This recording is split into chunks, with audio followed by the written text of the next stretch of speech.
30th of October 2025. Why am I would like to streaming formally again? report that S_guy said he would do abhorrent things to me.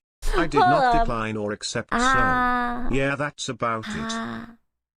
Why? I'm steaming. I don't know why I'm steaming. Why am I steaming?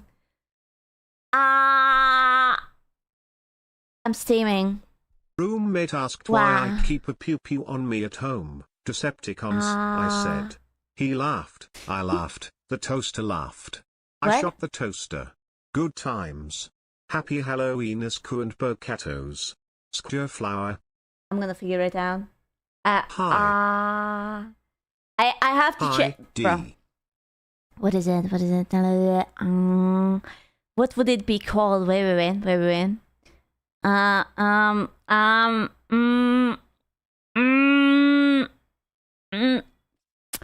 Well, I don't pop in often, but a dedicated fan. Keep up the good work, Escu. Thank you. I'm steaming. I don't know why I'm steaming. There is a reason why I'm steaming. I just don't know what the reason is. But it's there. It should be there. I just don't know why and how. Let's freaking go. I don't know. Escu, first time seeing the new model. Looks very cute. Thank you. Yeah, you can tell that I haven't used it often because I have no idea how it works and why it's steaming and why it must be something, and it's there. I saw it before, and now I can't see it. I'm sorry. You kind of saw. I have like a giga reset button, placed Get into tentacled woman's your tentacle. Yeah, I have a giga reset because if I unfuck myself and I have like 3 arms or something, then you know, I have to have something. But there is something. It's pushed onto one of the buttons, and I don't know which button is in. Are you in I heat? don't know. Yes, I am in heat. I can blow you or whatnot. It will be handy when you break it. I know. That's why I set it up. It's like in the very, very, very corner so that it's easy to press. My short hands will reach there. Yeah. I like it how you're kind of ignoring us by looking at your phone. No, I am not ignoring you. What are you talking about? I'm not looking at my phone. 4 months Bocato It just happy. happened to be open. Okay, it doesn't mean that there is anything on it. Hiya! Are you fanning yourself with your phone? I am... What phone? There's no phone. There is only coffee. There's no phone. I don't know what you're talking about. Well, I am free from the midnight shift that made me mid for 3 years. Hooray! Now I get to be a swinger next week on Dancing with the Sun while touching jets. Swinger? Isn't that when you go and hook up with couples? I had a flatmate like that once. There's no spoon. I actually literally have a coffee and I have no spoon. Hello, happy Halloween, Not that one. heart. It's not Halloween yet. It's the 30th. There's no Halloween yet. One day you will know all the bottoms. No. Impossible. I don't know all the bottoms. And I will never learn it. I'm not surprised. What are you not surprised about? Hello. I still need to get me a pumpkin. I got it yesterday. So I have my pumpkins actually. Who is the octopus? Your mother. What do you mean? Happy Halloween? It's not yet. Can you give me one? You can get the smaller one because I got 2 in case I fuck up one. I got a small one and I got a medium one. It's not big. Hello, Kato. Hello. Hello. How are you? I will just show you this. This is what you are. This is you. You see? We are cute. You're clueless. That's what you are. You're just like, what am I doing here? Why am I here? Only to suffer? And it's like, yes. Yes, exactly. I'm Tommy. No, you're not the Tommy. You're the cat. You're the kitty cat. If you are in heat, you need to get laid. What? I'm not in... Oh my god, I'm not in heat. What the fuck? I don't need to get laid. Thank you very much. I'm perfectly fine. Actually. Got him? No! I'm perfectly good, yeah. Thank you very much. I thought you're your pee-pee? Pee-pee? We know why we are here, pretty kitty. Why are you here? Tell me. Man, that hip face though. Do you like it? Do you like it? Happy Halloween. It's not! It is not Halloween yet. No. Stop. Get help. This tomorrow. What are we going to do tomorrow? Huh? If today is Halloween, maybe they live in the future. I don't care about that. I find it offensive that they live in the future and I still live in the past. So, I don't want it. Do you think YouTube could be a better streaming platform? Better than what? Like Twitch? Or Kick? Or Chatterbait? Or, you know... Yes? No? I'm gonna be honest with you. YouTube needs one thing. Just one thing. They need to have like a tab for the streamers. Like, you know, when the Twitch front page comes in and you see the people and the categories, they need that. And they cannot hide it in the middle of buttfuck nowhere. It has to be visible. That's what they need. And yeah, like in tags. I don't know why they are such a haters. They make it so hard to discover anyone. They need a mod view. Do they not have a mod view? Bro. Oh, and they need animated emotes. Can you use 7TV on YouTube? I don't think you can. Right? It's garbage. Yeah, you can. Can you? Ah, kind of. It is also garbage. Hooray! More garbage. They have it and it's hidden bumfuck nowhere. Aww. I don't like it. Dude, I still have not figured out how to, like, I try to start the stream right now, and I wrote in the title, and it didn't use that title. It pulled out the title like a few months ago and rolled with it, and I was like, but why? I don't get it. I don't understand. I don't understand how this works. Did it make a second stream again? I don't think so. Because I was like, okay, I will unfuck you, right? And I did it, but then it didn't write the title, and I had to do it manuel, and I was like, ah! It's so lame. I see a lot of that's going on. It's confusion what's going on. That's the only thing. No 2 YouTube streams this time? No. So you learned a little bit. No, because I think I will have to do it like that. I don't know. Fine, unfucks your space cat stream. Ah! Please. Why are you pointing at me? Didn't your mama teach you that it's mean to point at space cats because they might just like bite your finger off or something? I don't know, mom. Kinda sus. Why are you pointing at me? You guys are not using the new emotes. If you guys are not going to use the new emotes, I'm going to remove them. All of them. All of the new emotes. Okay? That's what you're going to get. Okay? No balls. It took me like hours to place everything and juggle them, and I'm going to remove all of it. Not my fingies. What the fuck? I'm sorry. That's just how it is. Remove this. You're a dirty Path of Exile player. I'm not even talking to you. Fancy, he's laughing at me. You see this bullshit? He comes in and laughs like, whoa! You will bite our finger? I will. Therefore you're dirty too. I haven't played PoE is so long. Like, holy shit. And it's so long. League launch tomorrow.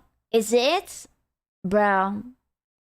I don't think I can. I don't have the stamina anymore, especially not for a league launch weekend to wait for the queue.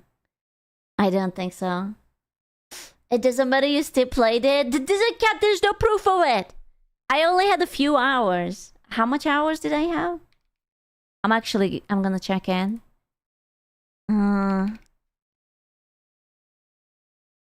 It was only 993 hours. That's like nothing, right?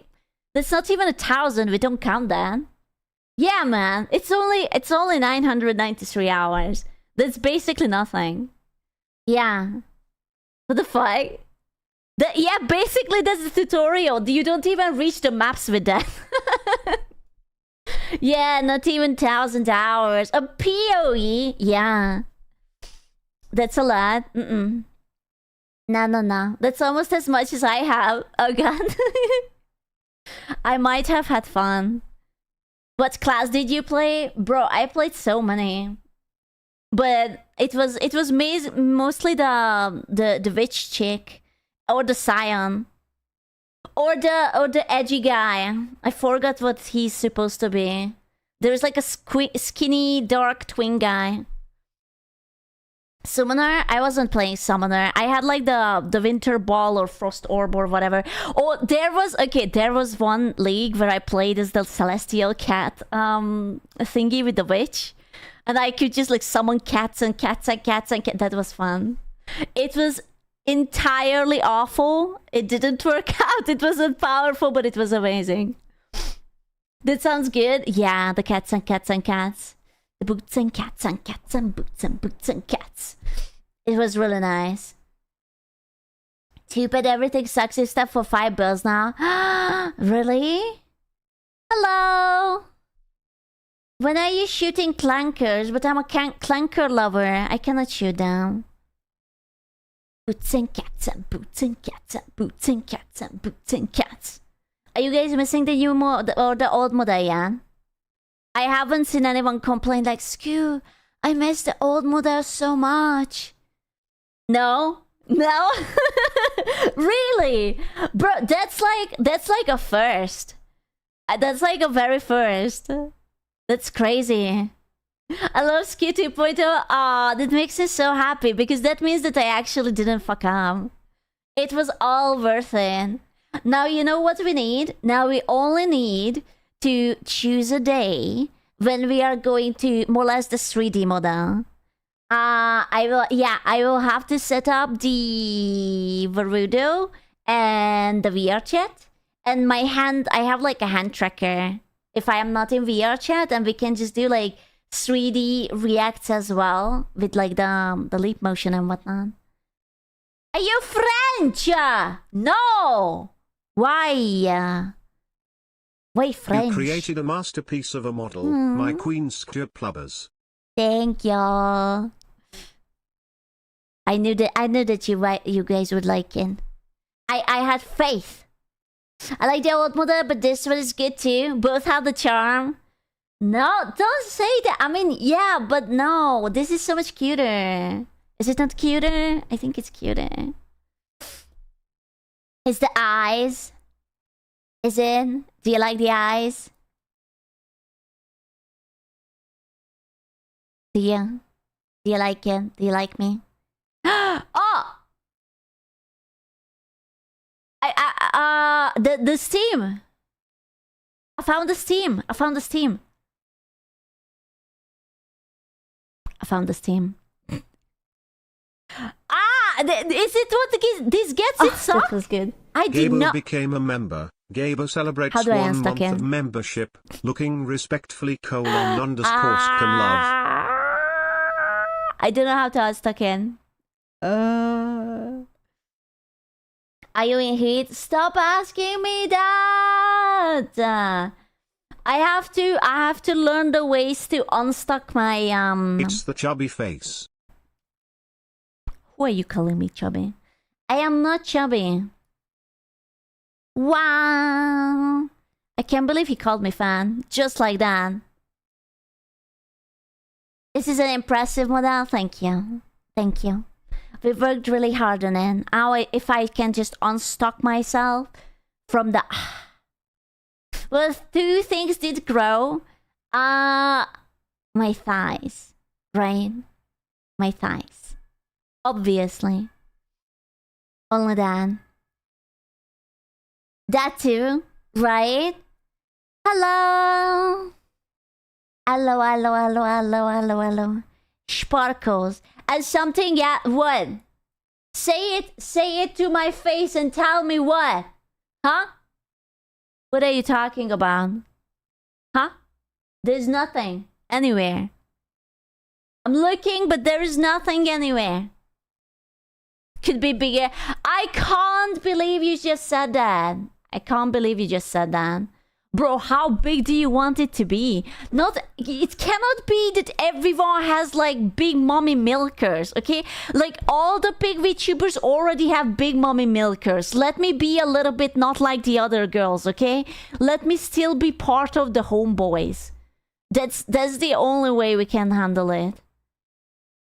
Yeah, man, I'm because they are always like, Skew, it always could be bigger. It could be bigger.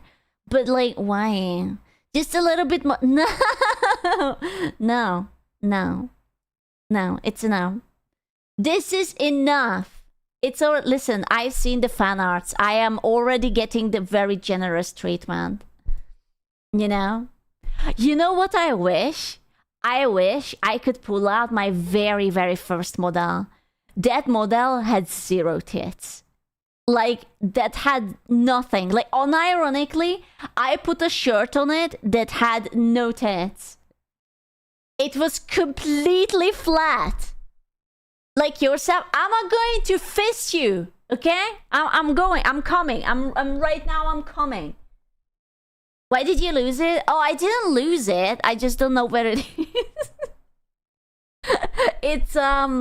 It's backed up. It's just I have so many backups of like so many years. So you lost it? No, I have backups. I just don't know where they are. It's on like a little black box. And I don't know where the little black box is.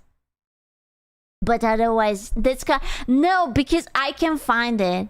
How are you so disorganized? Well, yeah. Simply, yeah. That's all I have to say in these trying times. Blonde, I'm not blonde. I am thick with orange 10 cat. C's. Thick with 10 C's. Thick. Eh? You don't know what it is? It's somewhere in between like two porn folders. Like, I don't know. Eh? Eh? Did you count it? Was it 10 C's? I don't think you need a bigger chest, but your mouth is a little bit tiny. What do you mean it's a little bit tiny? Do you want me to have like nice BG inhaling? I don't know. Tiny but yep volumes. Well, So. I don't think it's small. It's just like, I don't know. I only talk a little. You have a big yap to mouth ratio. It's cute, it's normal. Dude, I need those settings like on the Glorpa model to... Oh my god, Umbra! Thank you so much, Umbra! Thank you so much for the 50 gifted. Let's go! Thank you. Thank you, thank you, thank you. No. So how about the Maltago? What? No. No. The new model is so good you hadn't seen it. You weren't here for the debut? Oh, he missed out the song.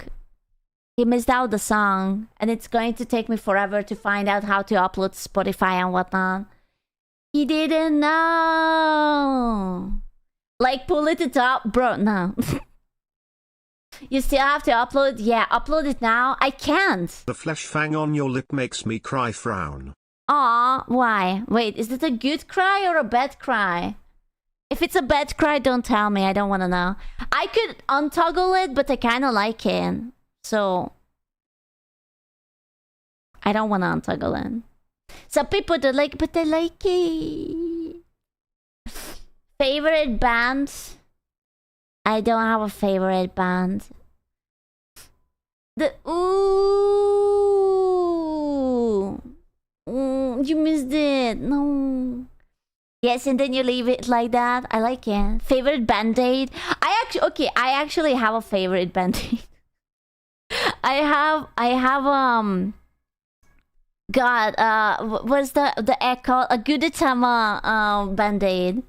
I have a packet of Gudetama band-aid and those are my favorite.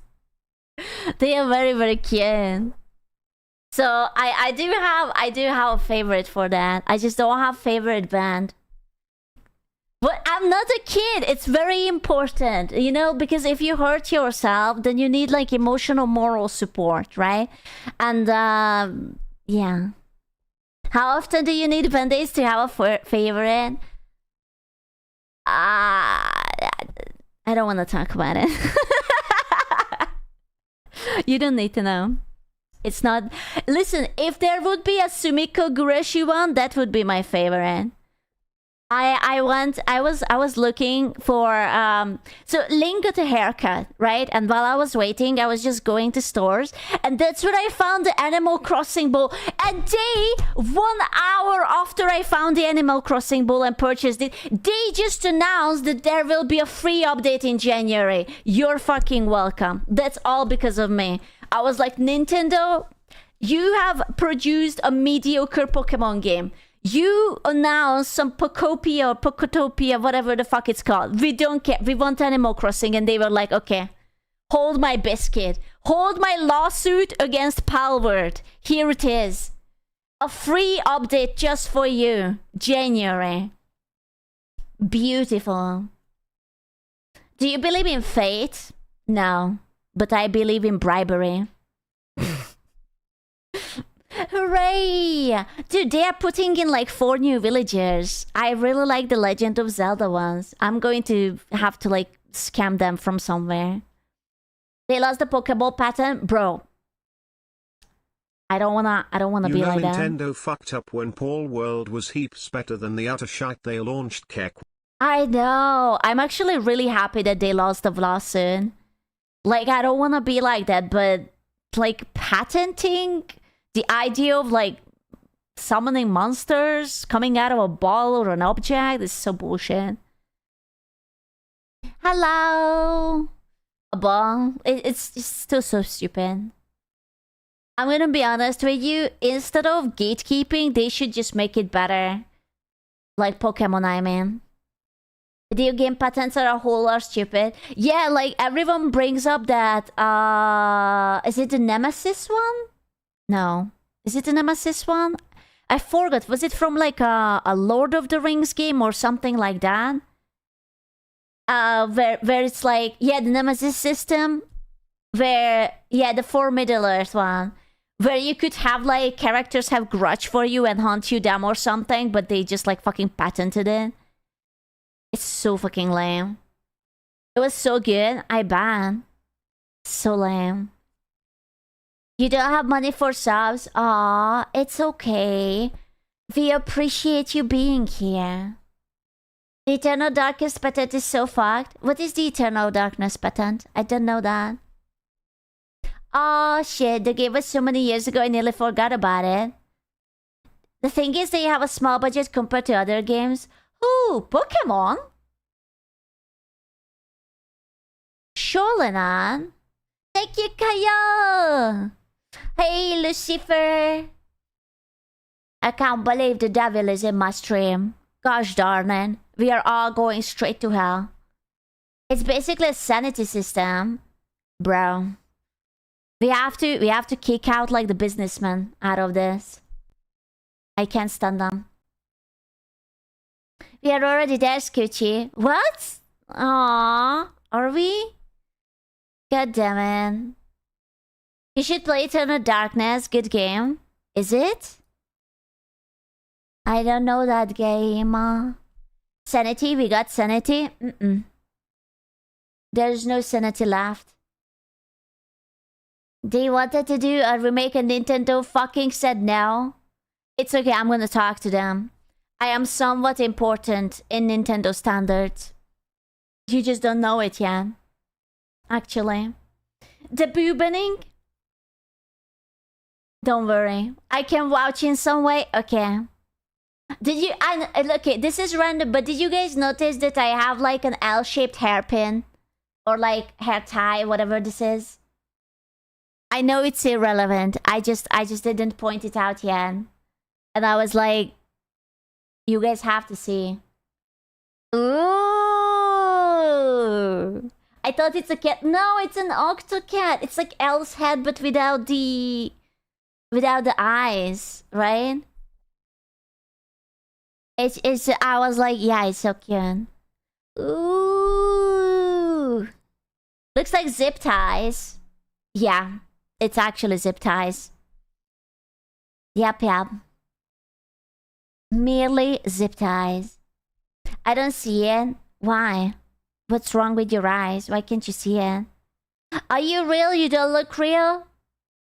I'm not real. I'm sorry. Are you looking for real love? Are you looking for a partner to cherish, to adore? That's not me. I am just an AI. I just go beep boop, and that's it.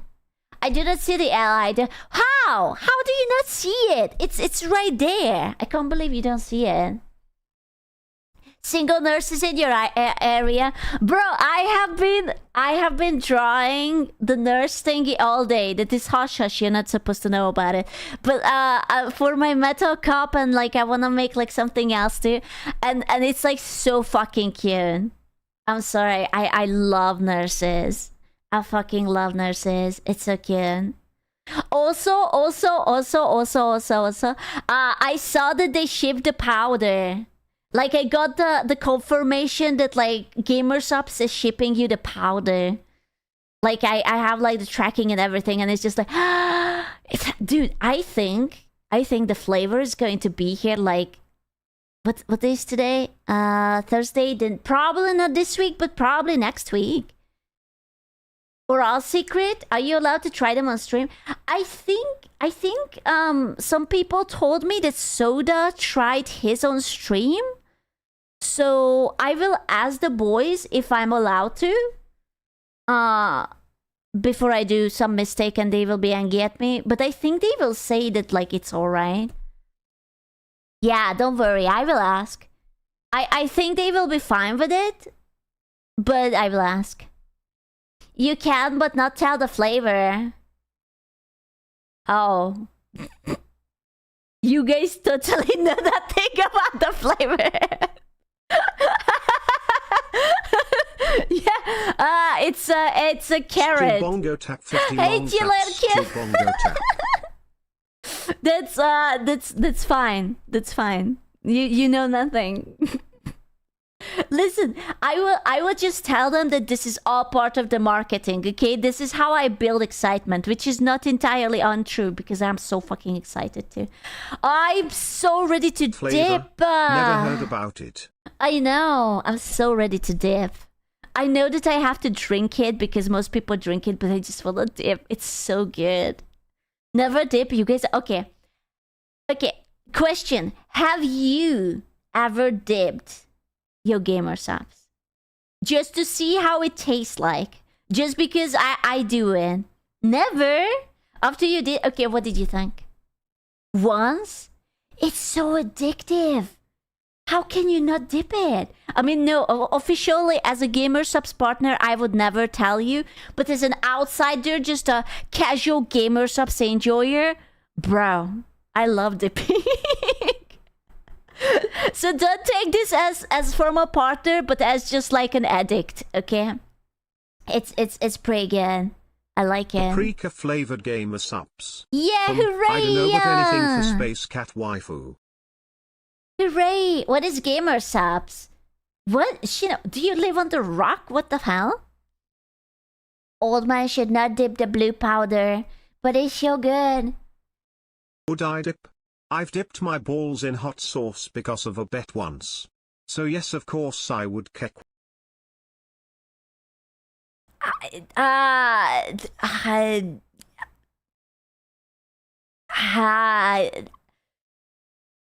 don't know. I don't know what to say. I respect you deeply, and also I'm worried for your balls. I am really worried for your balls, but thanks for the content, Asku. Always You're a joy hearing you welcome. yap. Hooray! The yappening. You know what? You know what the doggy hairdresser said to me? She said that Link was a good boy, but he had a raging boner for 2 hours. And I don't know what to do with this information. Yeah. Translate Meg sent seg till anythet et len seg Yeah. say ticked for the chat please. Yeah, yep. Translate? I don't know how to translate that. One of us, gonna dog. He was gonna die. Have you seen Muji's 6 hours Yapaton? I'm gonna be honest with you. I love Mujin, but I ain't watching 6 hours of the Cinder document. I spent personally like fucking 9 hours reading that shit up. No. I think Parrot is going to make out a video about like fortune stuff. So I'm curious about that. Unless it's also 5 hours, because I'm not watching 5 hours. Listen, the Cinder drama was interesting, but like I feel like it's time for us to move on. It's been so long. They like her tits? Cinder's tits? Bro, I'm telling you, dude, if I would have been Cinder, I would have not put out 1,000 pages doki. I would have been like, I am so sorry. And just like, I'm so sorry, Pyro Pops. That's awful. Oh no, I miss you guys so much. And then just like do a stream like this. Or like maybe cry in the beginning and call it a day. This was so much work. The 1,000 page. It's yeah, exactly. We forgive you, dude. You just like come back with a banger ASMR. You post some like nice titty shots, and it's just like, yeah, it's okay. Everything is fine. You're forgiven. Thank you. Thank you. The holes. Thank you. Thank you for thinking about my holes. 1,000 pages. More like 1,000 titty pics, kek. Bro, if it would have been 1,000 titty pics, it would have been a so much better stream. Dude, that many pages read up? Pfft, I don't think so. Manifest 12-hour stream. I would have observed all the titty pics respectfully. It would have been just fine. A new model has even an extra hole. Huh? What do you mean an extra hole? What new model? Where? What? Huh? Which one? Who? What? What extra hole? In the t-shirt? So she has 7 holes? How many holes does one person have? One? Ooh, what are you saying? Ooh, I don't get it. It whooshed above me. Again. The new model looks so good. Yeah? Thank you. Thank you. At least 7. Okay. Do ears count as holes? 1, 2, 3. Is a nose hole 2 hole or 1 hole? Because you have 2 nostrils, but technically it both goes to the same way. Is it? Yes, it's 2 hole. It's 2 hole. Okay, so 1, 2, 3, 4, 5, 6, 7. Oh, you're right. It's only 7. Okay, hear me out. The belly button is kind of a hole. Like, it is kind of a hole. Oh no, it's not. Not with that attitude. It's not. Stop it. Why? Why is he a hater? Yeah, it used to be a hole. We can make all holes great again. Actually, the belly button is a cup, not a hole. Ew. If your belly button is a hole, then see a doctor. I never tried. Like, I'm gonna be honest with you. I never considered, like, what if you push your finger up your belly button and it actually goes inside and like you can actually touch your insides. I never tried. I never dared to try. But imagine you just push it and it's just like you can tickle your insides or something. You know? You would fondle yours. I would be like, oh. Bro, if I could do that, then I could like tickle my insides so that I digest faster or something. That would be great. That's Aldrich level horror? No. Massage my liver. After a drunk night, you're just like massaging your liver. It's like, oh, little one, you can still digest it. It will be fine. But it wasn't fine. I heard that you can get bad nerve damage from messing with your belly button too, Raph. Huh? Define mess with it. Why? I need to learn the new emote names. He doesn't remember. I like the depressing sitting in the corner one. I forgot If what you it's think called. about it, and the mouth is a tube that connects to the anus through the intestines. Humans are just flesh donuts. Yeah, the one. The Angie. Squishy Angie. It's so cute. It's like me. When I wanna buy something, buy a new lamp, and Chat tells me that I cannot have it. And I'm just like, ooh. Fine. I will not get it. I guess. Such. You like the Yandere one? Is that your favorite? Can't have lamp? You're not my real dad. What's with lamps? I think they are just neat, you know? I think lamps are really neat. That's all. Unless she's already howling. I'm not a dog. I almost said I am not a boy. Because every time I think about Link, he's like a boy. He's not a dog, he's just my boy. Born as a cat, meant to moth. She's attracted to the light. It's like, I want to be bright, but I cannot be. A wolf? Did you guys saw that motherfucker I retweeted? It was so scary. Like some Spanish motherfucker. I don't like that. Lads, yeah, the lynx? I don't like that motherfucker. He's kind of freaking me out. Your cousin, he's not my cousin. He looks fucked up. I don't like him. Leave the wildcat alone? No, I don't like him. There is something suspicious about the way he was looking. That's a good looking Khajiit. I don't like it. I don't like it. What did he do? He was just looking at... It's like, just like, you know, that cat. The ma! There's a strange looking cat, ma! Looks like grandma! It's kind of like that. Screw Steve Carroll and Anchorman. I don't know what that is or who that is. Well, if I have a cat in my garden, I would also run. Why? What's wrong with cats? I actually find your sentence rather problematic. I will alert the moderators to ban you. Today I bought a new lamp. It's pretty neat. Only 12,000 euro. You didn't mean to write that K there, right? It's not 12,000, right? 12,000, like you can buy like, I don't know, like cars, multiple cars out of that. He means like Hungarian foreign? Oh, okay. That's fine. Foreign.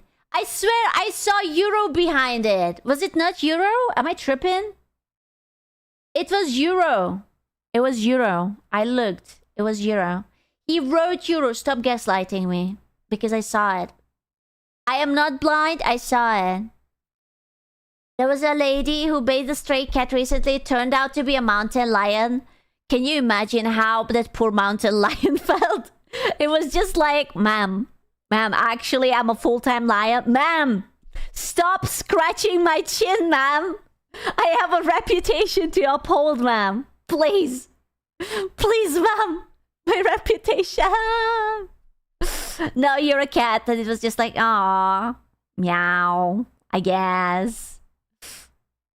Still identifies as a cat. Just meow. I guess. Domesticated meow. You're a cat now? Long L. Hi, Kappa! Let me guess, you also did not come for my debut. Kinda rude. Kinda fucking rude. Not gonna lie. I was here, I came, I performed, and you weren't here. Thank you, Gradu! Thank you! For the epic 5 gifted! Noodle that man. Time for your 6 p.m. scrub. Meow. Meow. Meow. Meow. Sorry, I missed the debut. Where were you? We were waiting for you. Where were you? What did you do? I can't believe he was shitting. That's understandable, honestly. It happens to all of us. We waited like 20 minutes, if not more, yeah. Saving lives? Were you really? Okay, listen. Jerking off is not saving lives. Okay? Unless you're a serial killer and instead of going to murder, you decided to york off. Otherwise, no. It's not otherwise. Yes, it is. No, it's not. No, you can. Plus, you can. Yeah, dude, you could have just mute me and just like imagine something else. It would have been fine. Yorking off is ending a dynasty. What? No. Nya. 4 hours is a long time. Surely you don't york for 4 hours, right? Why mute? Oh my god, did I spill? No, I spilled my coffee. Oh my god.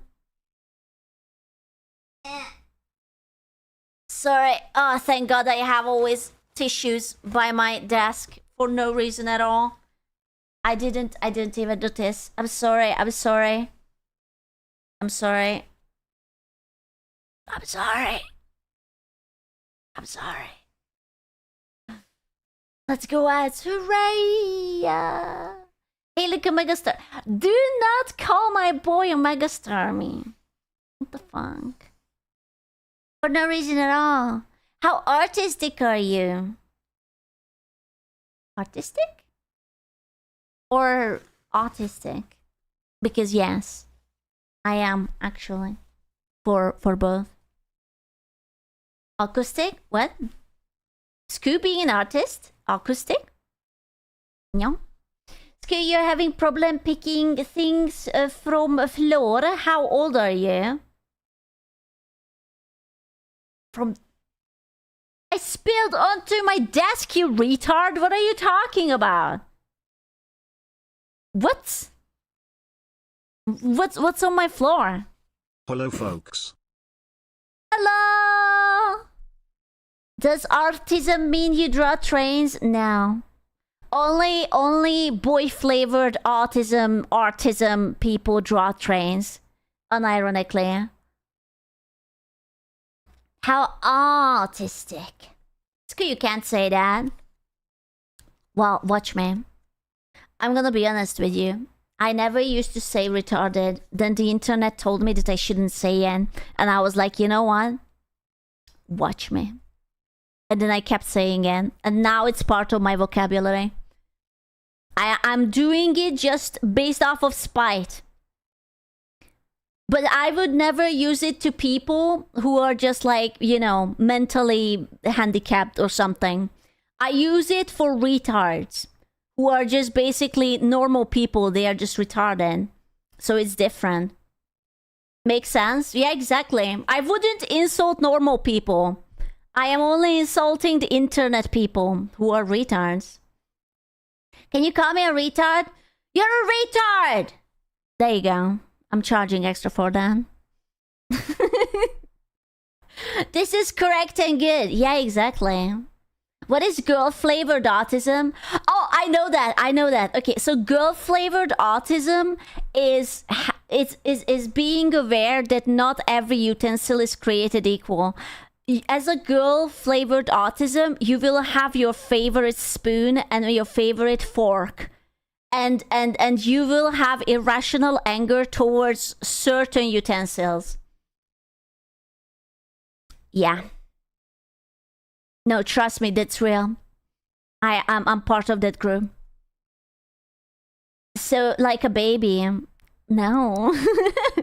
I actually understand this. My boy knows. My boy fucking knows. Why spoon? Oh, I mean, it can be listen, it can be any utensil. It can be a knife, it can be a fork, it can be a spoon.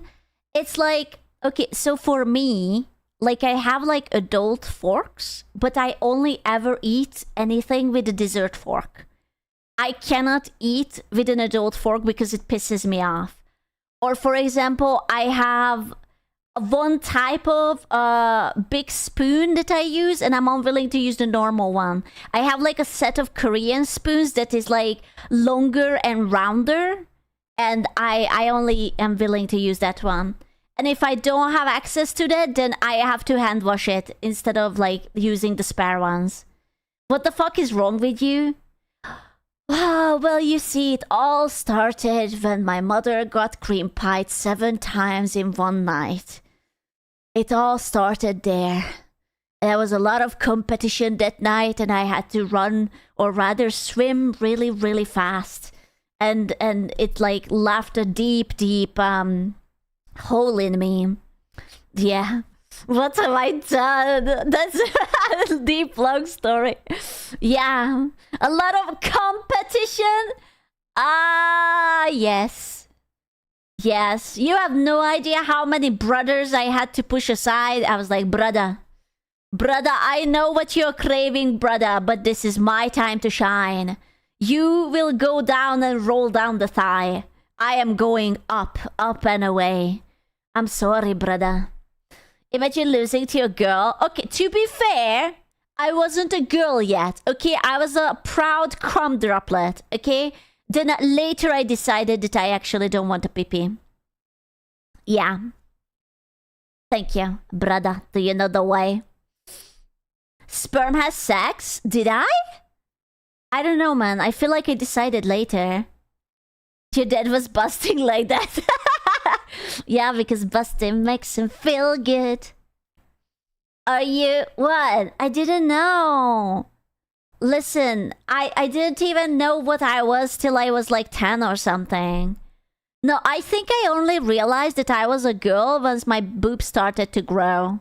And I was like, oh, this kind of sucks ass. Can I just be a boy instead? And then my mom told me it's not an option. And I was like, fuck! They grew? Okay, shut the fuck up. You're like an IQ black hole. Thank you. Thank you. Well, listen, as a kid, what does it matter if you're a boy or a girl? Like, it doesn't really... I'm gonna be honest with you, I was a tomboy. Okay, my mom didn't like me having long hair, so she usually like cut it like short and a bowl cut, and I was wearing really like boyish things because I hated anything girly. And I was like always in the mud with the boys. Like, you know what was the biggest fucking game for us in primary school? There was a big tree and we decided to dig, and we were digging out the roots. And so every time we had like a break, like lunch break, we went and we were just like digging the roots. And we made actually a really nice hole into it. It was really fucking cool. Yeah, we were just digging. That was my childhood. I still I still remember when we went to the summer house. And so don't think about anything fancy when I say summer house. Like, it didn't even have running water, right? But so in front of the gate, there was this like little road thingy, and it was like covered with dirt and like pebbles. And I could feel like something under it. Like, you know, when you jumped, it sounded like there was like a trapdoor or something under it. And I started to dig, and like my dad didn't see, and I was digging for fucking hours. And it turns out that he put like a metal sheet down because the road was like uneven, and he was trying to even it out. And I dug it up because I thought I will find treasure and I will make my family proud and happy, and we will be like a fucking millionaire because there will be like gold under it. And my dad was like, no, I was burying that on purpose because the road is uneven. And I was like, oh, but I dug it all the way up. Aren't you happy? And he was like, no, thank you. No, you're not allowed to dig. Yeah, he wasn't happy. He wasn't proud. And he had to spend his entire evening fixing what I have done. But to be fair, it's his fault because I was let loose, right? I was just digging for hours and no one told me not to dig. So, did you dig it up again? No, I didn't. But I had multiple holes, bro. I was like a fucking what is that animal that digs under ground, like a mole? I was like a fucking mole. I was always digging. My dad was like so fucking done with me digging. I was digging out my mother's flowers. I was digging out the stairs. I was taking apart the fucking environment. He was just like, what the fuck? Can you just not? I was like, no, father, you don't understand. I must dig. I actually accidentally started to dig a hole next to a fence, and like the neighbor was getting angry at us because I was making a big hole and crawling to the neighbor. Because the neighbor had like the fruit trees and I wanted to take the fruit. And I was like, this looks like a me-sized hole. I'm gonna just scooch over here. It will be amazing. Yeah, I was just like a diggy hole. Is that when your vendetta gas plan started? No. I was stealing mango. Mango? In Hungary? I don't think so. I just really liked sneaking into places I didn't belong. Yeah, it was my hole. It was made for me. And oh dude, that's why I'm saying like digging for... So we had like a potato field. It wasn't next to our summer house, but it's like a bunch of summer houses, and there were like fields of things. And there was this potato field, and my friend introduced to the potato field, and oh my god, we were digging. I was like, this is the best shit ever. And I was just like digging like a big bag of potatoes, and my father was like, where did you get that from? And I was like, just found it. Suspiciously, beside the road, the potato plants were just like dead, missing. It's like for no reason at all. It's fine. Yeah, just like on the street. Don't worry about it. Was he proud? I don't know. I don't know. I'm not sure. He's coming.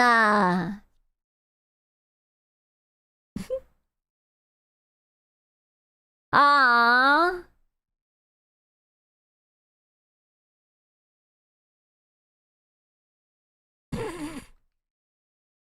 What the fuck? I just like digging, man. There's something really nice about digging. My childhood did a lot of fishing and a Hungarian pig slaughter. Bro, I have been to a Hungarian pig slaughter too. I fucking hated it because there was this chicken who had it out for me and it was like chasing me all over. Like you would think it was the rooster, but no, it was just one of those bitches. And that chicken had it out for me. I don't know why. And I was just like screaming like, ah, grandma! And, like the chicken was just like trying to like eat me or something. It was crazy. I can't believe a chicken haunted you. Bro. I know. It's crazy. Scoopy phrasing. Why? What did I say? I also hunted wild corn that's commonly grown near roads. We had normal corn. My grandma was growing corn. Grandma's corn. Sorry, Scoo. Why are you sorry? For the chicken? It's okay. I'm sure it landed up in a zoo pen anyways. You enjoy digging as well? It's like a tickle, that primitive instinct in my mind where you just want to dig, right? And it's like you always find something. Like you might find some worms and it's just like looking into their lives, or like pebbles or coin or stuff like that. It's kind of nice. So that was autism. No, this childhood. The children enjoy dirt. What do you mean? Also, have you seen every time boys go to a beach, all they do is dig. They just build sandcastles and they just dig. It's not autism. It's perfectly normal to have the urge to dig. The boys just enjoy. They crave the holes. Yeah, that's how you can tell the acoustic guy. No! Bro, okay. Question. Is there any boy in chat who does not enjoy digging? In any shape or form? Raise your hand if you do not enjoy digging. See, everyone enjoys digging. Except for that one guy, but he's a retard. We don't count him. Who doesn't? Yeah, exactly. Everyone likes the diggy hole. Yeah. Only snow, it doesn't matter. It counts. As long as it's digging. I do not like digging. Why not? What's wrong with you? Did your parents not love you enough or what? Scoot, yeah. You're asking Twitch chat. Now whatever you mean by that. Now whatever are you implying with that? That you are... What is he saying? I like to bury myself in holes. I don't like digging. If you catch my drift. Like on the beach, when the boys do sphinx out of each other. I saw that. I saw it when the boys bury each other in sand and then they cannot move out. And then like the wave is coming and it's just like... What is the thigh schedule? Thigh schedule? Some guy is talking shit right now. Put your feet into his mouth, honestly. The Oliver strikes back. Wait, did you call having sex digging? That's not digging. That's like teabagging at most. That is... Oh, you guys are so stupid. How? The hole is already there. That's not digging. Burying myself in holes. Why must you ruin such a wholesome moment? We were talking about holes, digging, and now my boys just, I like to dip my pee-pee into it. Sex is more like drilling. Is it? Because of the noise? Or do you just like rotate? Or... I am not qualified to answer these questions. Huh? It's just... My boy is having his first time. Yap.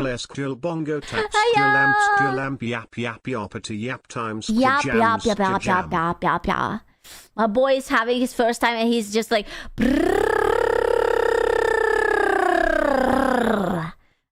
And it's like, yeah, that's it. I came. Easy. It's like a palm jack, dude. Honey, what are you doing? I'm digging. It's not digging. It's drilling. Maybe an impact hammer, like... Because of the pumping.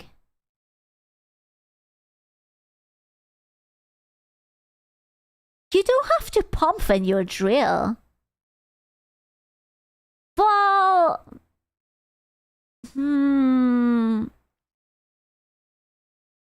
I'm thinking... Oil drills?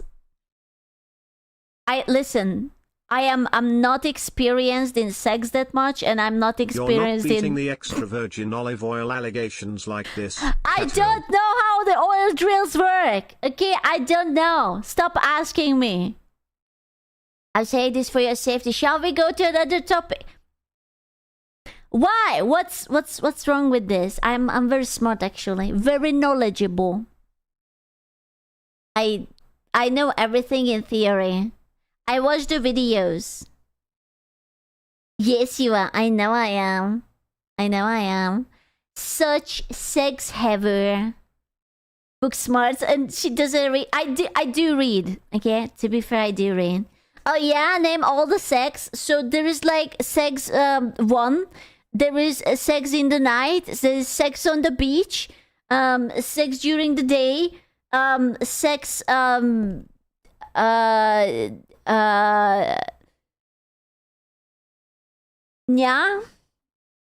Yeah, the electric boogaloo, actually. Yeah, sex in the city. Yeah, that's true. Exactly. Yeah. I know these. What about sex 3? I don't think we have that yet. Sex the return of the king. It's soon. You forgot sex at work? Oh, that sounds awful. That sounds not good. The OG Doyen book. Why? Because because it's uncomfortable. You cannot lay down, and then you have to rush, and you have to be scared. And then how do you clean? And then what if like you sit onto the copy machine, and the copy machine takes a scan of your butt, and then the office will know it? Or what if your boss walks in and it smells like sex, huh? And they are gonna be like, wow, this copy machine is very bad and very stinky. Clean it with a mop? Oh. Just use a perfume? Waste of the perfume. Smells like cleaning agent, it's fine. Ayo. It's fine. Look him in the eyes when he catches you. Is that NTR? If you're doing your coworker and your boss catches you and then you aggressively eye fuck him, is that NTR? No? You sure? Could have been us, boss, but you didn't want to give me the promotion. That was a threesome. Ooh, is it? Damn. I am. You don't stop, you keep going. Okay. It's just... I don't know why. My mind just conjured up the image of me aggressively humping someone's boss's leg. Like, that would show it to them. It's like, that's right. That's what I thought. Aggressively humps his leg. Do you feel it now, Mr. Krabs? Do you feel it? Yeah. How big his leg? Well, yes. It's the most I can give you. So you're a dog? No. I am actually not. I'm just me. Which leg? Yo, what do you mean which leg? Only if it's the third leg. I don't like that. You guys are damn bad. You guys are too horn dogging in the horn dogging. Madge. Well, yes. Well, no. No. I'm not a golden retriever. Stop the slander. I'm going to... Some of you recommended a monster fucking video. I want to see it. Quick, but... That's what I'm going to do. I'm going to look at the monster fucking video. I did? Was it you? You little... My little monster fucker. Wait. Listen, I hope that it's safe to watch, because I did not check it. It just looked interesting. I was like looking at the suggestions and I was like, wow, that looks interesting. And I was like, okay, that's fine. This is fine. Hello, YouTube. Do you want to say hello, YouTube? Because hello, YouTube. You didn't check? I never check. You think I pre-watch my videos? Ain't nobody has time for that. Listen, if it's usually Zyron checks it and puts it into the safe thingies, and I just like cherry pick from there. Hello, YouTube. Oh wait. The chat. Wait. Where is the chat? Chat? Because I'm covering you. Wait. I can do this. There you go. Okay, now can I get a hello, YouTube? I'm sorry. You couldn't be seen. You weren't seen. I apologize. I'm so sorry. I'm so sorry. But now you can be like, hey grandma, I'm on TV. You shall be on TV. Yes, I am. I can't wait. The fantastic world of monster lovers. That's me. Quick but very necessary note. We're only talking about fantasy in this video. Yeah, totally. Definitely. There's nothing naughty in our hearts, only in fantasy. This is not a video about animals or bestiality. Monsters are, very importantly, not real. We are only talking about fictional sentient beings here, not animals and not analogs for animals. Okay? Okay. Must be true. Must be true. Today, I found this. It's a clanker! That's not a monster. Okay, can we just agree that clankers do not belong to the monster fucker category? No, that's different. We have to make it a different category. A post to r/hearmeoutbro about Tailbot from Tail Foundry. I always knew this day would come. I've seen the kind of fan art you people make. What if it's some cyborg? What, like what? Like General Grievous? Like he's sort of biological, but also he's like kind of a clanker. No, it's still not a monster. It's really not news, is it? Like, I'm really not surprised by this. Yeah. Hear me out is such a popular exercise. It's just part of language at this point. Hear me out. You expect to see this kind of thing on the internet. But I didn't. I will raise you that this is the better part of the internet. Okay? I actually started to miss the most degenerate side of the internet. Nowadays, everyone just wants to argue about stupid shit. I want men to sit in a circle and discuss whether they wanna fuck the Lamia with the triple D titties or the quadruple D titties. And I want it to be a very scientific discussion with graphs and Venn diagrams to say why is that the best. That's what I want. I want the lads to discuss this. Expect was to be so fascinated by it. After I found this post, I did a little bit of digging. Look, it's the boy. The Cthulhu boy. Bigger number better. What a size queen. Like I tend to do. Did you know that there's an entire subculture around this? I don't mean like a subreddit or a Discord server. I mean a serious capital C culture. It's just us. It's just the women. It's always the women. I unironically think that the men are not really into monster loving. They want monsters as long as it still looks like a hot, big-titted woman. And like they don't care if it has like tentacles or it's like half spider or whatever. As long as it's still like a half woman, it's fine. But then women always want these like weird ass anthropomorphic mosquito faced whatever. Which you would never know by the epithet that. Lady, is Lady D a monster? Because she kind of looks humanoid. She's just very tall. But then again, she turns into a dragon. But you don't want to fuck her while she's a dragon. You just want to get her while she's big and tall and mummy. The final form, yeah, but the big mummy isn't really. Monstrous, but not a monster. Girls like Labubus.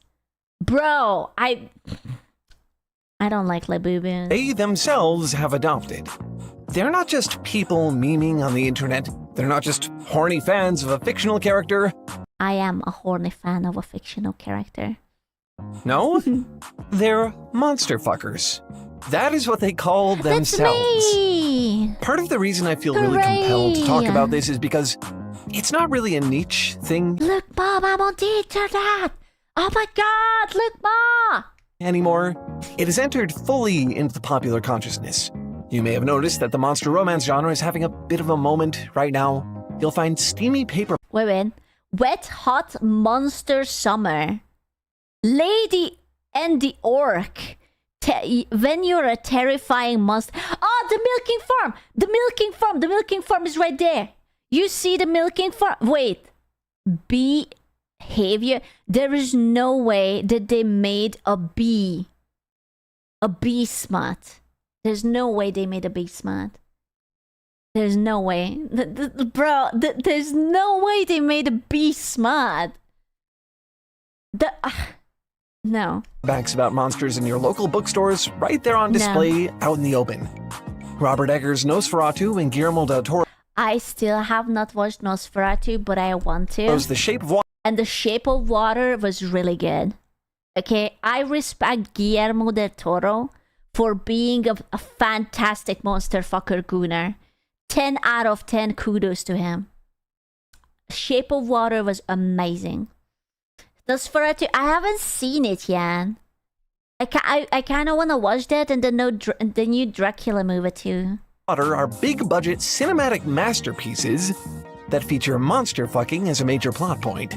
That hear me out trend where people compare their weirdest fictional crushes. Can you react on the most famous one, a SQU? Lol. The most famous one? Up last year. You might remember all. Bro, they just wanna freak Pokemon. Wait, is this the... Someone wants to rub one out for the Duolingo chick? That person has to go to jail. Like, it's not even that I'm judging their taste, but like, who the fuck wants to rub one out for Duolingo? Oh, that's just so depressing. Bro. Nah. The cakes. And unlike most online Bro, dude, soon Zootopia too. Can't wait. ads, it's still going strong. I'm making this sound like it's all some new thing. It's not, of course. If you look, Duolingo is a clanker now. you'll see it goes back a very, very long time. Demon lovers, seductive sirens, beauty in the... I'm sorry. Those titties? Is that a belly button? Bro, that's a stabbing wound. Wait, is that 2 legs? One fish leg and another fish leg? What the hell? Beast? Monster fucking is just as popular and just as ubiquitous as the monsters themselves. Bro, she can open the fish leg. For every person who finds one scary, there's another who finds it very much the opposite. Often both at once. Until now, I just kind of thought this was all a joke. Bro, this dude looks like an Onyo. This is like the sexiest demon Onyo. It seems that way from the outside. Most conversation about monster fucking kind of is, even among the monster fuckers themselves. Onyo. But it turns out, the actual act of fucking a monster isn't really the thing here. There's a lot more to it. There's a legitimate reason, many legitimate reasons, why this fantasy appeals to so many people and has such staying power. He's going to tell me why I'm excited. And after spending truly far more time than I ever thought I would studying it, I've got to say, monster fucking kind of makes sense. Gentlemen, he said it makes sense. Must be true. Must be true. If you don't get it by the end of this video, I get it. Just hear me out.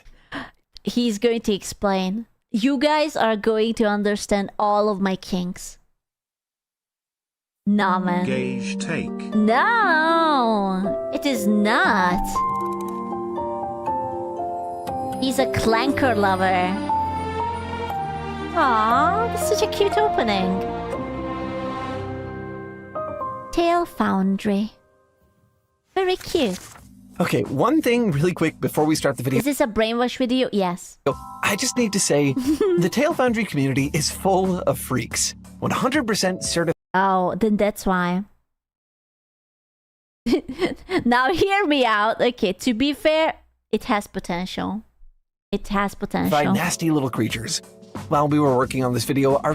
Okay, that's like Final Fantasy 14. How is this?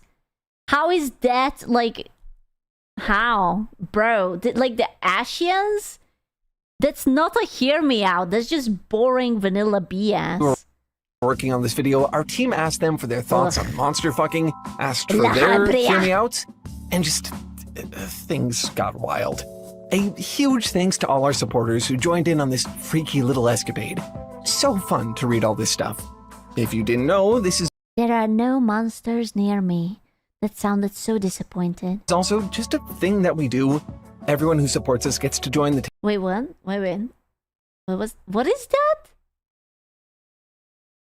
Okay, when we are saying hear me out, this is not the hear me out, okay? I'm sorry, but that's no. Gets to join the Tail Foundry team to chat about what is that? Videos we have in the works. Stump. It's so much fun and honestly so helpful. Sometimes we get entire video... Okay, fuck that shit. Okay, no, listen. As much as I am into no. I don't, no. No, that's like nightmare fuel. I don't like that. I really don't like that. Ideas like this one Hello? just by having these Meow. conversations. If you want What is that? That's just a turd. What is that? Is this rock? Wait, hear me out. No. There is this space cato. Okay. I am not a monster. I'm just a girl. to join in, just go to thetailfoundry.com/support. I hope we'll see you there. Now, back to the video. I'm just a girl. A while back, we conducted a survey that I think some of you might remember. We asked our audience which monsters they found attractive. I should have sent in a list. He would have been terrified. The results were interesting. Of course, there were your typical vampires and werewolves, but a lot of you wrote down Pyramid Head. Okay, but okay. Personally, Pyramid Head is not my cup of tea, but he is daddy, right? So this is, I'm gonna say hot take. Pyramid Head is, I think, a normie thing. It's like women who want their boyfriends to wear like a motorbike helmet or like the Scream mask. This is that kind of fantasy. This is vanilla. Yeah, Pyramid Head is extremely vanilla. That's basically a sexy, big-dicked, muscly man with a hat. Like, this is not... Yeah, it's not monster enough. This is vanilla. Rejected. Cthulhu. The Cthulhu is overrated. And Dave is perfect. Xenomorph. You all really Dave is perfect. He's perfect. liked the Xenomorph. A few people even put Am in there, the Who? Am? evil supercomputer overlord from I Have No Mouth and I Must Scream. Ah! Oh, no! What? Bro, I know that story. That's a fucking awful story. Whoever wants to fuck the supercomputer from that story, those are the, you know, like, those women who, like, show up to, like, serial killer hearings and they fall in love. Like, you know how Ted Bundy had, like, a bunch of women gooning over him? Those are these very same women. Straight to mental asylum. It's, like, hard to even process some of these. If there's one thing I've learned from the monster fucker subculture, it's that there Oh, look, that's Bo. truly is someone out there for everyone. Okay, I'm sorry. Can I have just a 30-second rant? So there is apparently like this new furry anime or something, and I keep looking and seeing clips of it, and it's so fucked up. Every time I see a clip, it's like, I don't even know what it's called. With that like blue wolf guy. Yeah, and it's like, it makes me so uncomfortable, bro. It's like the guy is like pinning the girl onto the wall and starts like licking her, and she's just like an innocent small girl, and he's just like, ah, bro, it's so fucking weird. I'm judging everyone. Peak female fantasy, not mine. Only Boguns to that. I'm better, okay? I'm not like other girls. I need my Xenomorph for this. Name any monster you want. There's guaranteed to be at least one person out there who wants them. One thing I keep hearing is that the sheer variety is part of the appeal. There are countless monsters to choose from and countless ways Not the Minotaur. Not the magic semen Minotaur. to fantasize about them. The one thing every monster has in common, though, they're pure fantasy. So far removed from reality, you can imagine being intimate with them. Can I just say that I really fucking hated that people lately cannot make a difference between fantasy and real life? I hate it when people say that something in fantasy is problematic, because it doesn't exist. It cannot be problematic. If you don't like it, don't read it.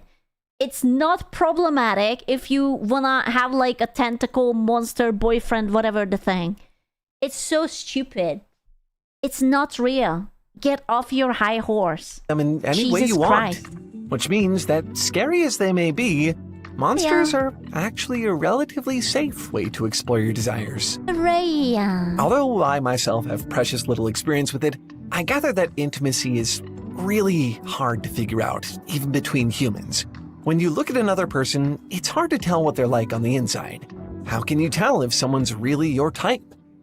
That's the fun part. You don't. You just kind of ball it, and then you get an experience that will scar you for life, and then you will never want to date again. And you find yourself tuning into a VTuber stream who keeps talking about fucking xenomorphs, and you're like, man, where did my life go wrong? If you fall in love with someone only to find out that they aren't who they seem to be. Monsters aren't really like that. They don't really have that much to hide. 9 times out of 10, you can look at one and immediately tell that it's a monster. They wear their fangs on the outside. Their fangs? When you put it like that, it almost makes them sound more approachable than people, doesn't it? No. Monsters It's only problematic when women demands us men to be like that. There are limits to our role playing. Aww. So you wouldn't buy like a $10,000 worth of latex suits so you could cosplay Dave and seduce me on a Halloween night? What? Really? Sigh. It's gone. I was planning this whole date for you and me for tomorrow, but now I kind of don't want it. exist in your imagination. They're safe and knowable. They aren't real. In a way, I suppose you could say it's easier. Yeah, romance is truly dead, man. It's like I am willing to wear the maid costume, and you cannot do just this little thing for me. What the fuck, man? What the fuck? To fuck them. If you really want to understand monster fuckers, there's one movie in particular I've heard is pretty much required viewing. It's a little 2017 flick directed by Guillermo del Toro called The Shape of Water. It's so good. Dude, have you guys seen this movie? It's so good. You know what? Fine. I will rewatch The Shape of Water. Hell yeah. It's so good. It's so sweet and so innocent. Well, there is a little bit of ooga booga in it, but it's romantic ooga booga. Never seen it? Dude, Guillermo del Toro makes such amazing movies. I love that man. He's so good. Nope, I won't watch it. Why? It's not Woman Gooner movie. It's a nice movie. The film was, I forgive like the pun, it. a bit of a watershed moment for this culture. It was a piece of mainstream media that treated monster Look at him. He's so fishy. fucking as a legitimate fantasy, a mature fairy tale where the beauty gets her beast and they live happily ever after. It's not treated as a joke for once, or as some sort of exotic fetish. It was It's cute. a metaphor, and a good one. It was cute because the chick is like mute, and the fish is obviously like a fish, so he cannot talk. So they like teach each other like sign language, and they become friends. And like she saves him, but like they kind of fell in love, and then like they want to run away together. It's really nice. The Shape of Water is very interested in the concept of otherness. It's what compels the romance And I want to fuck him. No, he's not my type, but I respect the romance. at the heart of the story. Eliza, a cleaning woman at the research facility where the majority of the good story movie. takes place, is mute. She's mistreated by her superiors who look down on her because she can't speak. One day, a mysterious tank arrives at the facility containing a fishman captured from the rivers. This is what I want for my birthday present. Just like a mysterious box. And I open it and it's just Dave. Look at me with a singular red rose in his mouth. And he just drools onto me. Of South America. He He won't suffers fuck cruel your experiments sis. at the hands of Colonel, the same man who torments Why? Eliza. From their very first meeting, Okay, to be fair, that guy doesn't mean to torment. The main character is trying to flirt, but he's retarded. Eliza and the fishman feel a sort of kinship. Neither of them can communicate with words. They both know what it's like to be the other.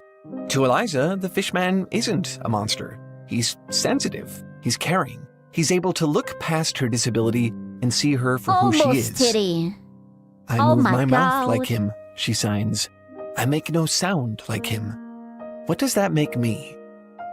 They may And both then he Wow. rips your innards out, but not in a hot way. Kek. Listen, we all gotta go one day. Listen, if you can go out by the Valhalla way, by a thick, voluptuous woman sitting onto your face, then so do I have the right to go out in my way. You know? be treated like outsiders by the rest of society, but in each other's eyes, they're just two misfits in love. Dude, the best part about this movie that she even explains how the fish sex works. And I was just like, oh. I think that's why the monster romance in The Shape of Water works so well. The fishman is Eliza's fairy tale prince, gills and all, but he is, importantly, still a monster. So when does she lay eggs? I don't want to spoil it. There's no egg laying, but there is something. Monster, still the other. The story takes place in Cold War era America amid a culture of distrust in anything different. And within that wouldn't she drown? That's spoiler! context, the fishman is as different as you can possibly get. Eliza's love can't change that. He's bald. Stories like The Shape of Water prove that the monster can be recontextualized into a lover. I don't want to be like that, but when I first watched the movie, my first thought was, doesn't this motherfucker looks like the fish from Hellboy? I think Hellboy was made by Guillermo del Toro too, no?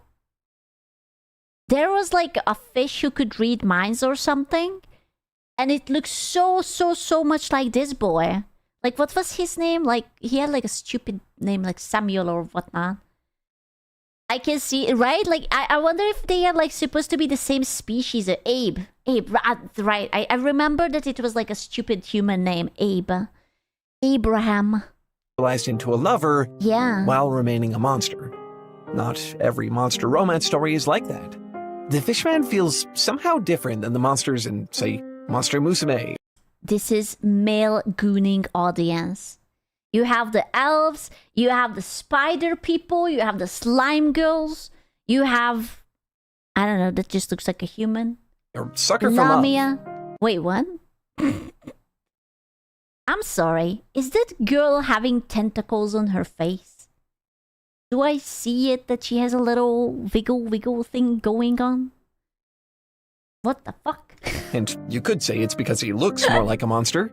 An otherwise conventionally attractive anime girl with some tentacles, horns or something. Tentacles? With girls? That's crazy. I find monster a difficult term to apply there. That's crazy. But I think there's something else going on here too. Something a little deeper than just the looks. Let me introduce you to Ella Gallego, a researcher, maybe one of the only ones in the whole world, who has conducted an entire study on monster fuckers. Bro, I know what I want to be when I grow up. I want to be a monster fucker researcher. I feel like this looks like a job for me. I feel like I can do it. I can put enough passion and energy and effort. I have the experience. I can do it. Lads, I know now. She went insane. She looks very sane to me. I'm cocking you from the picture, but just trust me. It's called Monstrous Desire. Bro, what is that? Oh, that's so ugly. It was invaluable to my research here. One of the few places I was able to find real data about all of this. Looking at the age bracket. Oh, bro, the 70+ ladies ain't gooning no longer. That's so sad. Can I point out that I respect that there are some 60 to 69-year-olds who are still like rubbing one out for like Frankenstein's monster or something? I respect that. When grandma just thinks about the monster. She was kind enough to talk with us a little bit about her work. And when we did, she said something that really... Look at the graph. It's mostly, it's crazy white people. It was always crazy white women. I always knew it. I was part of something greater. It is me. What is Latin OX? OANX something? I don't know what those are. What does the X? What Latin Nuxo? She said something that really struck a chord for me. Gay! Heterosexual, bisexual, pansexual, asexual, queer, questioning. Questioning? What's a questioning? Other? What's a questioning? She said that the monster is inherently on the fringes. If it loses its core trait and becomes something that's not an other, Not sure. it loses Being a virgin is not questioning. what it means to be a monster. I think that's what happens in a lot of monster romance stories. Sometimes the monster, rather than suffer in a Alas. world that doesn't want it, is made to fit, made acceptable, ordinary. And then I have to wonder, if it isn't an other anymore, then what exactly is it? This No! I am so tired of this book. I don't want... Stop giving clout to this goddamn book. It's is always Morning this Glory Milking goddamn Farm by book. C.M. Nacosta. Perhaps the single Come. If her name doesn't stand for come, I don't know what to say. most analyzed book in all monster fucker media. I don't want Seriously, to hear people about have written this a book. truly shocking amount of Return of the actual King. academic analysis on this thing. And yes, Bro. I did read it. I read the whole thing. Consider it Hello. a demonstration of my professional dedication. You're welcome. Oh no. Did you Morning read Glory it? Milking Farm is a story I can only describe as incongruous. I do not know that word. I do not know what incongruous means. Not even a simple clue. It's an erotic romance between a woman and a minotaur. In some ways, it's surprisingly aware of itself. But unlike The Shape of Water, this book is also supposed to be comfortable. It is not comfortable. Every time I hear anything about this book, it makes me feel uncomfortable. Shape of Water is about romance and realizing that the monster is sometimes human. Because the main guy was the monster and the monster wasn't a monster. Like, don't judge people by the looks kind of movie. And this is about, like, if I will jerk you off, I will get paid. Also, widen my holes. Thank you. Use a more academic term, cozy. But if it was The about Minotaur Dave, love this interest different. isn't really a monster at all. He's rich and attractive. People like it. Bro, it's just Alistar from League of Legends. He's just sort of a nice guy. Creatures like him are normal in this world. They're just people here with lives and families. The only thing that makes this particular one monstrous, really, is how he can be sexualized. Ugh. He's a minotaur. He's super tall, muscular, and very well endowed. His sexuality is even a major plot point, being commodified by the eponymous milking farm, where he meets the female protagonist. It is, shockingly, actually I can't believe that someone wrote a story like this and probably now swims in money. Like, after so much internet clout, and this one had, like, on Amazon, like 20k ratings or shit like that. It was crazy, bro. They also don't believe it, probably. Yeah, but it could have been made. a factory which collects, let's call it, minotaur milk to make a sort of fantasy Viagra for humans. The love story is She's like the J.K. Rowling of the Gooners. They are already working on the movie adaptations as we speak. sort of framed as an act of rebellion against this And now we exploitative know industry. how Red Bull is really made, Kev. Ah, no. Street.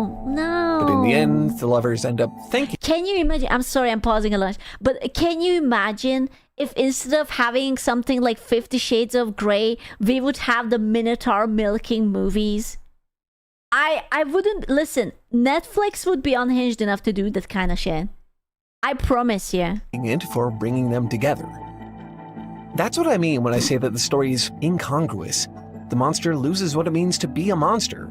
Morning Glory Milking Farm intentionally flirts Right. with themes like They class, so in. gender, and politics, but it never meaningfully addresses those issues in the way that The Shape of Water does. If it did, well, it wouldn't be so Gross. cozy anymore, would it? I'm not saying It's not... This person, this channel gives too much credit for what that book is about. That book is a smut. It doesn't addresses political world whatever problems because the person just wants to rub one out. Like, that's it. It doesn't matter. It simply doesn't. The inequality and the homelessness and whatever wage gap and whatever, no one gives a fuck. They're just like, wow, Big cow has big whoa. Saying that every monster story needs to be some sort of social commentary. But every monster story is, in some way, about otherness. The Shape of Water offers a way to reflect on how you might relate. I can't believe that he's comparing these two together. You have no idea how hurt I am. The Shape of Water is about romance and understanding people and realizing who the real monster is, and the other one is about fucking cows. To that otherness. Literally. Morning Glory Milking Farm fetishizes otherness, presenting it as safe and desirable. Madge. These stories are both monster romances, but they speak to very different fantasies. Thank you. It all comes down to context. Where are the monsters, and what is it that makes them monstrous? This is what monster fucking does. The very exercise of indulging this fantasy is, at the same time, an interrogation of your own. This man is too intelligent and he misses the point. I feel like he's like, I am male, I must understand female mind. Let me do my research. Yes. But no. Own boundaries, your experiences, the culture and the world that you live in. It's a fantasy that requires the deconstruction of those boundaries.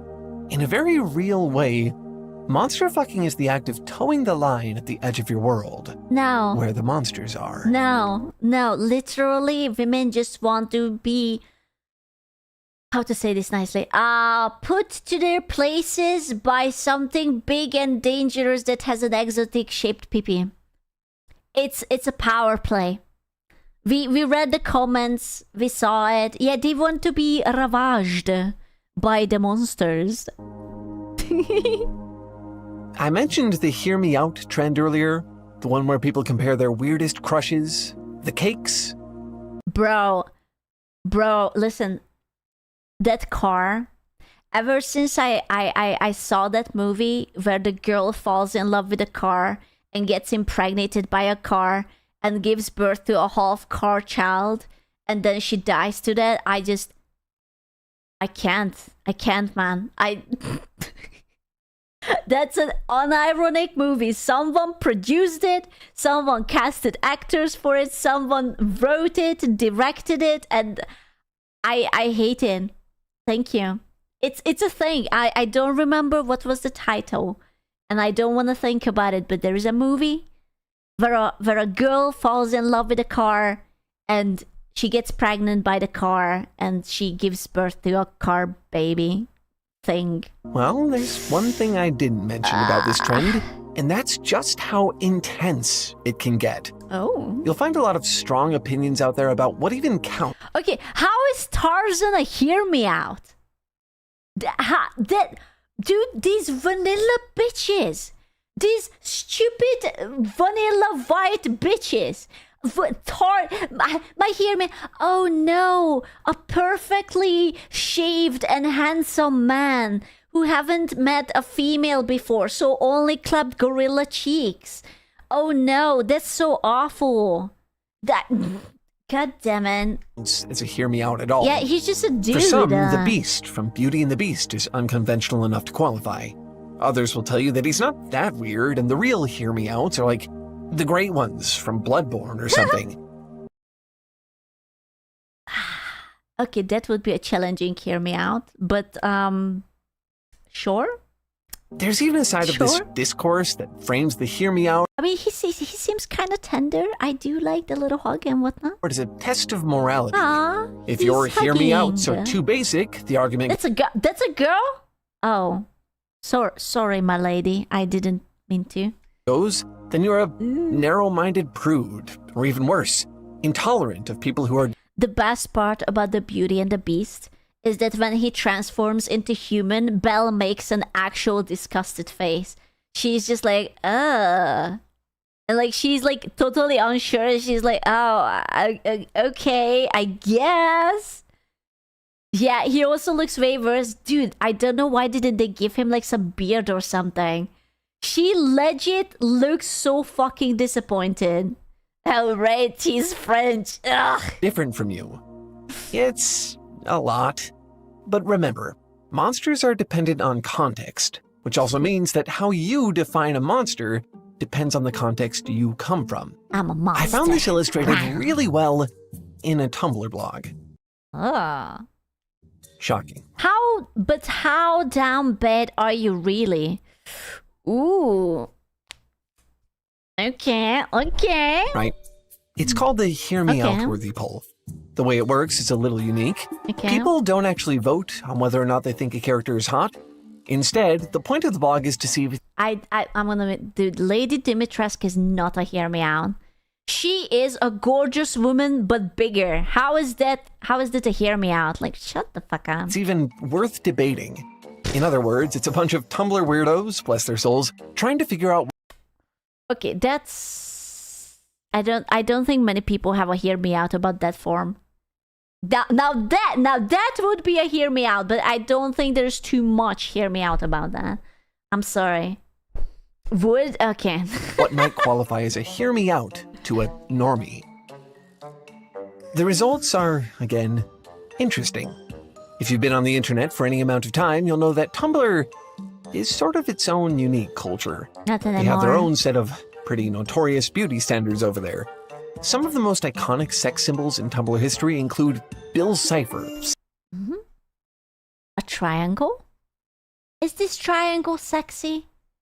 Is it what people like? Is this like, bro, they are gonna fuck a bag of Doritos or something? Holy shit. Sans the skeleton, and of course, the Onceler. Ever heard of the Tumblr sexy man archetype? The what? Suffice it to say, attraction just works a little different. Tumblr sexy man. A phenomenon is named after the website Tumblr from which it originated, although Tumblr sexy men have also gained popularity on other social media platforms. What? I have not heard about these things. Friendly over there. What the hell? So, as you can expect, when they try to decide what a normie might find attractive, well, I'll let the polls speak for themselves. According to Tumblr, some obvious normie Hear Me Outs would include Death from Discworld.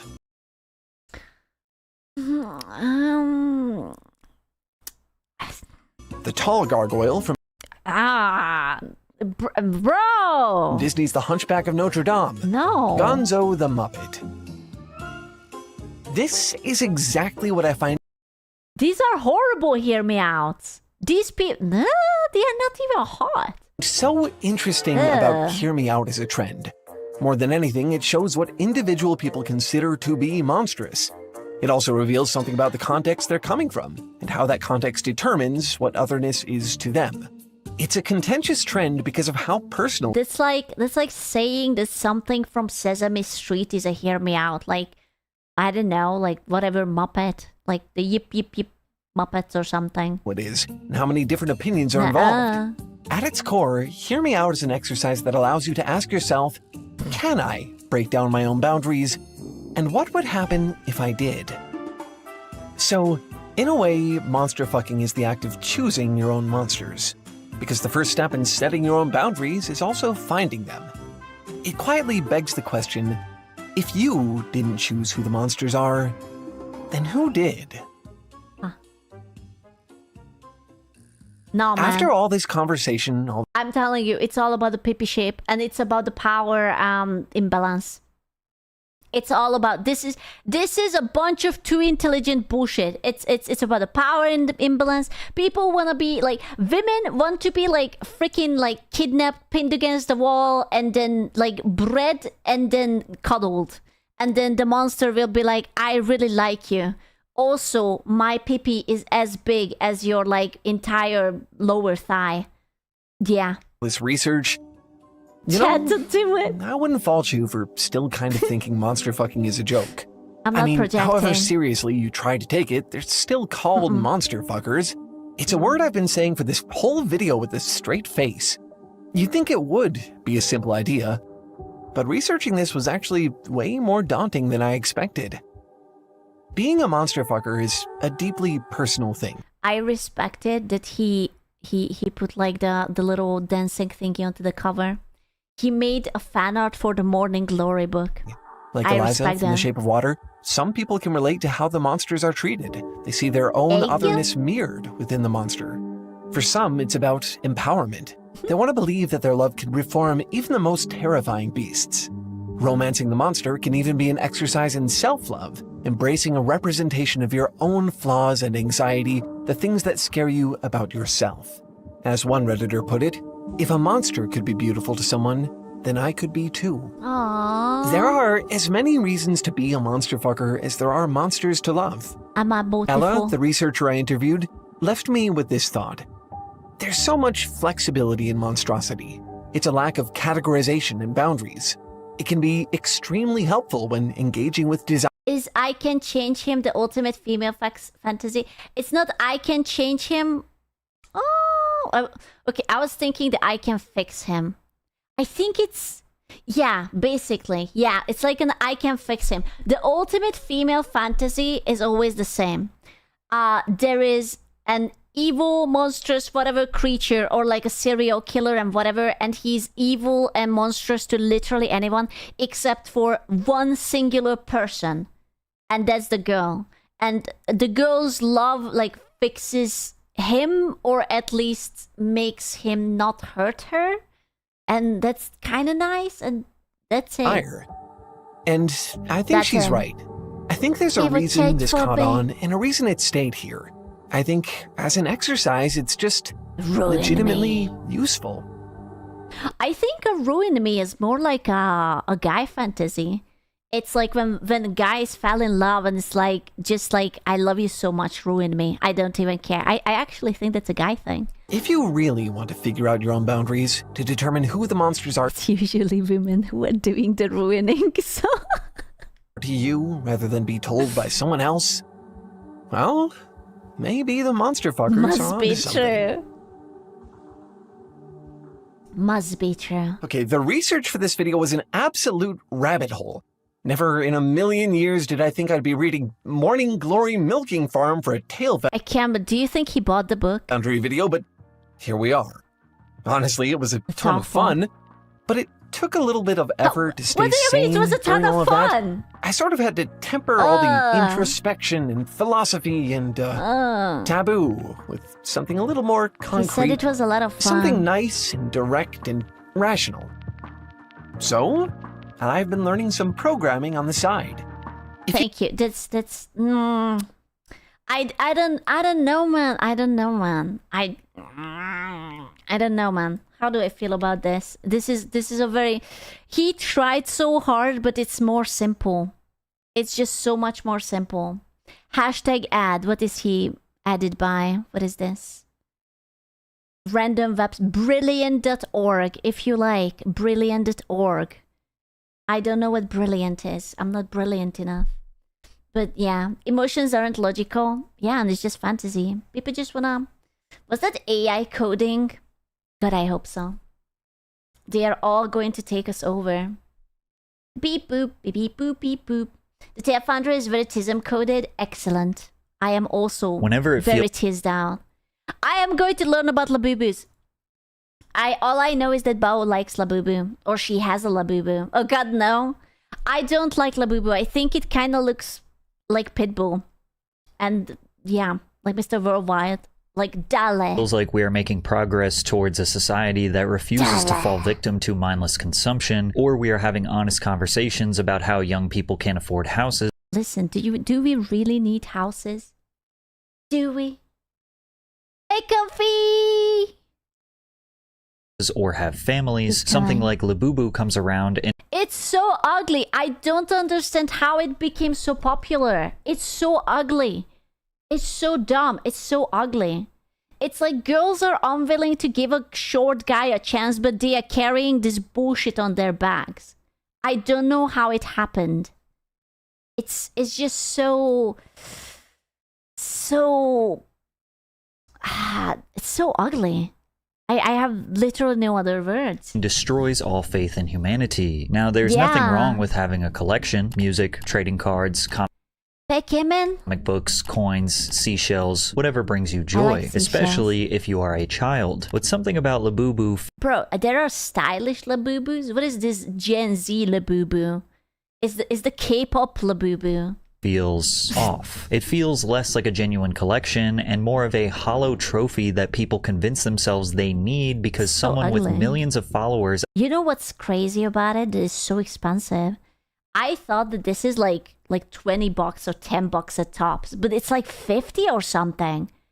Like, you're actually insane if you want to buy this. It's not only it's ugly, but it's expensive. Attached it to their purse. 100? There's no way it's 100.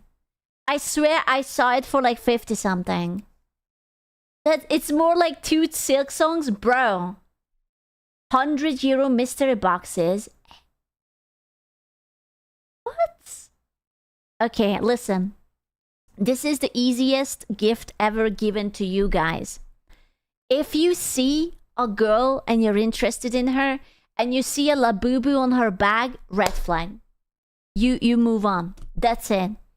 Easiest fucking thing. Yeah, you just basically just run. It's like, very nice to meet you, very lovely, very fucking bye. Dude, like, look at it. It's not even painted right. Like, the teeth is going out of the line. It's the illusion of status packaged into an evil-looking doll that... Oh my... Dude, you know what this is? It's like those fucking little bags. Like, you know, the Prada and Gucci and Louis Vuitton and whatever bag. And it's like, women have like 10,000 teeny tiny super expensive bag just to show that they are fucking rich. It's the same thing. Proves how easily we're manipulated by major corporations. But the crazy part is, this is not the first time something like this has happened, and we're not even embarrassed to admit that we keep falling for it. And as if the amount of money that people are spending on these things isn't shocking enough, there is real crime and violence. This year's Stanley Cups. Oh, right. Bro, I forgot when women were like obsessed with those goddamn cups. Lads. Are women a problem? Is it us? God damn it! Are we the problem? Sigh. You think are we the problem? Am I the problem? Do you want us to answer that? Well... It's breaking out because of these dolls. And once you see just how far people are willing to go for Labubu, you'll understand why it's consumerism sort of whispers towards us. This isn't just a dumb toy, it's a symptom of something much worse. Before Labubus became the world's latest big-time collectible, they were just silly sketches made by Kasing Lung. The Hong Kong-born artist spent a lot of his childhood in the Netherlands, becoming infatuated with Nordic fairy tales, especially the elves that were separated as beings of the dark and of the... Really? He was fascinated by elves and he decided to come up with that monstrosity? That's kind of depressing. Light. In 2015, Lung decided to make his drawings into a short story for children that he called the Monsters Trilogy, telling a simple story about how a child meets a playful... It kind of has like Moomin aesthetic. ...tribe of fictional females. Is Moomin Dutch? Is it from... Or is it from Norway? It's not from Sweden. I keep forgetting where Moomin is from. But it kind of has that. It's Finnish. Moomin is Finnish. Okay, Swedish. I remember that Moomin was like a strange collaboration, like the Japanese and like European animators. Elves called the Labubu. That's why I wanted to create something that I've always known existed in my heart, he said in an interview. It's so amazing that so many people love it. Shortly after, he released a handful of toys as an artistic... Look at it. It looks so wrong. You know, it kind of looks like the dude. Am I tripping? It kind of looks like him. Huh. I see it. Do you see it? I feel like I kind of see it. It's like the evil eyes. Trial run, and his fans absolutely loved it. Many people are surprised to find out that the Labubu characters are supposed to be kind-hearted creatures That's also how I look like when I'm a kind-hearted creature. That are eager to help, only for everything to erupt into chaos following their... Oh shit, no, I'm a Labubu! Fuck, I'm a kind-hearted creature, but everything erupts to chaos. Fuck. I'm a Labubu! Various funny antics. According to Lung, there are over 100 different characters, each with different backstories and relationships, picking on or bullying each other in innocent ways. 即係Labubu其實有好多咁樣，有100幾隻嘅又係。其實因為我希望有一個角色其實佢成日俾劉寶寶 God damn it. 欺負嘅。 But not everyone interprets Labubu seeming kind-hearted or acting like friendly bullies. For a lot of people, the I'm a friendly bully occasionally. teeth and sinister smiles really freak them out. I personally find them creepy and have no desire to have any of them for myself, family, or in my home. I don't understand why everyone else thinks it's cute when it's obviously creepy. However, Labubu did create I don't think it's creepy. I think it's just ugly. It's different. But listen, is this monster fucker territory? Do you think women just enjoy it because it's kind of ugly and it's kind of monstrous and it's just like, a cult following, which caught the attention of a Beijing-based company called PopMart, a company known Okay, if I would go to Rule 34 and I would type in Labubu, how much would I find? You have to remember that there was really good amount of content out of Amogus, okay? So why do you think that there wouldn't be for Labubu? for blind box packaging. PopMart and Labubu developed a licensing deal in 2019 and it changed the company forever. Shortly after their partnership was established, 55,000 boxes of the Labubu miniseries were sold out in 9 seconds on PopMart's online shop, and that was over 6 years ago. So the hype surrounding these toys is not new. Bro, he must be a millionaire at this point. I feel like there's like a hive mind sort of thing, like up on social media, like Instagram and TikTok. And when a bunch of pretty girls starts like hyper focusing over something stupid, like everyone else with like a hive mindset, like they just start to over focus it and they just keep buying it. Like the same was with the Stanley Cups. Like it's a cup. Like who the fuck cares? It's an over expensive gigantic water jug, and everyone and like kids were getting it for like their Christmas. I feel like there is always a trend. It's always something that is very colorful or it comes in different colors, and it's very expensive for something that is very simple to produce, and there's just like a bunch of pretty girls like make it a big fuss, and it's just like, oh my god, I have to get like it's just new to America. And while the company does have some offerings, my cup addiction is cheap.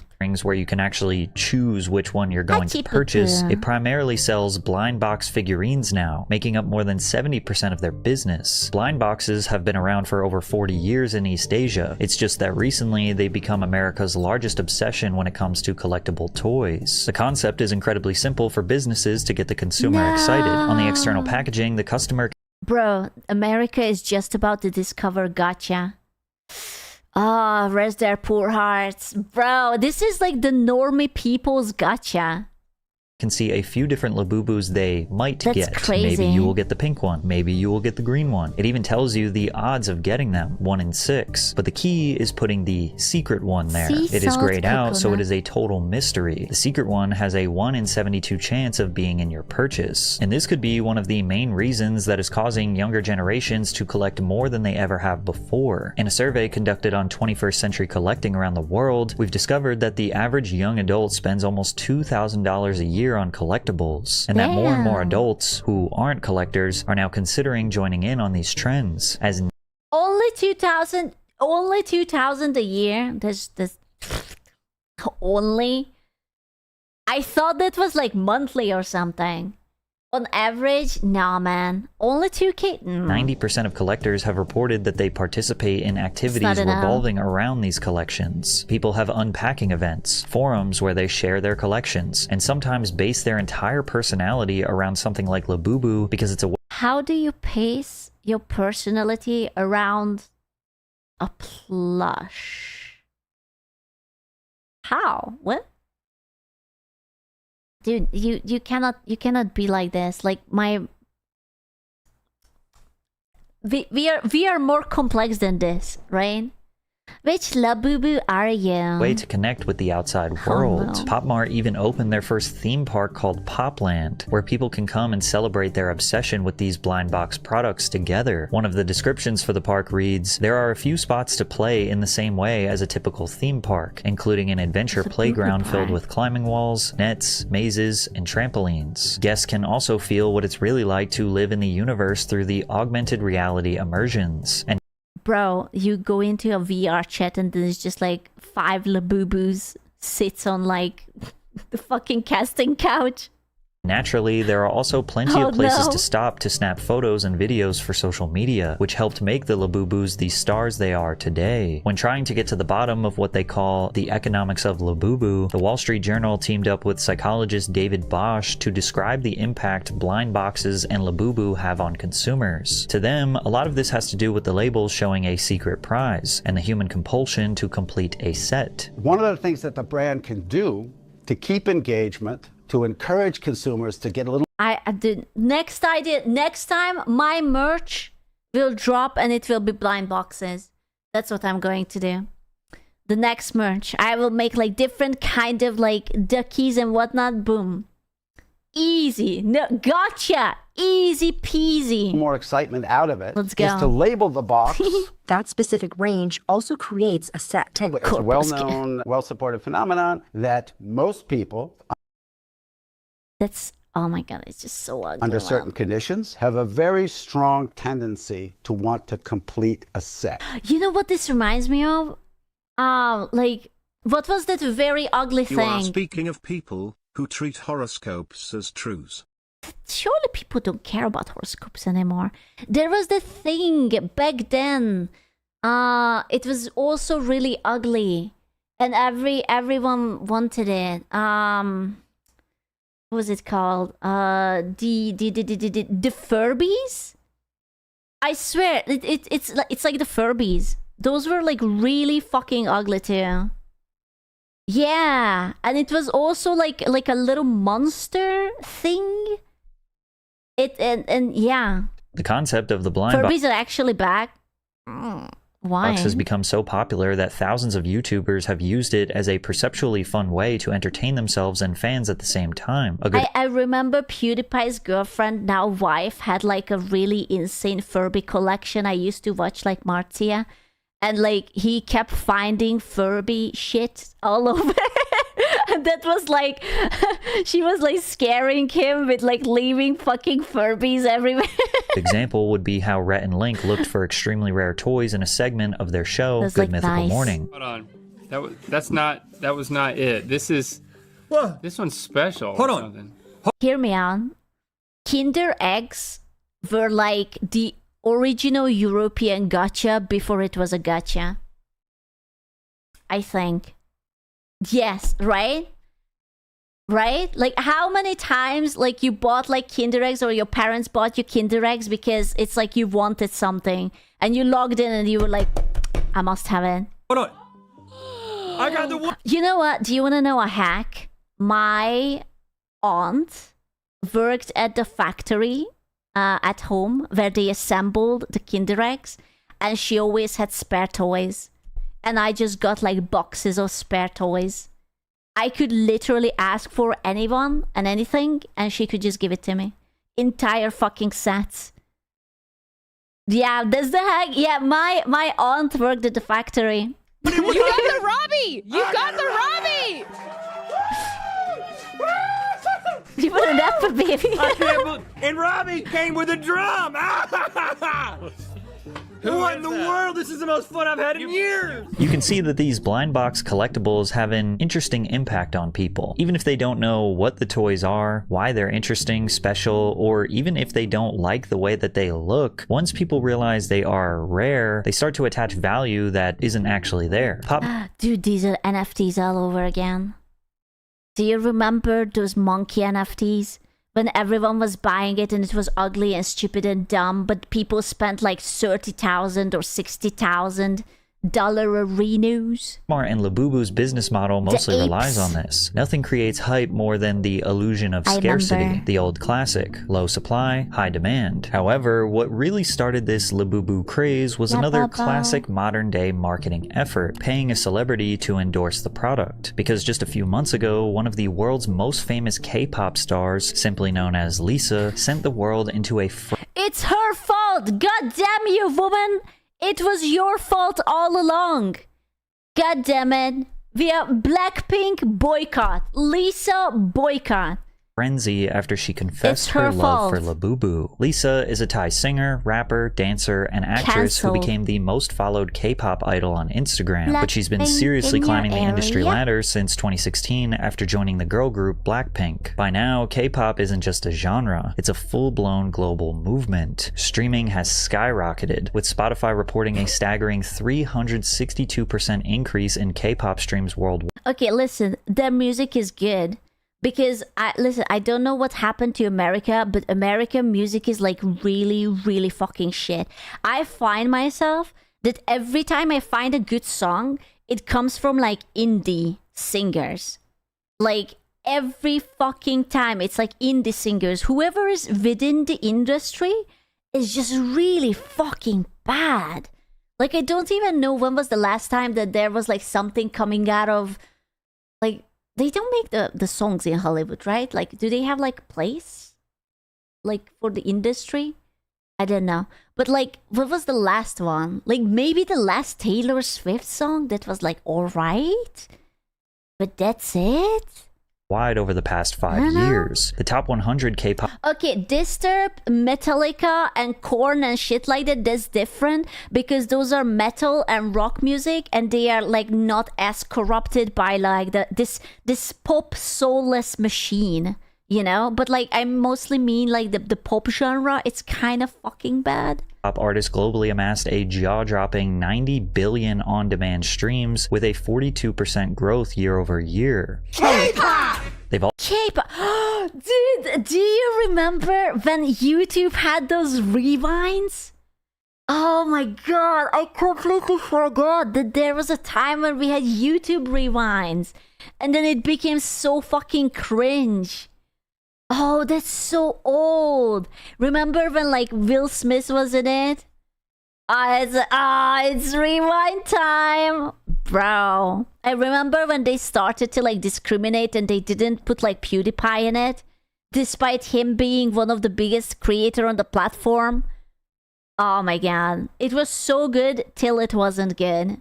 And then they just stopped in. Also developed some of the most die-hard cult-like fans on the internet. Fans will create entire Twitter accounts dedicated to a single idol, posting hundreds of updates a day like unpaid publicists. Wow, they'll organize BTS. mass streaming parties where thousands of people loop the same song 24/7 just to inflate the chart numbers. I do that without all of this. I have the tism. I always listen to the same song for 100 times. Does it mean that I'm standing something? My goodness. Some even spend hours translating interviews, subtitling videos. Oh, right. I have it out on Discord, what I listen to. If you see me and I'm listening to a song and it just loops and it never changes, it doesn't mean I'm AFK. I just literally, I am on... I listen to songs till I hate it. And once I hate it, I move on to the next one. Videos and archiving every second of a singer's life. To outsiders, it looks obsessive. It looks like the musician is at the center of a fan's entire identity. Beautiful. And sometimes they will attack anyone who criticizes them. But to the fans, it's just loyalty to their favorite star. And Lisa is arguably the most famous of them all. Ooh, is she?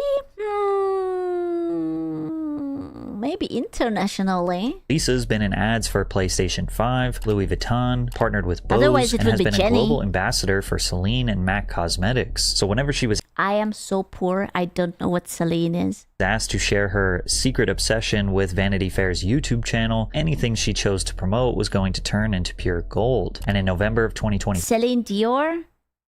Celine Dior? No, it's like a brand, like maybe clothing or bag, I don't know.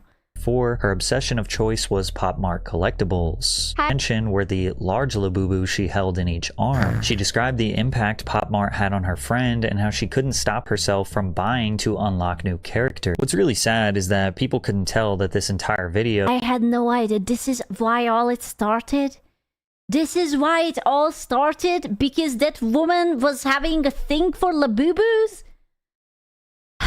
I'm boycotting Lisa now. It was just one large paid advertisement, but it worked. How much she got paid for that? Bro, I hope a lot. Can you imagine? After the seal of approval Easy from Lisa, billion Pop Mart's in the share price has pocket. grown by almost 600% in just 1 year. Somehow, this creepy-looking figurine with confusing appeal has managed to enter the hearts and minds of some of the richest celebrities all around the world. Korean artist V was seen walking around with Labubu in Seoul. Rapper Central C and Dua Lipa have been seen. Okay, you know what? I'm so much cooler because I just got myself a new bag. And I also have a keychain on it, but mine is Miffy, okay? I am that cool. When I was in Rotterdam, I realized then that actually Miffy is from like that country, and I bought myself a beautiful Miffy keychain. Is it a Gucci bag? No. it's just a whatever bag. It doesn't have like any fancy branding, I'm afraid. With theirs attached to bags. Kim Miffy, Kardashian the bunny? It's like a really cute bunny. posted an entire collection of them on Instagram, and Madonna received a Labubu birthday cake that I just realized that Madonna is still alive. How old is that woman? She must be like 1,000-year-old at this point. is quite frankly one of the most terrifying looking things on the planet. And if celebrities aren't the ones purchasing Labubus for themselves, they're receiving them as gifts from friends or Why did Labubu have boobs? Because I think there was like a concert where Madonna had like these weird titty extensions, like spiky titty thingies. And it's like something. family members. Like how football legend David Beckham posted an image of an apparently Bro, can you imagine being David Beckham and just have like a goddamn Labubu in your bag? Fuck. a rare find that he received from his daughter. These celebrity advertisements I will forgive him. If it's a gift from the daughter, I will forgive, okay? Like, it's a gift. It's okay. It's okay. It's just a gift. It's have fine. been one of the key driving forces It's for fine. Labubu's current obsession. And I feel like we must address the elephant in the room about how this thing looks incredibly evil. The sharp teeth, It's not even it looks evil. It looks cheap. This is the worst thing about it. Dude, the profit margin on the shit must be amazing. Like, if it's not 80% plus, I don't know. the unsettling grin, the slightly furrowing eyebrows. You can't help but notice this toy has a slightly demonic feel. No wonder why these Hollywood elites love this toy. It represents them perfectly. Celebrities have always mastered the art Got of him. appearing glamorous enough to worship, but approachable enough to trust. They present themselves as icons of beauty and innocence, while behind the scenes they're laughing, squeezing every last dollar from the people who idolize them. Labubu is just the perfect prop for that illusion. A sinister little mascot hiding in plain sight, smiling as it drains your bank account. Across all different social media platforms, everyone and their mother has an unboxing video for Pop Mart's new favorite product, picking them up from one of the company's 500 plus stores or 2,000 plus vending machines around the world, eager to record themselves unboxing one for the first or 300th time. Right. I feel like I missed out. I feel like I could have been one of these people. God damn it. Here we go. It could have been Y'all ready me. No. Bro. Jesus Christ. Thank God that she didn't overreact. She almost fucking fell off the chair. Holy shit. Wow, it's It's him. yeah, it's He's gorgeous. Oh my god.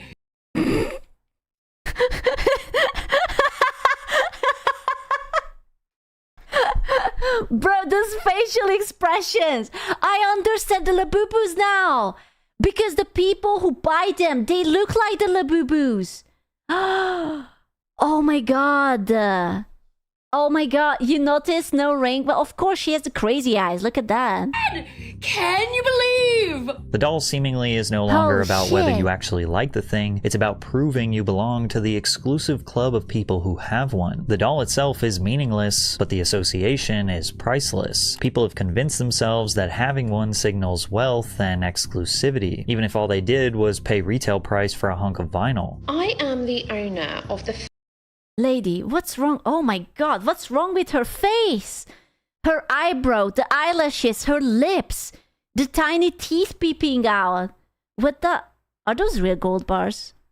Is that an AK-47 necklace?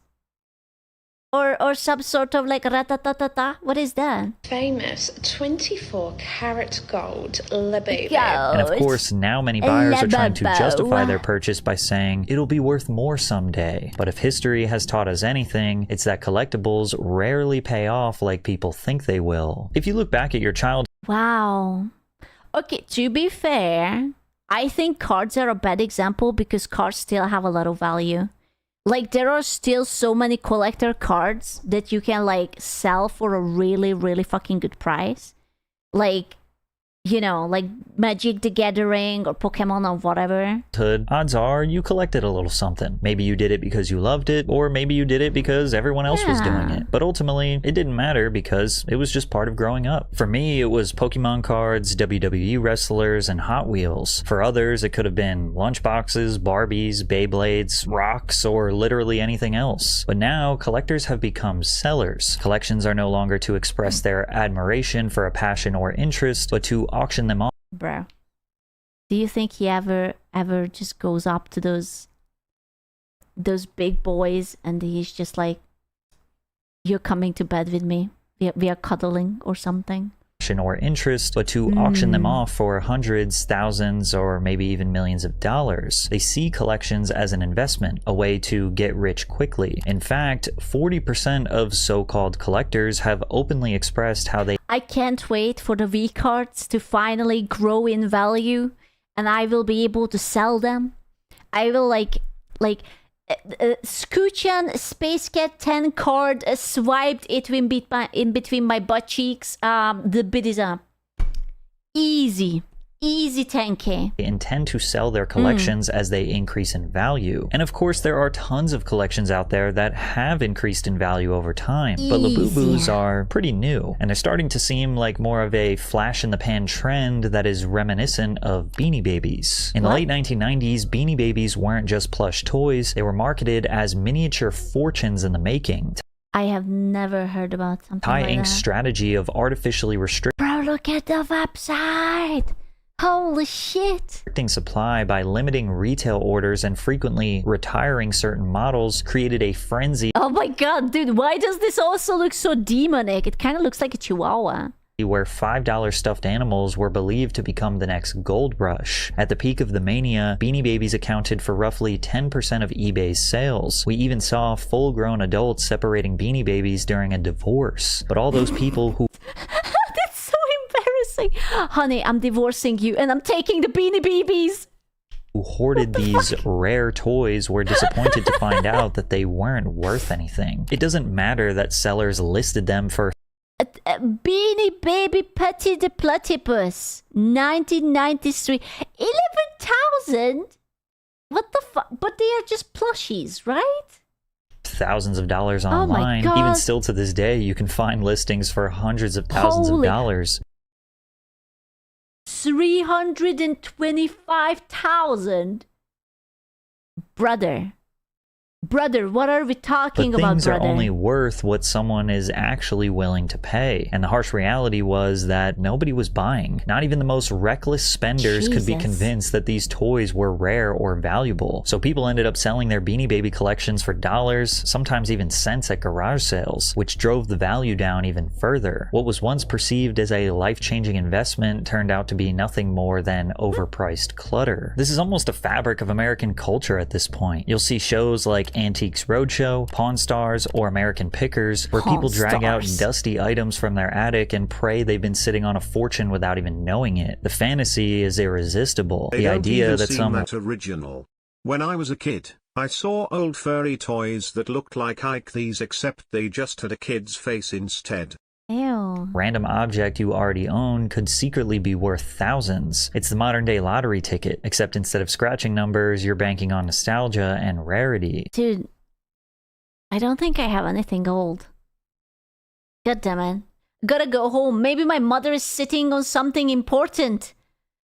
Mom! But the uncomfortable truth is that most collectibles never Mom, hit the do you have a jackpot. Labubu? For every person who sells a first edition comic for 6 figures, there are millions more who are left with boxes of junk that they swore would pay off one day. Even though we're still at the peak of the craze, occasionally you might see videos online where a collector recognizes that they might be spending a little too much money on Labubus. But Bro, 120? Listen, women deserve to be poor if they are paying 120 for that ugly motherfucker. I'm sorry, I said it. Okay? Women cannot be trusted with money if you buy shit like that. No. then you'll find investment gurus in denial justifying the purchases in the comments. They're actually worth more than $120, so you got lucky. The scary part is... Listen, I like a good gotcha as much as the other person. Like, I collected little like little Sumiko Gurishi gotcha thingies, like from Little Tokyo, but those are usually like $20, right? Like for a box, and it's like, oh, you have something nice. Not 120. Because of the Labubu popularity, we're no longer just talking about overpriced toys. And you have to understand that these people buy multiple of these because they are like going for a specific thingy. Like, you buy 5 of these Labubus and that's like basically $600. That's like crazy. That's like someone's rent for a month. We're talking about an obsession that's bleeding into real life in some very dark ways. Like how parents will give their own children a choice between hundreds of dollars. Kids get hundreds of dollars to spend? I was born into the wrong generation. Between hundreds of dollars or a Labubu blind box, only for the kid who receives the money to almost break down in tears, even though they end up buying a giant Labubu with the money they were given. Now, to give the kids the benefit of the doubt, they're kids. They don't know the value of money. Bro, dude, buying expensive shit to kids is such a waste.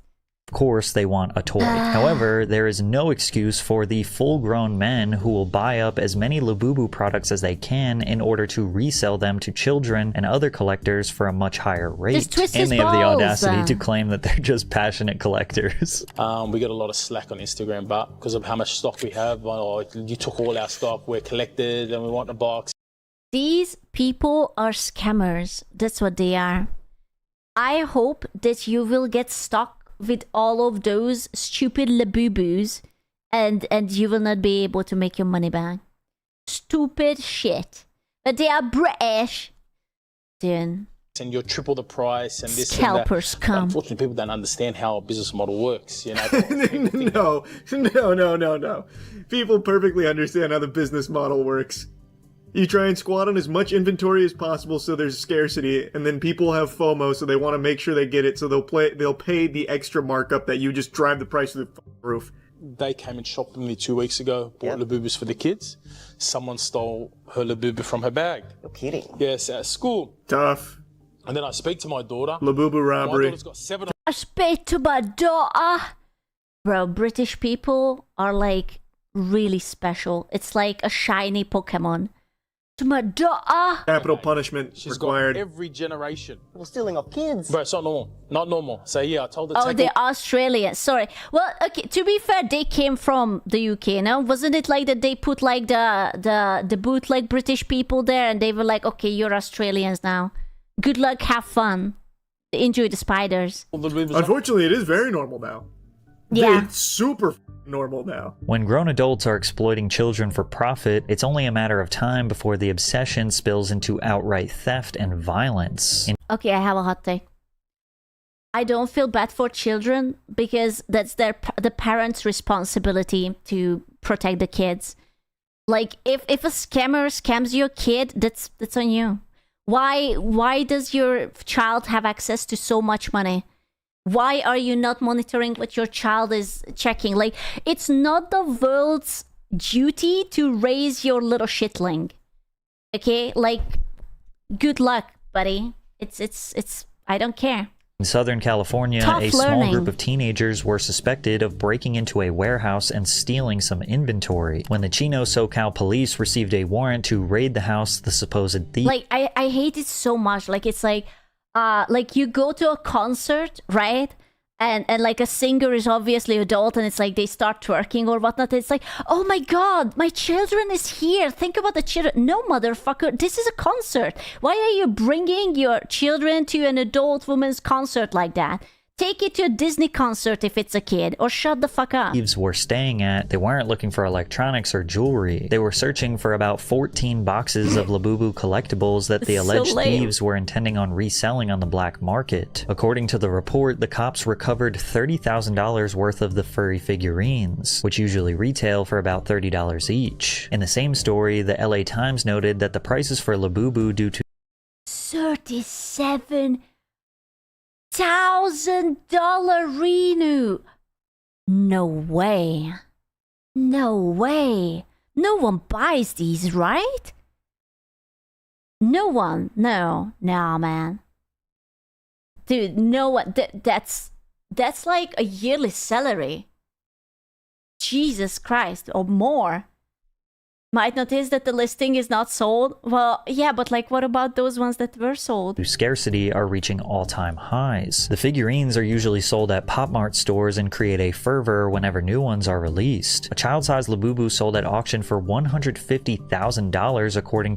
Are we talking about a European child size or an American child size? Because there's a difference in size. To media reports, and limited edition monsters can retail for $150. But the criminality doesn't stop at theft. There's now a growing scheme where people will make counterfeit Labubu, now named Lafufus. Of course. Lafufus. That is becoming such a large problem that people are making instructional videos to help customers inspect Labubus like diamonds at a jewelry store to avoid being scammed. Every Labubu should have exactly 9 teeth. No more, no less. Like this one, you can count. It has 10 teeth. Here are a few other ways we can tell. If you look at the original Labubu's complexion, she has kind of a peachy pink tone to her skin. This is mental illness. I swear to God.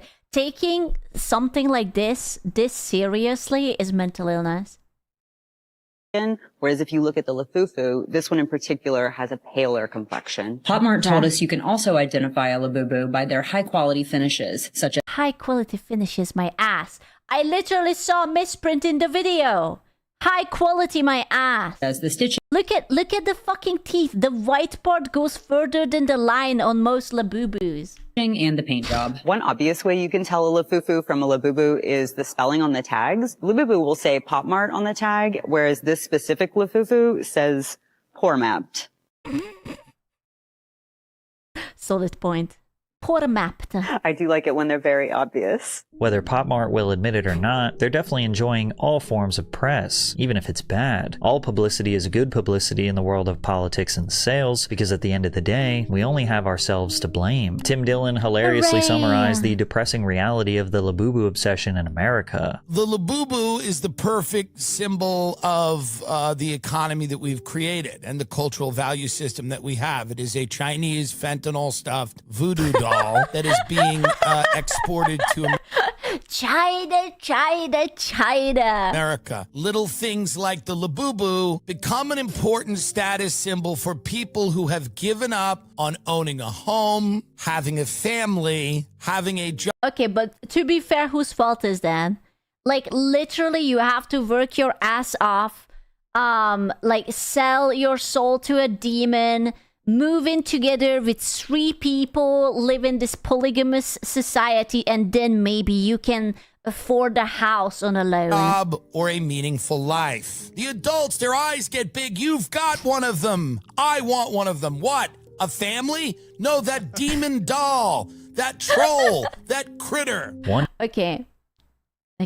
To be fair, having a Labubu is easier than having kids.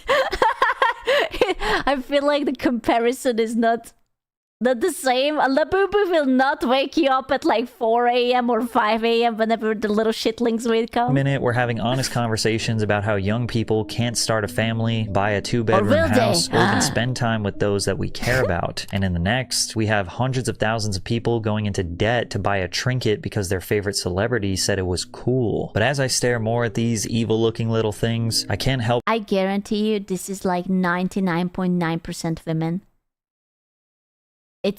I have never seen a dude having a Labubu. Like, never. Ever. Ever, ever, ever, ever. But recognize that it's the perfect reflection of a system that thrives on manipulation, that manufactures scarcity, that entices children and adults to pour money into something that has Beckham. Okay, Beckham got it from his daughter. That's fine. That's a green no flag. value. The doll looks demonic because in a way, it's a symbol of how dark consumer culture has become. And the scariest part isn't the doll itself, it's what it says about us. That our society has to be this desperate, this easily hypnotized for something so empty to become such a massive success. Wow. Depressing. Wait, can I close the balcony? My toes are freezing. It's come to my attention that these Labubu nightmares might be a Chinese sign. So I'm today announcing my new lacquer true. Mr. Trump, wait, collect these dolls made in my definitely not China factories.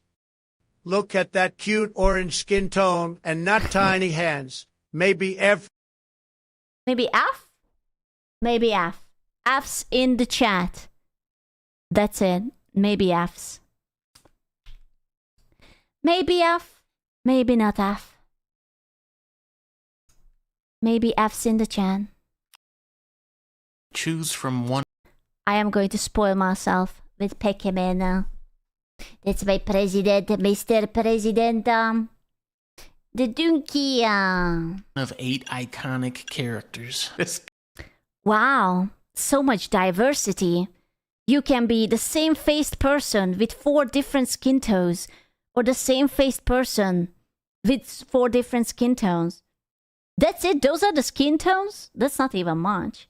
Guys, they just flipped the tones. This picture around. Dude, like, that's not much. This one's got black hair, then they flipped him around the other way and they said, oh, now he's got this color here. We cannot allow more disturbances. And wait, they still don't got voice acting in Pokemon? This is the top-selling RPG franchise of all time. Okay, hot take. I would rather take no voice acting than, like, very shitty cringe voice acting. Although the Japanese would be good, but American voice acting, I'm not ready for it.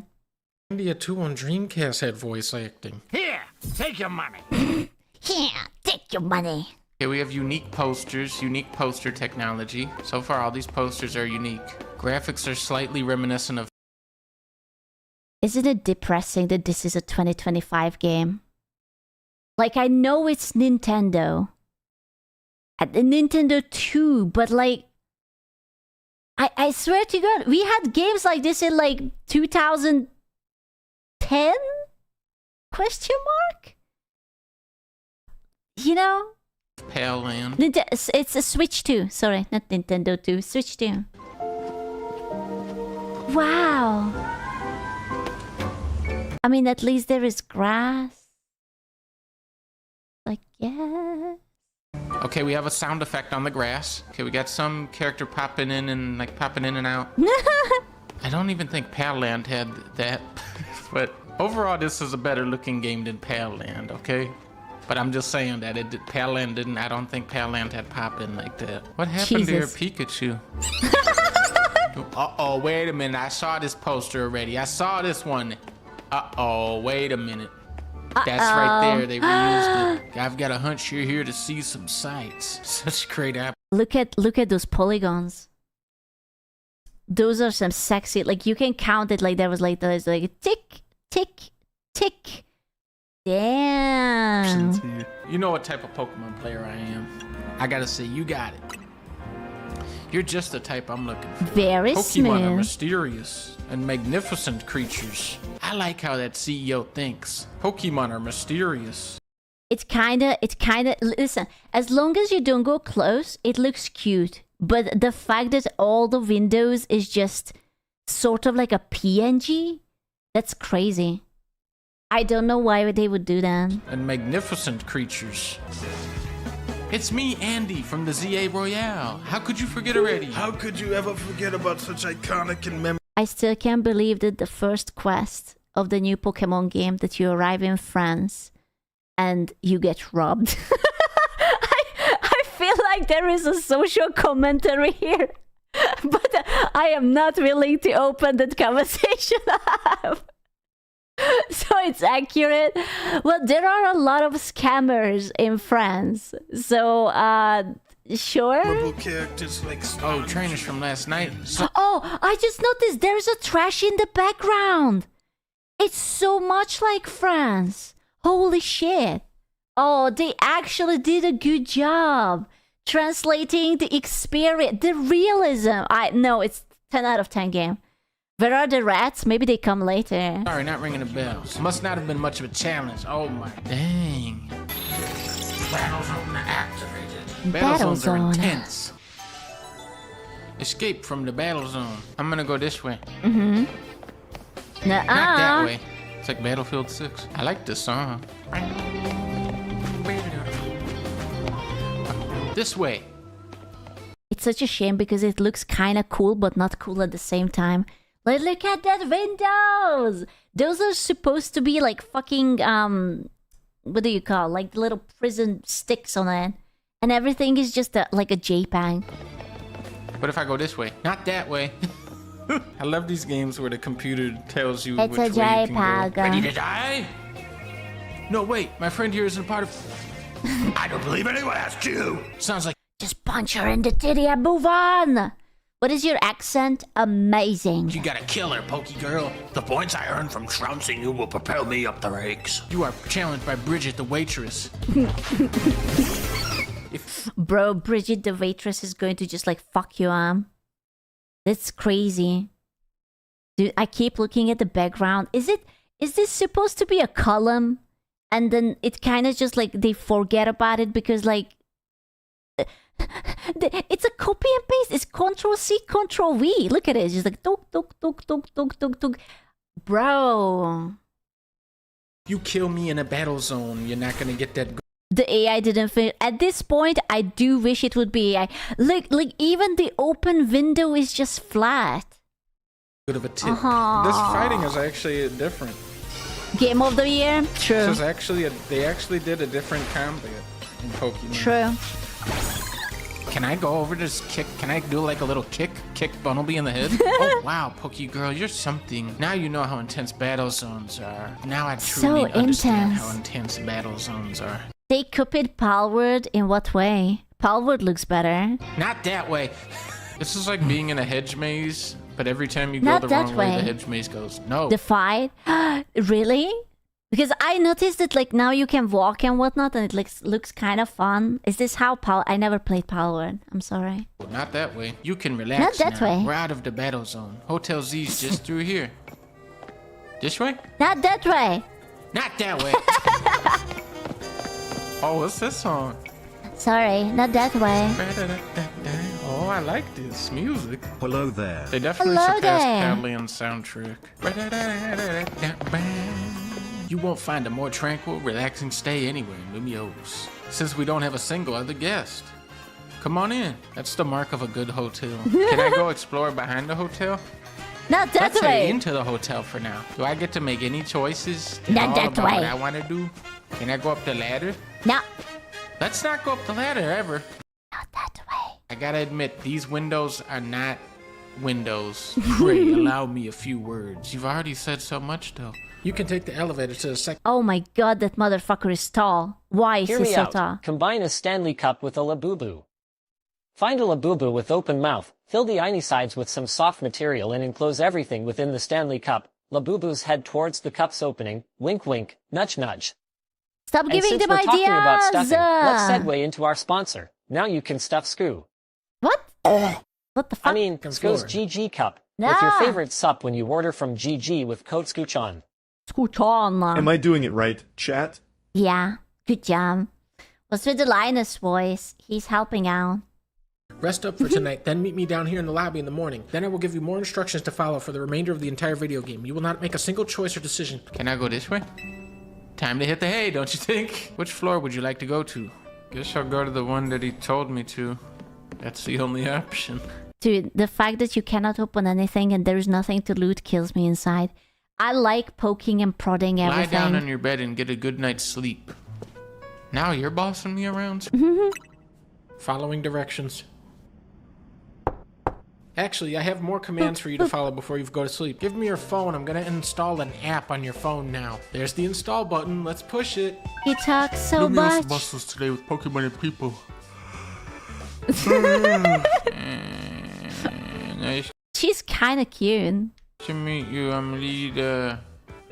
Do you guys think that Donkey had fun playing this game? I'm a dancer. I can't tell. And I'm gonna start talking a whole bunch of talk now. I can't When I tell. started this game, I just had my coffee. I had like full. Is it normal for Pokemon intros to be this long? Is it usually like you pick a Pokemon, you tell them whether you're a boy or a girl, and then you go nuts?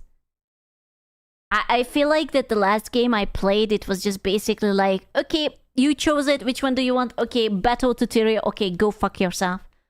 Full gaming energy. I was ready to This game. isn't a normal and this Pokemon game. This is sapping the life out of me. This is so boring. Ooh, you can dash. Let me do something. The talking is so much talking. All right, now I can truly. Bro, is this Dark Souls? Do you actually have to tumble? Is this Nintendo Dark Souls? Go where I want. Nope. Not We that gotta get you way. in the wild zone to let you play, but before that, there's even more tutorials we have to do. Hundreds. Oh my god, they're letting me go up the ladder. This is getting so exciting. Nice weather up here, huh? Now go back down the ladder. Whoa, you can jump down off the roof. Look at that. Whoa. It's really cool to go across rooftops, right? Yeah, that was amazing. I'm gonna go in this green zone. Hey, where'd you go? It's not like everyone wants to live together with Pokemon. So what is the weather supposed to be like? This guy is in shorts. This person is dressed for like spring. This person is dressed for like fucking winter. But those people are also like in shorts. What is the weather? What is this supposed to be? Some people just What the aren't hell? fond of them. They are friends, so they are all insane. Oh, okay. That's fair. Like me, I hate Onyx. Oh my god. It's a big boy. We're trimming the bushes, don't That sounds so bad. We're just trimming the bushes. It's a man's work to trim these bushes. worry. I'm making sure my Pokemon's using moves safely. By not using the moves at all and just standing still. If you bring us injured Pokemon, Aw, we'll she's heal kinda them. But you cute. have to install the hospital app. I'll pass. Oh, don't be shy. I just realized she has no titties. It's free. Here, Aw. you have to.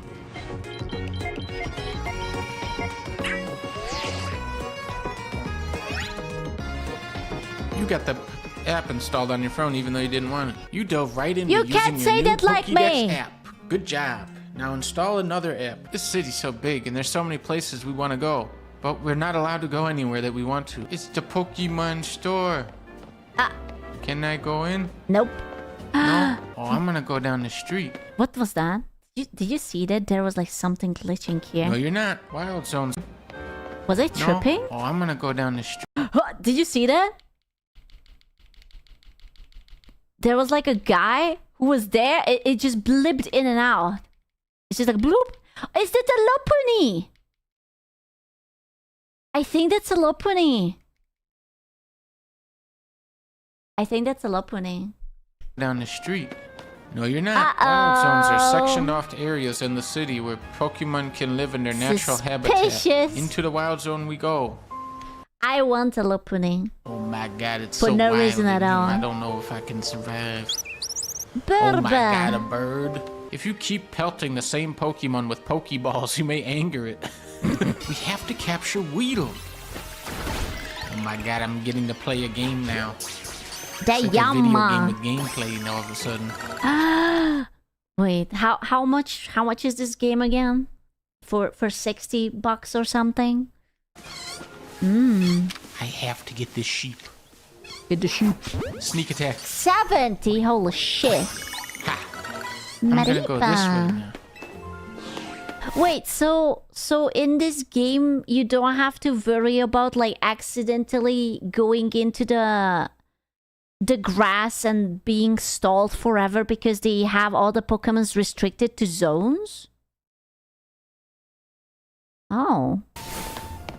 Wow, let me do that. Interesting. Walking down an alleyway has me feeling like an intrepid explorer. Ah. I can swim. No.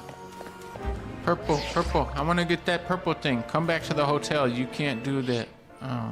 When we lose, rock, smash. Oh, look. I can sit on a bench. Bro, I love the homeless benches. It's...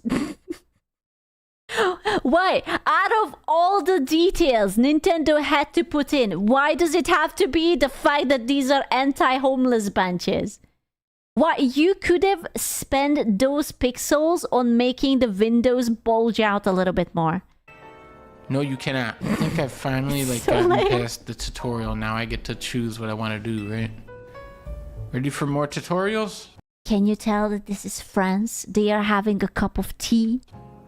They are posh. Up here, come on.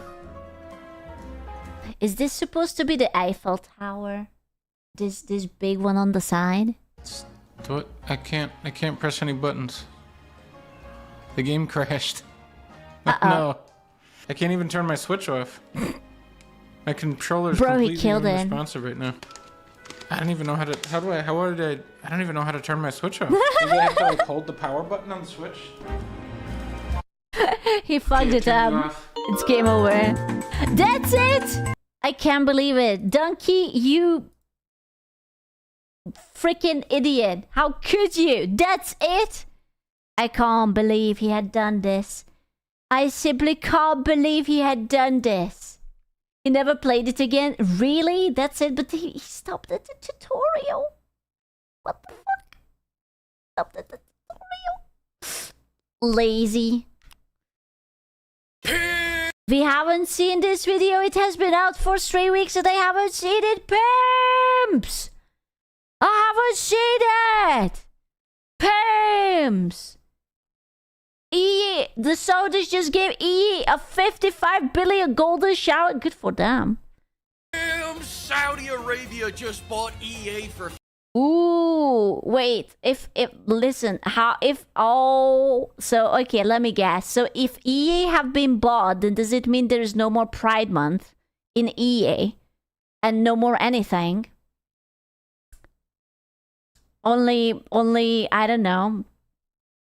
Damn, hell no. Because it's always like that like whenever there is like the companies, like the social media, the Saudi Arabians never change it for Pride Month. The gauge is cancelled. $55 billion. That's right, they just bought your whole childhood with the money they found between... Okay, but does it mean that from now on they will actually focus on like writing good shit? Is that in the budget? For 50 billion golden shower? No? Oh, okay. God damn it. Their couch cushions. The Crown Prince played Veil. Oh my god. Blah. Guard once and said, "Get it? Handsome Squidward just try." How can you make such an ugly character? It's so ugly. Even if I even don't look at the face, like this balding. Oh my god. How is it so... Tried to diddle me, Papa. Make sure that shit never happens again. And honestly, good. Great. I'm fine with that. Allah, there's nothing more American than selling yourself to the Saudis. They're buying everything right now. WWE, esports, real sports, comedy, even 100 AMC movie theaters. You know what they call a small, cheap boat in Saudi Arabia? A yacht. These Saudis are so rich that the only showers they take are golden. And that's not what that means, I think. That's not what it means. When EA heard about these golden showers, they wanted in. And I know it's some not people what may it have means. 9 to 11 reasons not to trust the Saudis, but I'll give you 8 reasons for why you should. First, I am bullish on the Saudis bringing back big old yams. For the past 10...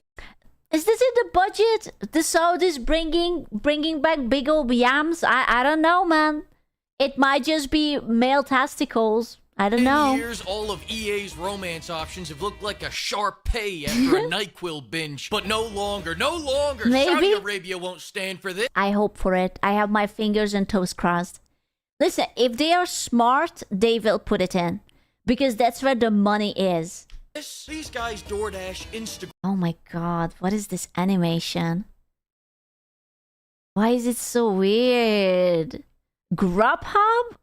DoorDash Instagram models the way you DoorDash Taco Bell. Hell, look at their airlines. Their flight attendants look like Skyrim mods. And the next Mass Effect, get ready for modestly dressed, big booty Latinas in space. And honestly, I'm fine with modestly dressed big booty Latinas.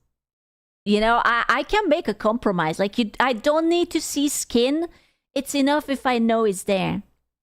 It will make me happy. I can totally do a compromise. just when you think things can't get better, Oil Money is about to bring back your childhood pimp. Need for Speed, Army of Two, Dead Space, they're all gonna rise again. But don't expect a clean revival. This is in Jesus now. This is Jenny from Forrest Gump. No. Now that you got that shrimp money, she's done snorting Elvis and blowing coke. Oh, she's back, but she's coughing. She opened up a loot box and got hepatitis. What I'm saying is that the Saudis are gonna want to God damn it, Jenny. make a few content changes to the games. You can have Dead Space, but Bro, I still haven't played Dead Space. So embarrassing. I am sitting on my fucking blower. all the babies are gonna have to be Ronaldo now. The Saudis love Ronaldo. We'll get to that later. Number 3, the Saudis have listened to your feedback, and we now get the privilege of having even more. At least someone listens. No one ever listens. I just keep screaming and screaming, but no one ever listens. More microtransactions in our EA games. Now when you divorce your wife in Sims, EA gets half your real-life bank account, half your retirement, and alimony for the next 12 years. People think Saudis care about games having gambling like loot boxes, and therefore microtransactions are gonna get nerfed. But this isn't gambling. This is... I already see it. The Saudis are going to actually put out real good games, and there is going to be a bunch of blue-haired Karen yapping about that there isn't too much like diversity or gender fluidity or whatever the fuck is going to be popular then, and they are just going to be like, wait, what? That's impossible. Economic diversification. Read a book. Besides, EA doesn't have a fucking choice. As a part of the deal, Jer Bear and the Funky Bunch... Wait. Oh, okay, sorry. I thought that girl had bigger boobs. I was like, Jesus Christ, those are big, but it was just a split second. I was just daydreaming. Bear and the Funky Bunch dropped $20 billion on EA's head, and now they're actually the ones responsible for paying that debt off. If they can't, studios get shut down, Titanfall gets repoed to China, and now you gotta watch... Women in Saudi can choose their clothes now? Pog! That's really cool. Good for them. Cough syrup ads every time you go to reload. If you work for Entirely Arabian right now, the only thing standing between you and unemployment is a 12-year-old buying FIFA packs. Let me put this in less confusing terms. That's kind of like if I bought your house with $1 million that I got from a loan shark. Don't worry, you can still live there, but you're gonna pay my VIG. And if you miss one of my payments, I'm selling your shit as collateral, starting with your wife, then your friend. You cannot sell my wife! Papa Flick, it took me so long to get one! Then your fucking dog! This next one's a legitimately positive one. Number 4, many people think Saudi Arabia will remove the fabulous... They will, I don't think they will keep it. I don't think they will keep it.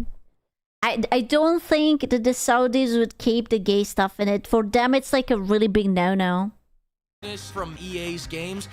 I'm not sure about that. However, there are early... You think? I don't... Loving the new model a lot. Heyo. Question, when do we get you cosplaying it during a cooking stream? I don't have a shirt with holes in it. Reports that if you play as a woman in the next Need for Speed game, you won't be allowed to drive. That's not a bug. It's a cultural immersion. Don't like it? Well, can you imagine? They would make a game and it's like you only have to be a guy character to drive a car. If you choose the women option, you can't. Well, does your dad have $55 billion in oil money to buy it back? No? Then take it up with the Crown Prince. That's how we do customer support now. Personally, I say... That's offensive! That's offensive, you can't do that. New PlayStation next. 5 years from now, it goes to Yotai 2. You're gonna go to do a takedown, but you're gonna need a man's permission first. Number 5, expect a lot more desert maps. This isn't... It's like you're about to do the boss and it's like, I'm sorry, honey, can I slay this? It's like, okay. I will allow it. Just me being an ass. Saudi Arabia literally just paid Ubisoft to make a Mirage DLC in their backyard. Number 6, the suits never listen to the fans. We want Crisis, they give us another Madden. We want... That's cool. All shirts have holes in them. 3 to be specific. No, but like my kind of shirt. Speed, they give us F1. Where the fuck's the rest of the car? But now, under the Saudis, if you want something made, you can just friend the Crown Prince on Steam and ask... Oh my god, does that work? Could I befriend an oil prince and just ask for a small loan of $1 million for no reason at all? That would be so good. I have so many plans. I could do so much things. Him really nicely. Better yet, gift him a game on Steam and maybe a fanboy and Futa House.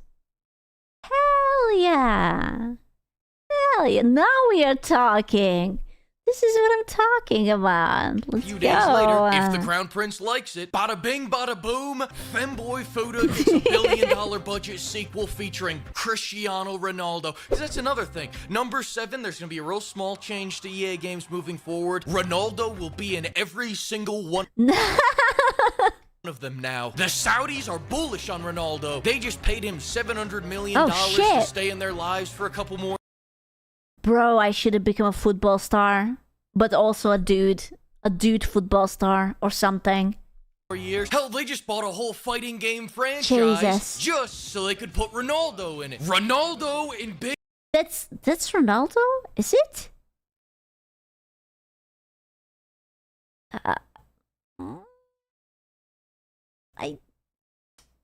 Yes. Oh, and big titties are a package deal. You can't have one without the other. Big the old Saudis titties. Love Ronaldo. Hope you don't mind this change. Number 8, EA might die from success. We've seen a lot of people die this year from success. Veilguard, Avowed. This is such a game. I actually was so curious about Dragon Age. I was like, I never played the Dragon Age game. I am so going to buy the new one. It's gonna be amazing. And then I saw Tosh. And I was like, I would rather lick my own feet. Avowed, I don't think so. And you can't forget about the failed success. That smile. It all started with the damn smile. To the year, Ubisoft. Ubisoft succeeded so hard that all their biggest IPs are now operated by China. I have no clue what success means anymore, but I know that you can't spell it without Saudi Arabia. I love Saudi Arabia. That's so random. Why would Saudi Arabia want to invest in games? That's so random. Do you think they saw like how China is like really involved and it's like, ooh, if the Chinese want it, then maybe we want it too. More money? You think that games make that much profit? Surely there must be other things that are more profitable than just games. Esports washing? Boredom? Look at gacha. But these are not gachas. Right? Like if there would be a Saudi, okay, I can't imagine Saudi Arabian gacha. I'm not sure about that. Arabia. Come check out the famous beaches of Saudi Arabia. Come grab a beer and do some gambling with me in the jiggle joints. FIFA, okay, FIFA is not a game. FIFA is a mental illness. Who the fuck plays still FIFA? Of Saudi Arabia. Thank you to Saudi Arabia for using code bail money. Anything to add, old Billy Red Nuts? I'm sorry, but... Yeah, alright. This was so short! Papa Flick, it was only 5 minutes! What the hell? This was not long enough. I'm sorry. I want more. 5 minutes is long? No! More! I want more. This is why we have Reggie.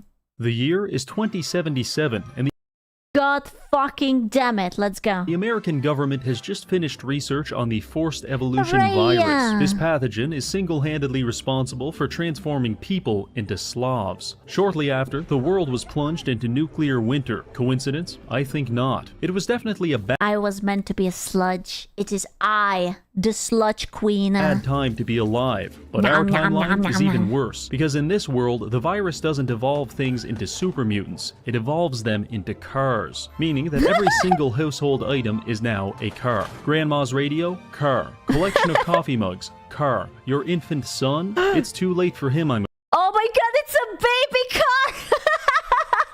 It's so tiny! It's so adorable! It's a tiny car! afraid. Even the very bullets inside of your gun? Also cars. Simply put, I love that. I want that. I would love to shoot cars out of my gun. 75% of the game assets have been It's replaced car. by cars, and society is not coping with it very well. These motor vehicles may seem innocuous, but they're actually ambush predators, and trust me, they will not hesitate to put you down. There's only one man who could hope to restore order to this world. But it's a of car. course, I'm talking about Igor Bogdanov. Oh my god, what's wrong with this man's face? Why is he so long and round and his lips are... Oh no, is he also a car? Because today, we'll be playing Oh my god, those lips! Are these two different people or is it the same time just copy-pasted? as one half of the titular twins in an Oh, attempt shit. to establish a thriving utopia and put an end Wait, they're twins and they plastic surgeried each other the same way? That's actually great. That's like dedication.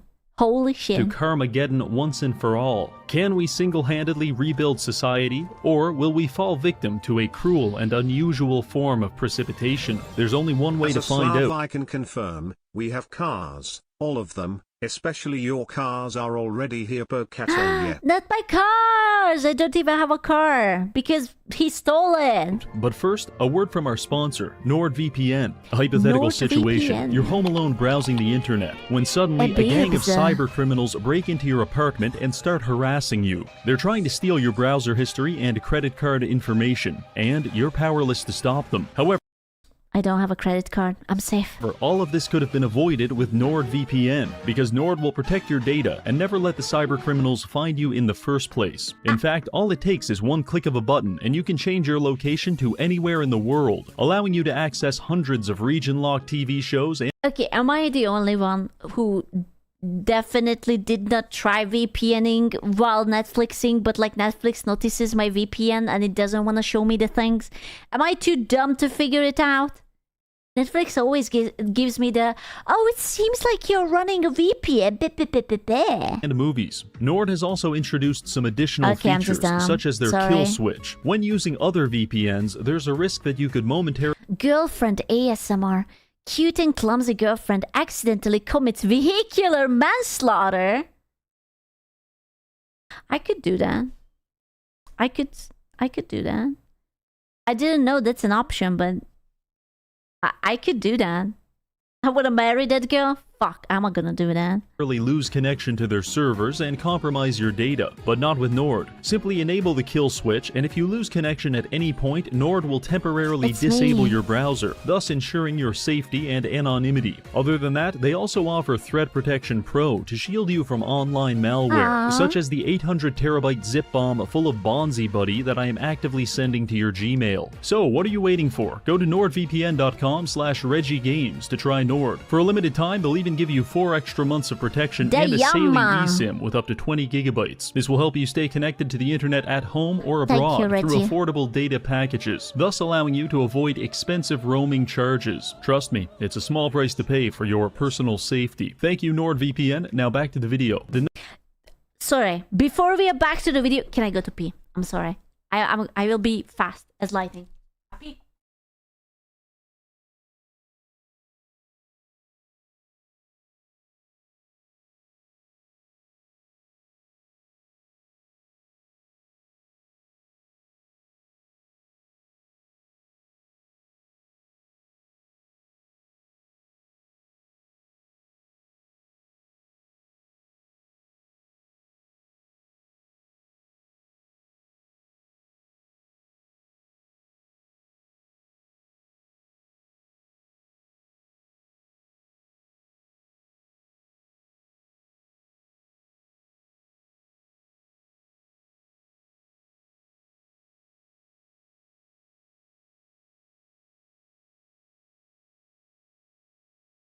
Yeah.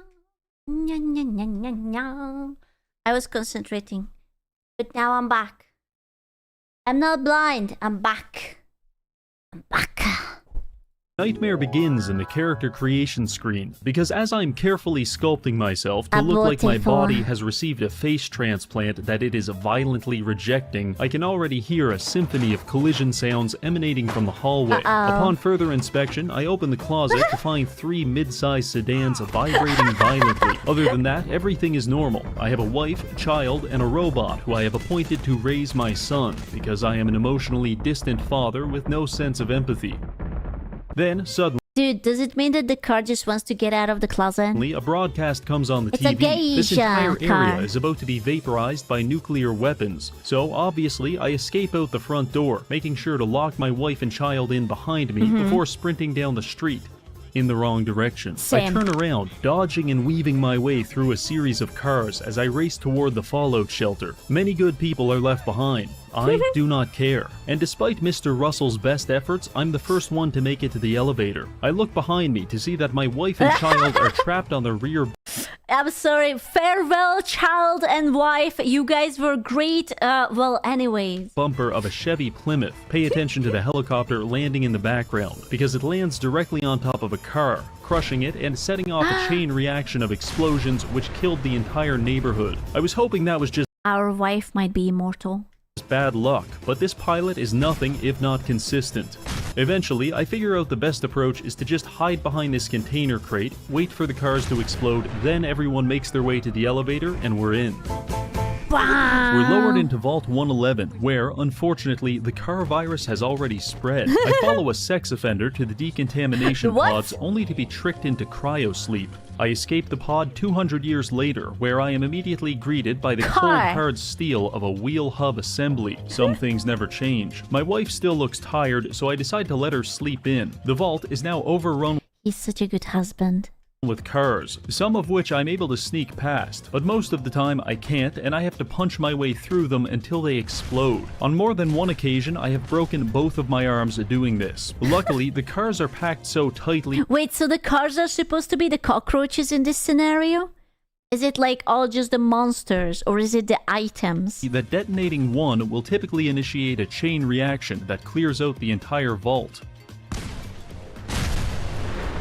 Good news for us, bad news for the rad roaches. After a few more Oh no, it's not the roaches, okay. explosions, I make my way to the exit and ride the elevator up. We finally made it outside, where I bear witness to several cars majestically sailing through the skies. My neighborhood has been hit hard by the car virus, but this is It's Hogwarts! It was Hogwarts all along! nothing. Over the horizon, I see the red rocket Oh my truck stop God. spewing cars into the atmosphere What the like fuck? some kind of volcano. You may look at this and think, what's the big deal, Reggie? It's just some cars. Well, I'll tell you, not only do I have to contend with the ever-present danger of a car falling from the heavens and pulverizing me, but thanks to a bug in the game, if I brush up against a car in the wrong way, there's about a 50% chance it'll just kill me. This happened about a dozen times in the first hour of playing. But if we I'm learning that cuddling with cars is dangerous. That's it. You have to be very careful when you're romantically approaching a car. It might just squashes you. Is it like death by snoo snoo? Or death by honk honk? It might be Hong Kong. Didn't this guy marry a car? Did he?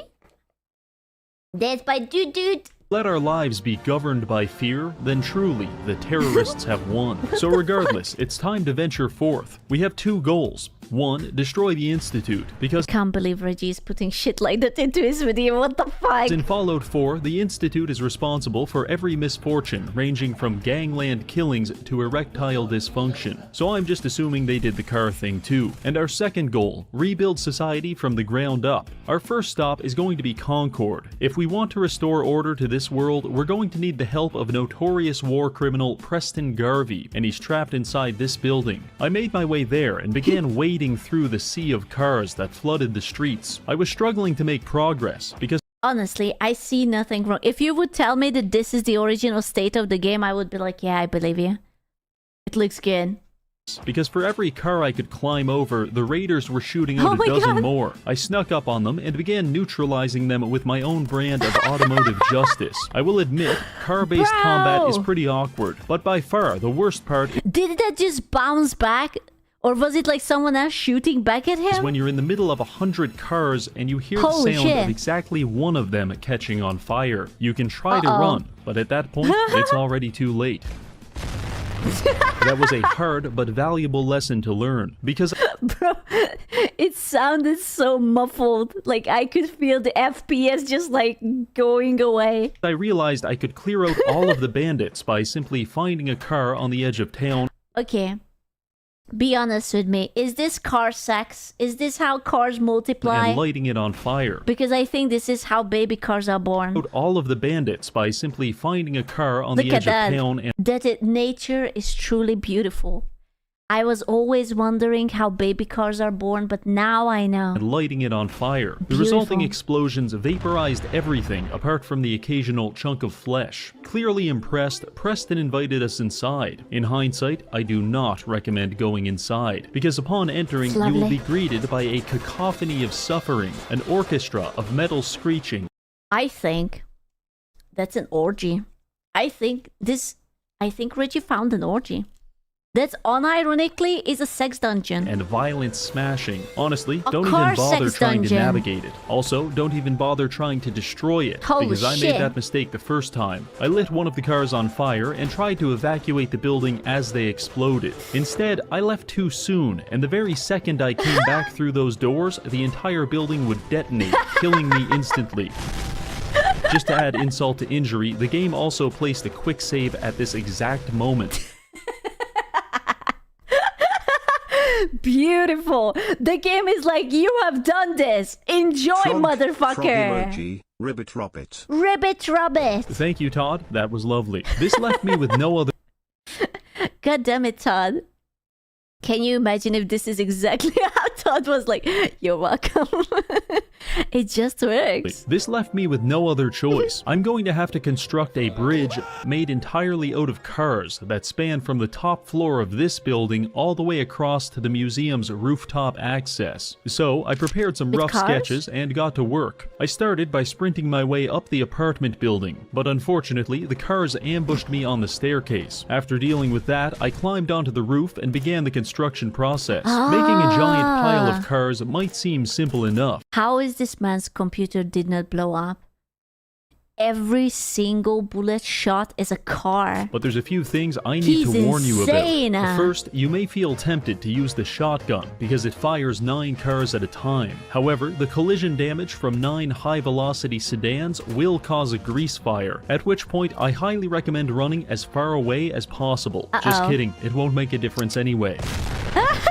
Second tip, this isn't actually a bridge. It's much closer to the ball pit at McDonald's, because if you're not careful when jumping, you'll slide right through the cracks and be forever entombed in your own personal sarcophagus, at which point there's only one way out, and it's not in one piece. Other than that, it really just comes down to luck. In my case, it took about 30 minutes and 97 cars for... This man spent 30 minutes to trying to bridge the goddamn gap between the buildings because the cars are having sex in the building. me to finally make it across. He's Several insane. days later, I found out you can actually just jump to the roof from this nearby church. It was a bad day in the Reginald household when I came to that realization. Anyway, I entered the 3rd floor of the museum, only to realize that the cars were literally stacked up to the ceiling. I somehow managed to navigate this automotive hellscape and make it to Preston, but he refused to open the door until I had personally killed all of the bandits. What a dick. My plan for killing them was to get in this suit of power armor, find a relatively safe corner, and then light a car on fire and pray for survival. Much to my surprise, this actually worked. I tried to find the remaining enemies, but... Bro, the crust. I can already feel the computer just chugging like just... They sent me flying through the very map itself. Holy when I came back shit. to finish them off, I realized they had crushed themselves to death with their own cars. amateurs. With that taken care of, Preston finally let me inside and began speaking with me as if he wasn't currently lodged atop a filing cabinet. He proceeded to espouse some very racially charged rhetoric about Rhodesians. Fried chicken! I told him that was wildly inappropriate, and we agreed to discuss it later. In the meantime, I have to go outside and kill more criminals. My only advice for this I want to see him destroy people with shooting them with cars.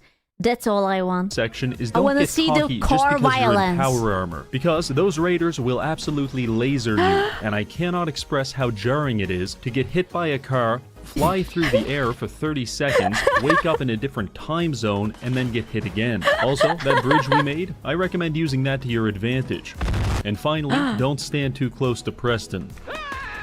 Once I was done committing vehicular manslaughter, I spoke with Preston, and he agreed to meet me at Sanctuary, so we could begin building a prosperous settlement, and by the looks of it, we've got our work cut out for us. Our first order of business is ignoring the cars that are actively phasing through the walls and trying to consume They are just purring because they are happy. It's like, ah, I am so happy that you're here. Mama Murphy, because what's more important is liberating at least 5 settlements and creating supply routes between them to establish a functional support network of civilizations. And once that's done, then we can find and kill the Institute. Our first settlement will be 10 Pines Bluff. I made my way there, where I encountered a woman who was almost certainly— Oh my god, dude, she's I don't want to say what she's doing, will be but 10 Pines Bluff. I made my way there, where I encountered a woman— that's a gooning face. She's feeling something. who is almost certainly experiencing methamphetamine withdrawals, which is fine, but I just don't trust the way she's shaking that double-barrel shotgun like an unwanted baby. Anyway, she wants us to go to Lexington and kill the raiders in this car factory. This would normally take about 10 minutes, but I got a little sidetracked. It went like this: wander through the wasteland aimlessly, get stuck in some kind of quicksand, find the site of a crashed airplane, kill the survivors, accidentally stumble upon General Atomics, I cannot resist the call to the void, die several times in a sea of cars before finally making it inside the bowling alley, hit a perfect strike, and then attempt to commit— Okay, this cheating. This cheating. That's it. I'm saying it. That's fucking cheating. Identity fraud when confronted by a robot. Fail at committing identity fraud. Blow everything up in frustration and go hunting to let off some steam. Dude, that bitch slapped with the car. Fraud. Blow everything up in frustration and go hunting to let off some steam. After that, I made my way to Lexington, where I very narrowly dodged a projectile car, only to immediately get shot in the back of the head with a Ford Pinto. Ladies and gentlemen, meet the Lexington Welcoming Committee. I do not enjoy their gifts. Fortunately, they blew themselves up shortly after, and I made my way to the target. It's here where I pioneered a new offensive technique. I call it the wick, because you load up your target with about 24 cars and then create a long string of them leading to safety. He parked them so well. Look at it. These are all parallel. That's beautiful. Which you can ignite much like a wick. This allows us to detonate several atomic bombs worth of cars from a safe distance, or so I thought. You see, the explosion of 25 cars sends a lot of shrapnel flying, and if you're not careful, you're going to catch one in the face. So I tried again, this time hiding behind a tree, and I still got absolutely annihilated. Eventually, Bro, that was personal. There was nothing on the side, and it was just like, I'm hiding behind a tree, and I still got absolutely annihilated. Eventually, I did get inside, and after greeting the receptionist, I was left with an entire factory packed full of cars. So I lit one on fire, hid in the corner, and started pissing all over myself. One gigantic explosion later, and I got a notification telling me every raider in the factory was now dead. Simply amazing. That's kind of cool. Listen, I spent so much time in this fucking factory that 10 out of 10. Job well done. Chef kiss. Mwah. All that's left to do now was escape. In hindsight, I do not recommend escaping through the roof, unless you know how to land a triple cartwheel from 60 feet in the air, because I don't. With all of that done, I went back to my favorite drug addict, told her the good news, and she agreed to join our faction. To congratulate us on the success, Preston decided to give me a flare gun, which I can shoot into the sky to call for reinforcements. It's a car. Thanks, Preston. I love it. On to the next settlement, Starlight Drive-In. On my way there, I stopped by Trudy's diner and tried to intimidate the bandits into leaving her alone, and I failed. But similarly, Wolfgang failed to survive the resulting nuclear blast, and after that, I found Simone engaged in a life-or-death battle against Trash Can Carla, a duel which they both lost. Following this, Trudy sold me some radiation medication for all the plutonium I've been inhaling, and then I was on my way. Delicious Clearing the drive-in plutonium. was simply a matter of filling it with vehicles, beating one of them with a tire iron, and then watching as a dozen mole rats go up in flames. That makes 3 settlements in total, with 2 left to go. And next, Dude, this mod is too OP. As long as you manage to not get squished and hit by and molested by the cars, it's like GG. That's it. Next, we're heading to Oberlin Station. On my way there, I was presented with a tantalizingly tempting opportunity. Oh, tell me more? A Pulowski preservation shelter surrounded by yet-to-be-exploded cars. Obviously, I had to put this to the test. And while I was expecting to be turned into a human smoothie, the shelter actually worked. Following this, I met the leader of Oberlin Station, who complained about being victimized by a gang of violent criminals operating out of Backstreet Apparel. Wow. Hi. Don't worry, lady, I'm a fucking psycho. So I made my way to the fens and started fighting through each neighborhood in close-quarters urban combat. This area is teeming with suicidal super mutants, rabid animals, trigger-happy bandits, and around every corner there's a car waiting to rip your face off. For these ailments, Dr. Reginald prescribes live hand grenades. Use these well, and they'll make your life a lot easier, and their life a lot shorter. Just watch out for the mega cars. I spotted one of these at the end of the street and was drawn to it like some kind of siren. But once I got close, it launched a car at me, at which point I decided it had to die. The mothership! After that, I made my way into Backstreet Apparel and immediately realized 2 things. 1, it's absolutely stuffed with cars. And 2, some maniac lobbed a grenade at me, at which point I left. If I go back in there, I'm not surviving. So I entered through the roof, where I received a notification that the quest had been completed. Genius. Simply genius. Jeez, I wonder what happened. Briefly exploring the building, I sifted through a medley I have a feeling that I might of human have an body inkling. parts. Some died in their sleep, others hard at work. The only known survivor was a singular teddy bear. Aww. Why is the teddy bear reading news and also taking a dump? He has a more active day than I do. On the toilet. The mission is complete, but since I was in the area, I thought I'd stop by Diamond City to see how it was coping with the whole carpocalypse thing. I approached Piper, but felt extremely uneasy about the car dangling over her head. My suspicions were confirmed when it smashed my skull into a million pieces. Bro, you know what this reminds me of? I keep seeing videos, I think it's Dark Souls, when there's the gigantic ball rolling down, and it like you have to hide and it doesn't do anything, and you suddenly move and the ball just like zoom, rolls over you. After respawning, I can confirm that this is it Elden Ring? I'm fairly certain that's also a mod. Car in specific is an absolute bastard. When I did eventually get inside, things weren't looking so good. I don't want balls to squish me. Cars were blocking access to several homes and storefronts, and at least a dozen people. Wait, so are you telling me that in Elden Ring, there's an actual thing that is a ball, and if you move, then the ball will follow you? That's psychopathic, I love it. They are sentient balls. Oh, that's so horrid. I thought it's a mod because it looks so funny. Oh, that's beautiful. I love it. People appeared to be homeless as a result. I love it. Also, within minutes of being here, I witnessed a man pull a gun on his own brother before security guards blew his head off with a car. This place has gone to hell. So I promptly left, only to be crushed by automotive precipitation within seconds of leaving. But it's not all bad, because while I was there, I pawned my wedding ring to a Spanish man in exchange for a long-range scope on my rifle and a silencer for my pistol. Now my enemies will never know what hit them. With that, I decided to head back It's a car that hit them.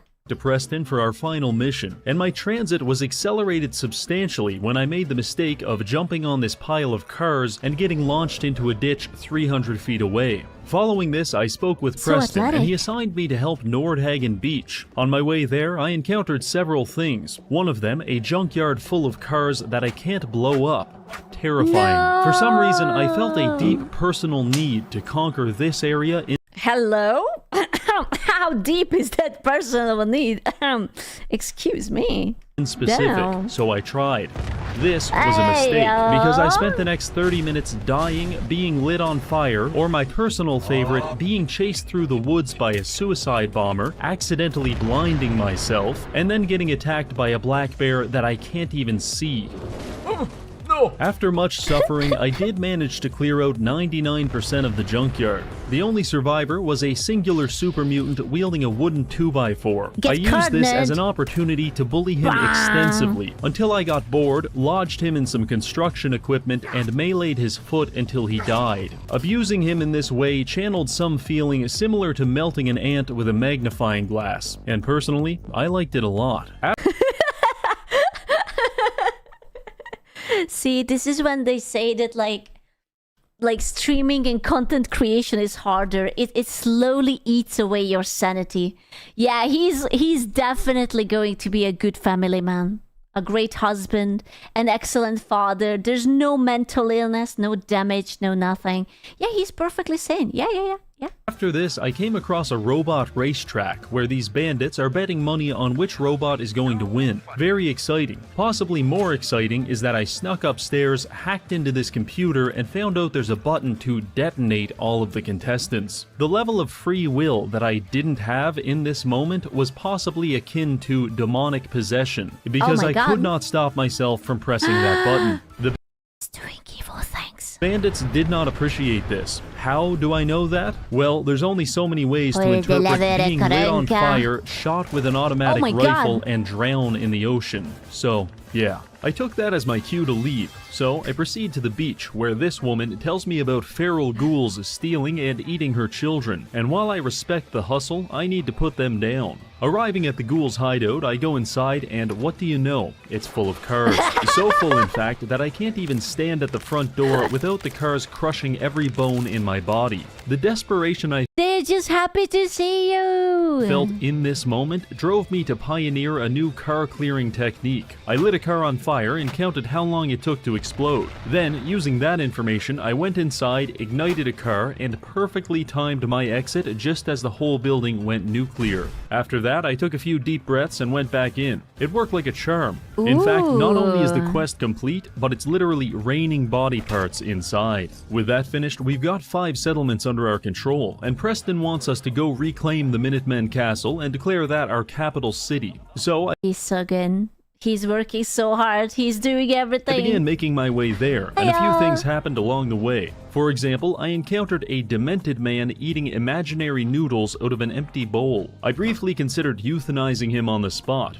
Have you considered that he's not demented? He's just trying to pick it up and he can't. Every time he's like putting it into his mouth, it falls back down. That was my first experiences learning how to eat with chopstick. I tried so fucking hard. Yeah, it's like you with chopsticks. But I decided to speak with him first. You know, it took me a long time to realize that when Asian people are eating rice with chopsticks, it's a certain type of rice. It's like sticky rice, not like that kind of rice that like separates from the grains and you have to do it one by one. That was my very first mistake. That I was trying to eat. It was like, I think it was like a jasmine rice I made, and it was like very separate one by one, and I was like, I don't know how they do it, but like they use like fucking sushi sticky rice or something.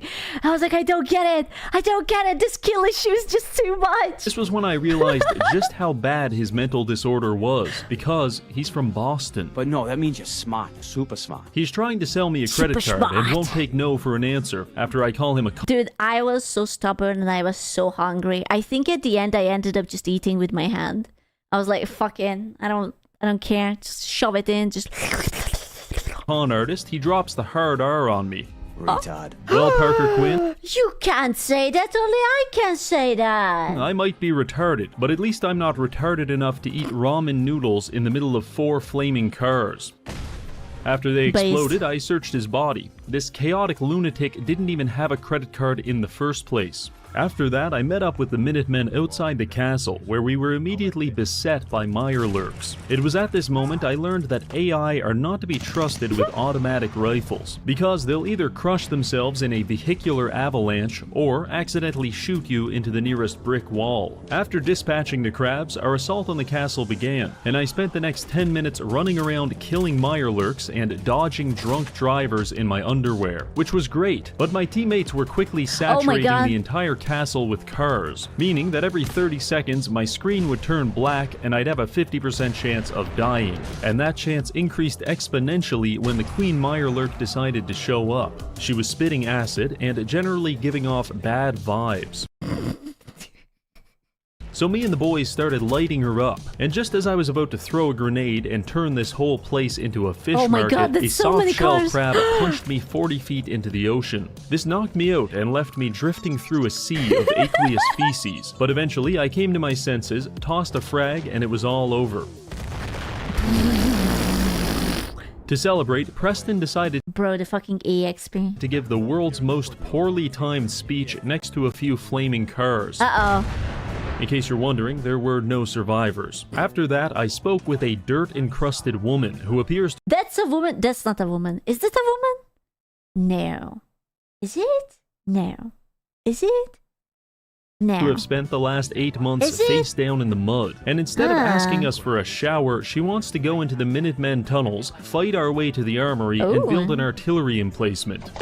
So we did. Long story short, I found a decapitated alcoholic, stole his clothes, killed an angry robot, and built this. Very nice. After that, Ronnie gave us some smoke grenades and told us to call in an artillery strike with them. I gave it my best shot, only to find out that even the smoke grenades are cars.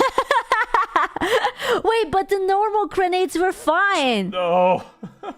Why? In this moment, a wave of existential dread washed over me as I realized I'm basically King Midas, but for cars instead of gold. Regardless, we've got 6 settlements. Everything I touch turns into Lightning McQueen. And we're doing pretty good for ourselves. Now I know you're thinking, so what, Reggie? You've got a handful of impoverished shanty towns paying you protection money. You're basically a slumlord. To that, I say yes, and we're going to need to take it even further. Because I have a grand vision for how I want to reshape society, and it's going to require more than a little fascist dictatorship. So let's get to work. The first— Dude, he's kind of cheeked up. thing the wasteland's going to need is clean drinking water. So I converted Nordhagen Beach into an industrial desalination plant. With this, we can produce dozens of purified water every day and sell it to the Commonwealth for exorbitantly high prices. Also, this is completely autonomous, which means I have no financial incentive to provide any quality of life to the 2 settlers which I have trapped inside. From here, I went to 10 Pines Bluff and established a carrot farming operation. You may notice I encased the entire settlement in a thick layer of concrete. That's for added protection, and also because I don't believe in photosynthesis. Oberlin Station is another one. Those carrots are going to be so depressed. Of my carrot farms. However, I ran out of concrete, so the life cycle of these settlers is pulling carrots out of the ground until a raider shows up and blows their head off. Meanwhile, I converted the Starlight Drive-In into a Brahmin ranch. By placing several large cages, we can catch Brahmin and then use their feces as I didn't like that cow. I did not like that cow, not one bit. Fertilizer for the other farms. We can also use a similar technique to capture humans. By labeling our it has 2 heads. cages with free chems, we can compel raiders to wander inside, at which point they become our hostages. The remarkable efficacy of this tactic leads Do we breed them? me to believe raiders possess the approximate intelligence of a lobster. Finally, Sanctuary was converted into a penal colony to punish settlers that didn't meet their productivity quotas. All of the inhabitants were forced to sleep in an unlit metal warehouse, which could only be opened from the outside, meaning that if I forgot about them for a few days, they'd have to start harvesting each other's body hair for nutrition. On the occasion where I would show up and let them out, they'd be assigned to one of many workstations. For example, Preston and Mama Murphy were usually working the wheat fields. Doesn't sound too bad, until you realize I'm pelting them with automated paintball guns for the entirety of their 18-hour shift. While the paintball fields aren't great, things could be much. But why? Wait, why? Does this help? Is it more efficient? Worse, why? Because you could be stuck Scoo, will you start selling your body hair? in the pillory, where I use a softball pitching machine to lob empty beer bottles at you until the sun goes down. This burns through a lot of bottles, so I typically spend my entire day here drinking whiskey and pissing myself. In my drunken stupor, I also experimented with the idea of a gladiatorial arena, where settlers could fight to the death for my amusement. It didn't take long for me to realize why this was a bad idea. For lesser offenses, I also have a humiliation station. Look at this fucking moron. Where I strip you down to your underwear and fire all of your personal belongings out of a comically large mortar. For everyone else, they're assigned. Wait, but he said that all of the objects became cars. Why weren't they cars? To stationary bicycles that provide power to the entire settlement. Also, I can literally program the bikes to shock their testicles if the settler isn't pedaling fast enough. And yes, this can kill them. Is this part of the mod? Is this part of the game? I'm so confused. Is he bullshitting? Is he actually making these things happen? Honestly, this is the beating heart of my whole faction, and I shouldn't even call it a penal colony, because they're free to leave whenever they want. They just have to make it past the gauntlet. A series of rotary... Bro, this is Path of Exile. It's like when you're trying to do the goddamn fucking labyrinth. ...blades that will not hesitate to put you down. I've been there. I've played these games before! You see, here in my factories, the worker does not own the product of their labor. In fact, they're not even entitled to the sweat of their brow, because that belongs to the desalination plant. Instead, they are afforded the privilege of living in a car-free society, and I think that makes it all worth it. Now, you may be wondering why I chose to farm these things specifically, and I'll tell you. It's because at the castle, I have created the largest macaroni and cheese factory in the entire world, a title which is substantially easier to hold in the post-apocalypse. By using the carrots, wheat, and purified water from my settlements, in addition to plastic waste that I've pulled out of the harbor, I've been able to build and operate 8 full-time food processors, which are churning out Blamco mac and cheese around the clock. Now come here, I want to play a little game with you. When you look at this fully automated factory equipped... Did he just turn this game into basically Factorio? I have a feeling that I'm not looking at Fallout anymore. This is Factorio. Actually, right? He's like min-maxing, he's making it with vacuum Factorio hoppers, made by logic Todd. circuits, and a laser tripwire sorting system, all powered by Truly a fusion beautiful. reactor. Which of these things do you think I had to get from a mod? Ah.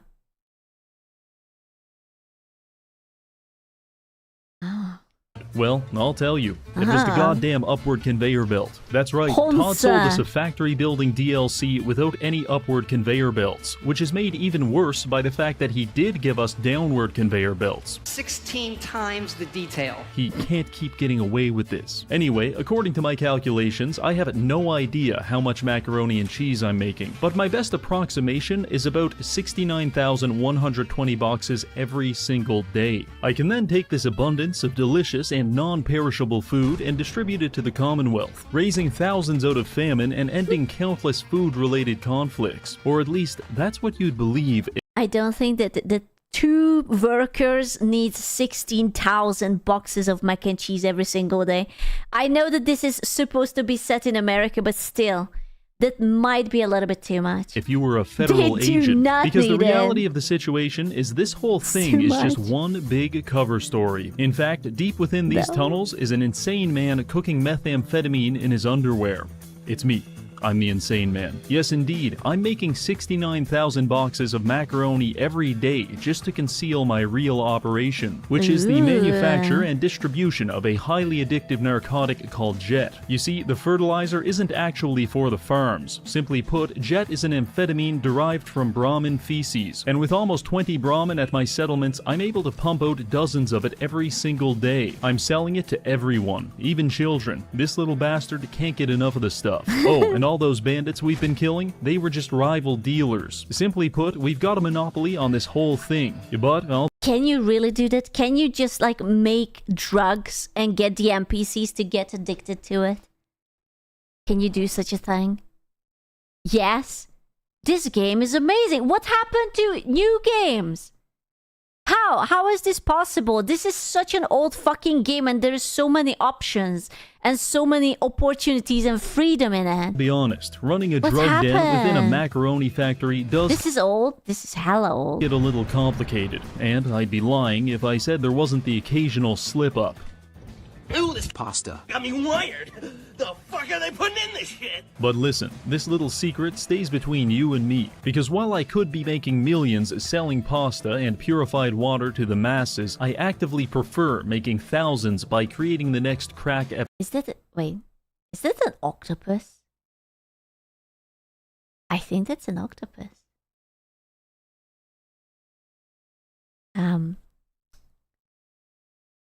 Don't look out.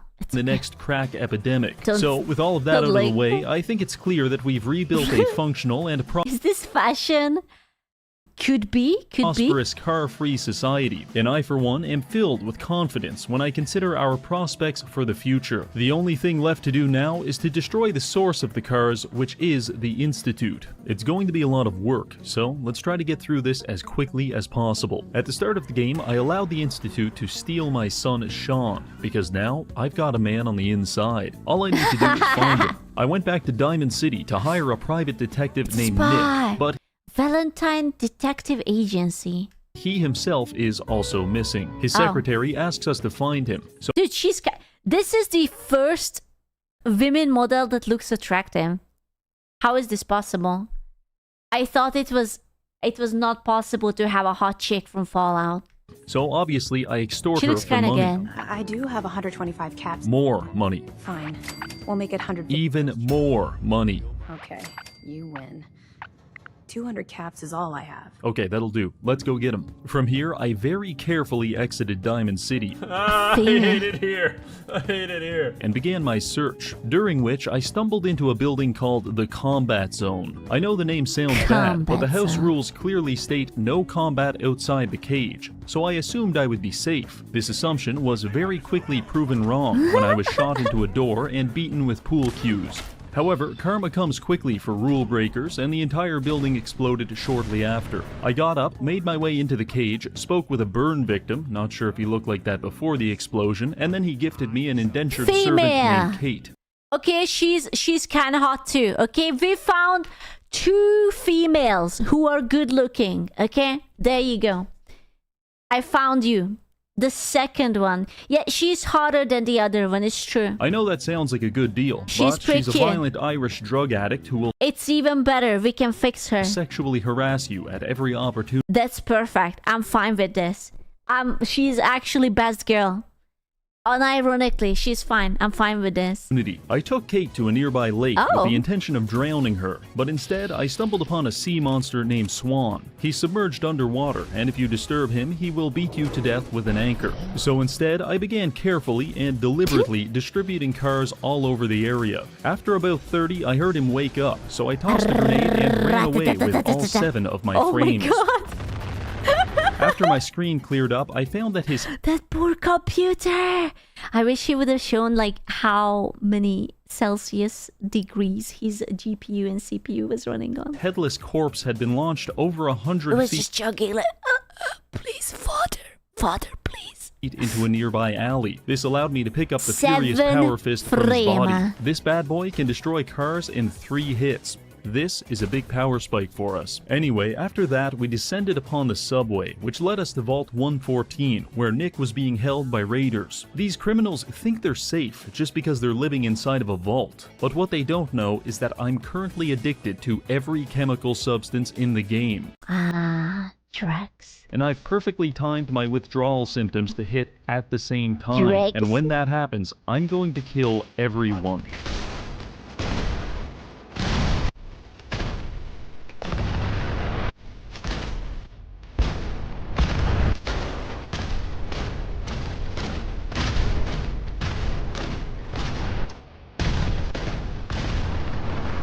There is a temptation to feel guilty about the fact that 95% of my victims can't even be identified through dental records. Those are teeny tiny pieces. Holy shit. Is that a hand? Is that a heart? What am I looking at? But they should have thought about that before being no. born. Almost at 3 years it's been awesome to be in the community as Kulov the new Model 2. 1 foot. After the killing spree, we found Nick and began our escape, but our progress came to a grinding halt when Nick became hyper-fixated on this specific He's just really into the washing machines. laundry room. He just stood there for hours, and nothing I could do could get him to leave. Eventually, I realized I could move him around by punching him in the face, and so began the hour-long journey of punching Nick all the way to the objective. But you've got to be careful. There must be an easier way. Why are you bullying the poor boy? He just has dirty laundry. Because even though he has about 150 concussions by this point, he will not hesitate to jump up and start running back to the washing machine if you let him. Bro, he found his true love. Washing machine, my beloved. So stay vigilant and keep is. swinging. Eventually, I got him to the objective, and we were just about to escape when we were confronted by Skinny Malone and his thugs. Fortunately, I was able to weaponize my status as a terminally online man to red pill Skinny into believing that his girlfriend was just using him for his money. True. True. Toxic. She has the crazy eyes. I believe him. This revelation made him feel so dejected that he didn't even want to fight us. The one condition... Bro, he had his heart broken. I can't believe that you can gaslit NPCs into thinking that, like, their girlfriend is cocking them. This game is genius. ...is that we only have 10 seconds to leave. But Nick is currently fighting and losing a battle against a 1955 Lincoln Indianapolis. So he couldn't escape and they got pissed. I really wish every social interaction didn't have to end like this. But here we are. After this, we met Nick at his office to discuss our plans to find my son. He loved the washing machines. Now it's your time. Run back, buddy. I will distract him. And destroy the Institute. Please. He tells me to take a seat and get comfortable, so I remove all of my clothes. We identify the man that took Sean as Kellogg and decide to break into his house and look for clues. The only issue, it was booby-trapped. Yeah, whole thing full of cars. I wanted to experiment to see if I was high enough level to survive the explosion. So I wiggled my way upstairs, drank an entire bottle of vodka, lit a car on fire, and waited to face my destiny. Destiny hurt a lot, but I survived by jamming adrenaline syringes into my chest and plugging my wounds with leftover food. Nick and Kate were also completely fine. With the cars now cleared out, we were able to find Kellogg's gooning chamber, which... Is this the masturbatorium? It seems pretty clean. I'm not convinced.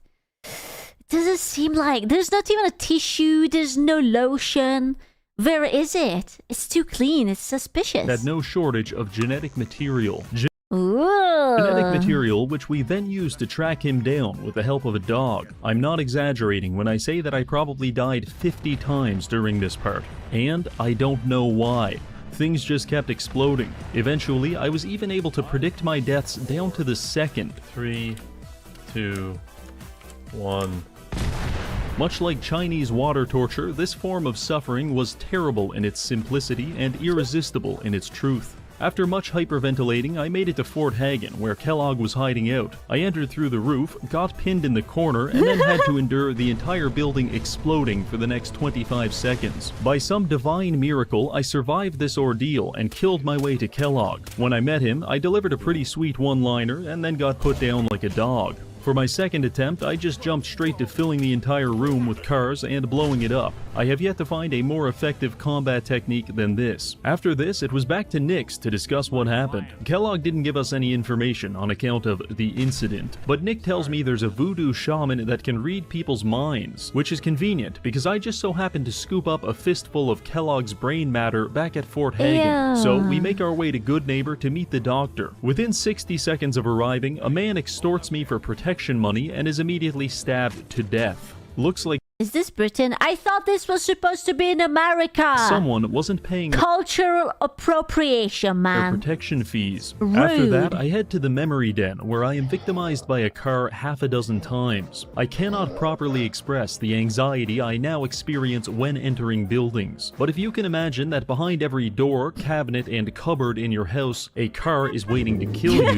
then you are approximating the surrealist hell that is my reality. Eventually, I made it past the cars and and met Dr. Amelia, who offers to put me inside of Kellogg's memories to try and find the location of the institute. So I agree, and dear God, there's cars even in the memories. I spend some time rooting through Kellogg's Cars, my beloved. I am perished, but I'm still thinking of him. Psyche, where I learned that he's so violent because his father didn't breastfeed him enough as a child. I know, same. That's the same thing that happened to me too. Also learned that there's an escaped scientist from the institute, and if I find him, he can tell us how to get in. His name is Virgil, and he's hiding out in a sea of radioactivity. So I very carefully navigated my way to the nearest clothing store, making sure to die several times in the process. After which, I bought myself a hazmat suit. This should mitigate the radiation from the glowing sea. On our way there, I observed the arrival of the Brotherhood of Steel. They've got all kinds of helicopters flying around, but they're not coping very well with the local anti-air defenses. Anyway, I arrived at the glowing sea and equipped my suit, giving... Dude, season 2 is coming out soon. Like the TV show. Have you guys watched the Fallout TV show? The Amazon one? I actually liked the first season. I am hoping, I have my butt cheeks crossed that the second season is going to be also good. It was pretty good. It was pretty good, so I'm a little bit cautious for the second season. Aw, thank you. Me near 100% radiation immunity. Kate, on the other hand, well, she's pushing the theory of radiation hormesis to its upper limits. Hormesis? Honestly, once you get past the prostate cancer, the glowing sea isn't too bad. I fought a few things, realized the utility of a double-barrel shotgun, and then absolutely humiliated this deathclaw. Proceeding a little further led us to the Children of Adam. They're basically a cult that worships radioactivity, but despite all of their brain tumors, they were actually quite helpful. They told me that Virgil is holed up in a cave down the road. To reward them for their cooperation, I decided to release the radioactivity trap. They just like it because it's glowy. Oh my god, would that be my function? Because it's glowy and it's like lamps and it's just like radioactive, my beloved. Nom nom nom nom nom. Trapped inside of these cars by blowing up their entire settlement. I know, it's a thoughtful gift. This detonation left... They pray to autumn. Let's go. Only Brother Ward and Brother Foster to repopulate the entire settlement. And Foster doesn't seem to be handling the news well. I make my way to Virgil's edging cave, where I find him so back... The edging cave. Bro, first the masturbatorium, now the edging cave. Up that he's literally changing colors. He agrees to help us, but says the only way to get into the institute is by teleporter, and we're going to need a transmitter chip from inside a courser's skull to design one. Luckily, I knew exactly where to find this, so I made my way to Green Tech Genetics, a building which could not for the life of it stop exploding. After I waited that out, I shotgunned my way through a couple of gunners and arrived at the courser just in time to witness him execute a man at point-blank range with a Ford Ranchero. So I made my way up there and introduced myself. Are you here for the synth? Fuck you. The courser turned invisible, as if any part of my plan actually involved being able to see him. 14 car explosions later, I had his brain in my hand. The only people that are capable of decoding this brain chip are the Railroad, a highly secretive society of anti-institute resistance fighters. So clandestine is their operation that the only way to find them is following a bright red line on the ground for 10 minutes and then entering Railroad as the password to their base. Holy shit. Wow, anyway, I met with the Railroad and started lying to them immediately, because why else would I be playing a charisma build? They... Oh, that's horrible. I kind of hate that. Thank you. That's like nightmare fuel. Chad Trump cannot hurt you. Chad Trump is not real. They agreed to help and introduced me to a clearly... He has the kiff lips. Neurodivergent man who attempted to decode the chip by endlessly typing the same 4 letters on his keyboard as I phased in and out of consciousness due to my acute radiation poisoning. Stunningly, this worked, and we now have all the information needed to design a teleporter. For some reason, I trusted Virgil to do this, despite him being a biologist and not an engineer. I don't know if you're aware, but that's like hiring a plumber to do your heart surgery. Anyway, in the spirit of making bad decisions, I took Virgil's teleporter schematics to Sturgis to build it. Despite the fact that I have personally witnessed him Genshin Impact in the Big 25? I don't think hammering a wall with no nails for over an hour. If that wasn't bad enough, he came back and told me we could build this space-age teleporter using the random garbage lying around our slums. So I did. but I have never felt less confident about something in my entire life. Regardless, he flipped the switch and teleported me into the Institute, where I then took the world's slowest elevator downstairs to find my son Sean, who— Oh my god, he grew up! You actually get to meet your son and he's actually like grown up and everything. who, for some reason, is scared of the naked man smelling of vodka. No, I don't know why. He looks trustworthy. He seems fine. And he didn't become a car! With a bloody power fist, because he's claiming that I'm not his father. Shortly after, a character named Father But why is he in a tub? enters the room and introduces Sean as his son. And the product of my semen, my son. Sean. Long story short, Father is my son, and Sean isn't even human. In fact, he's a Redditor. My father... Okay, that caught me. He's not even a real human. He's a Redditor. Bro, okay, that caught me. Son then spends his next 20 lines of dialogue trying to convince me on the merits of dating femboys. Oh no. Try and keep an open mind. This is insane, right? Wrong. It's insane. Irrelevant. It really is humanity's best hope for the future. Maybe. I don't know. I've been a part of something. Is that how we save Earth? By becoming Redditors? Man, maybe I should be more active on my subreddit. Fuck. Amazing here. And now, after all these years, you Please, have an opportunity to help with that. It was all very confusing, and I'm pretty sure they're just trying to distract me from the whole car thing. And honestly, it's working. Anyway, I checked my notes, and according to the quest map, it is at the— Oh my god. Oh my god. What? Dude, you see this? How much content is in this game? Dude, if this would be released in 2025, half of it would be cut, and even that half would be split into two, and the second half would be the DLC. This point in the game where we need to become hostile with the Institute. It doesn't really specify what that means. $110 triple, quadruple A game. So I took it in a pretty extreme direction. After beating my son to death, I made my way to the atrium, a large open area just episodic life service. You have to get like a battle pass to get all the quests, actually. Waiting to be filled with cars and exploded. So I did exactly that at the cost of my own frame rate. And to the best of my knowledge, there were no survivors. I also stopped by the weapons lab to try and destroy their research and development team, but it looks like they've got that covered themselves. And with that, I decided to leave, only to be confronted by a small army of synths at the exit. I wasn't sure exactly what they wanted, so I decided to err on the side of caution and just start blasting. It appears that our declaration of war was received loud and clear, because after teleporting back to safety, I was informed that the Macaroni Castle was being besieged by Institute forces. Our Blamco mac and cheese must not fall into their hands, so I hustled over there and prepared the defenses. It wasn't long before the battle was underway, and within 30 seconds, a giant car pile had already formed and ignited near the front of the base, the detonation of which killed almost all of my employees. After that, it was just a hellish experience, with cars flying in every conceivable direction, accompanied by a near-endless symphony of explosions and metal sound effects. My only tip for this is to avoid using VATS, because it will inevitably betray you. At one point, I made my way outside to lay a minefield and clear some synths, but Kate came around the corner and surprised me, so I accidentally launched her into low Earth orbit. Never saw her again after that. 20 minutes. But she was hot. We could have fixed her. She was hotter than the other By the way, something I've been wondering about, is there a chance you could return to Fallout 4, especially now when the Anniversary Edition comes out? Oh no. Oh no. Oh no. Oh no. Don't look at me like that. No. And countless explosions later, we had finally Anniversary. Wait, are they adding something? Are they remaking it, remastering it, or are they just selling it once more? Just because why not?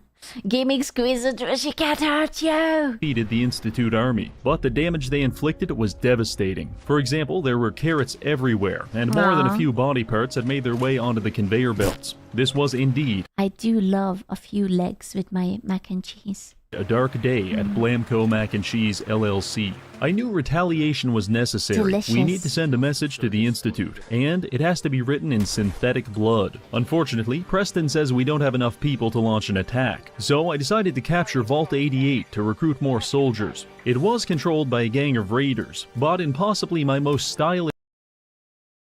I heard it. I heard the pure pleasure. I deserve it. Thank you, Yadid. move to date, I killed all of them while cartwheeling over their exploding corpses in the canyon below. This miraculous form of homicide had people lined up around the block wanting to join my army. So what's the plan? Well, Sturgis just casually mentions that he knows a sewer drainage pipe which we can use to infiltrate the Institute. So you're telling me that I waded through a radioactive sea, killed hundreds of people, built an entire teleporter out of spare cutlery and condom wrappers, and even spoke to a woman, when instead... That's nothing. He spoke to like 3 women.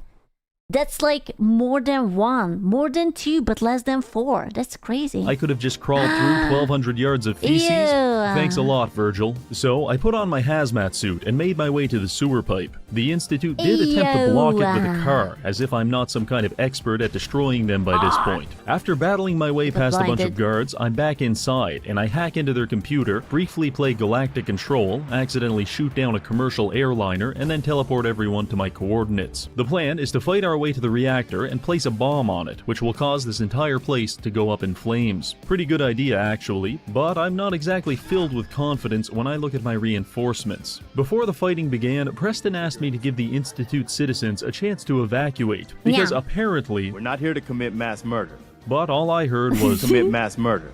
So I put on my finest genocide tuxedo and we got to work. Before long, my team had made their way to the bioscience department, where I tactically neutralized several highly dangerous scientists. We were briefly attacked by guerrillas, very briefly, before making our way into the main chamber. At this point, things got really messy really fast, and it's all kind of a blur. But I'm pretty sure I punched someone's arm off. After several extinction-level explosions, I disabled the security lockdown and accessed the reactor room. There, I carefully planted the bomb, while almost certainly developing cancer. It's now time for us to make our escape, but on the way out, I'm approached by fake Sean, who all of a sudden wants to be my... So is it not your son?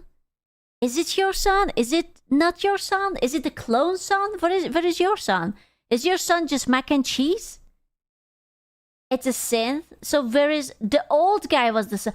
Oh, the one who said that he was daddy? Oh. Oh. Son, just to avoid dying in a nuclear explosion. You can't just leave me here. Watch I don't me. want to die. Well, too bad, kid. I don't date gold diggers. That's not happening. This the twist that you were frozen for longer than you think? Ah.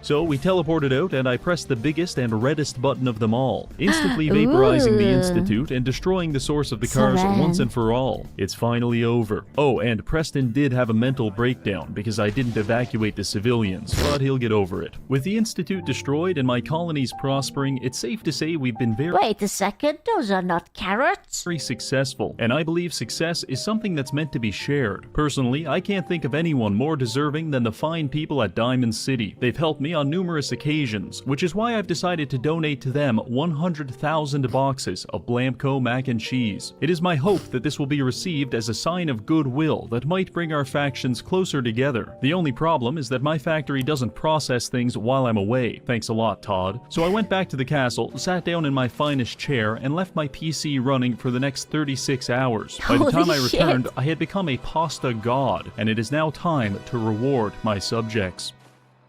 Oh god. Could the Fallout franchise last another miserable decade if they added catgirls to the wasteland? Todd Howard would definitely stoop that low.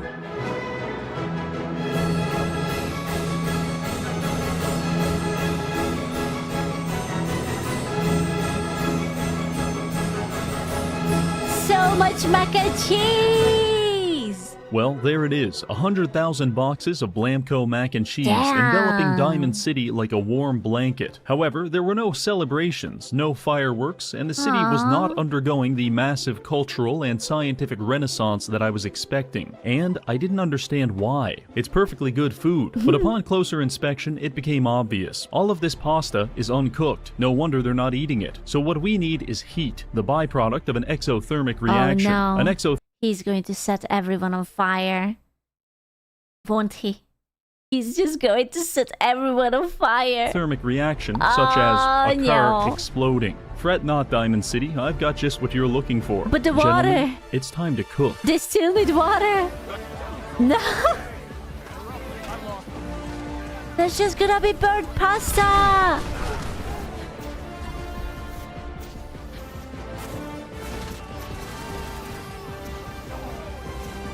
The fire! The FPS! My city. This is my city. He's spreading freedom and pasta. Well, that does it for this video. We've saved the world from an automotive apocalypse and ushered in an era of abundance and tranquility. Thank you to this month's patrons for supporting the channel, and finally, thank you for watching.